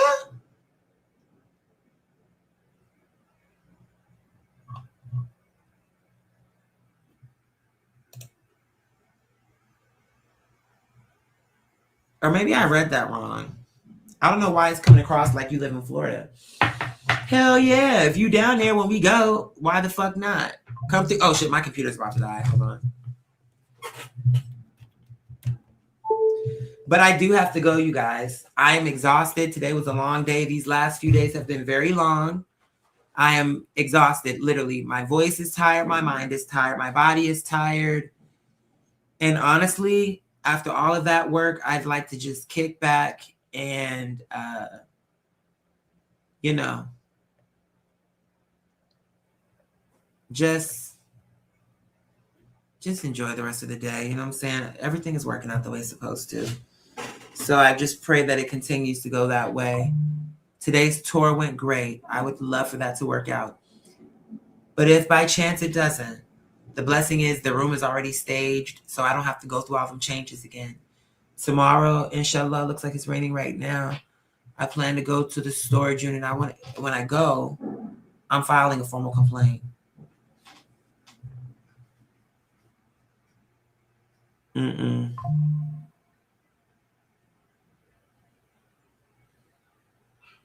Mm-mm. And I took a picture. When I first cut my hand, that shit looked ugly, but somehow overnight, I'm like, it's almost like I never cut my finger. And I'm like, how?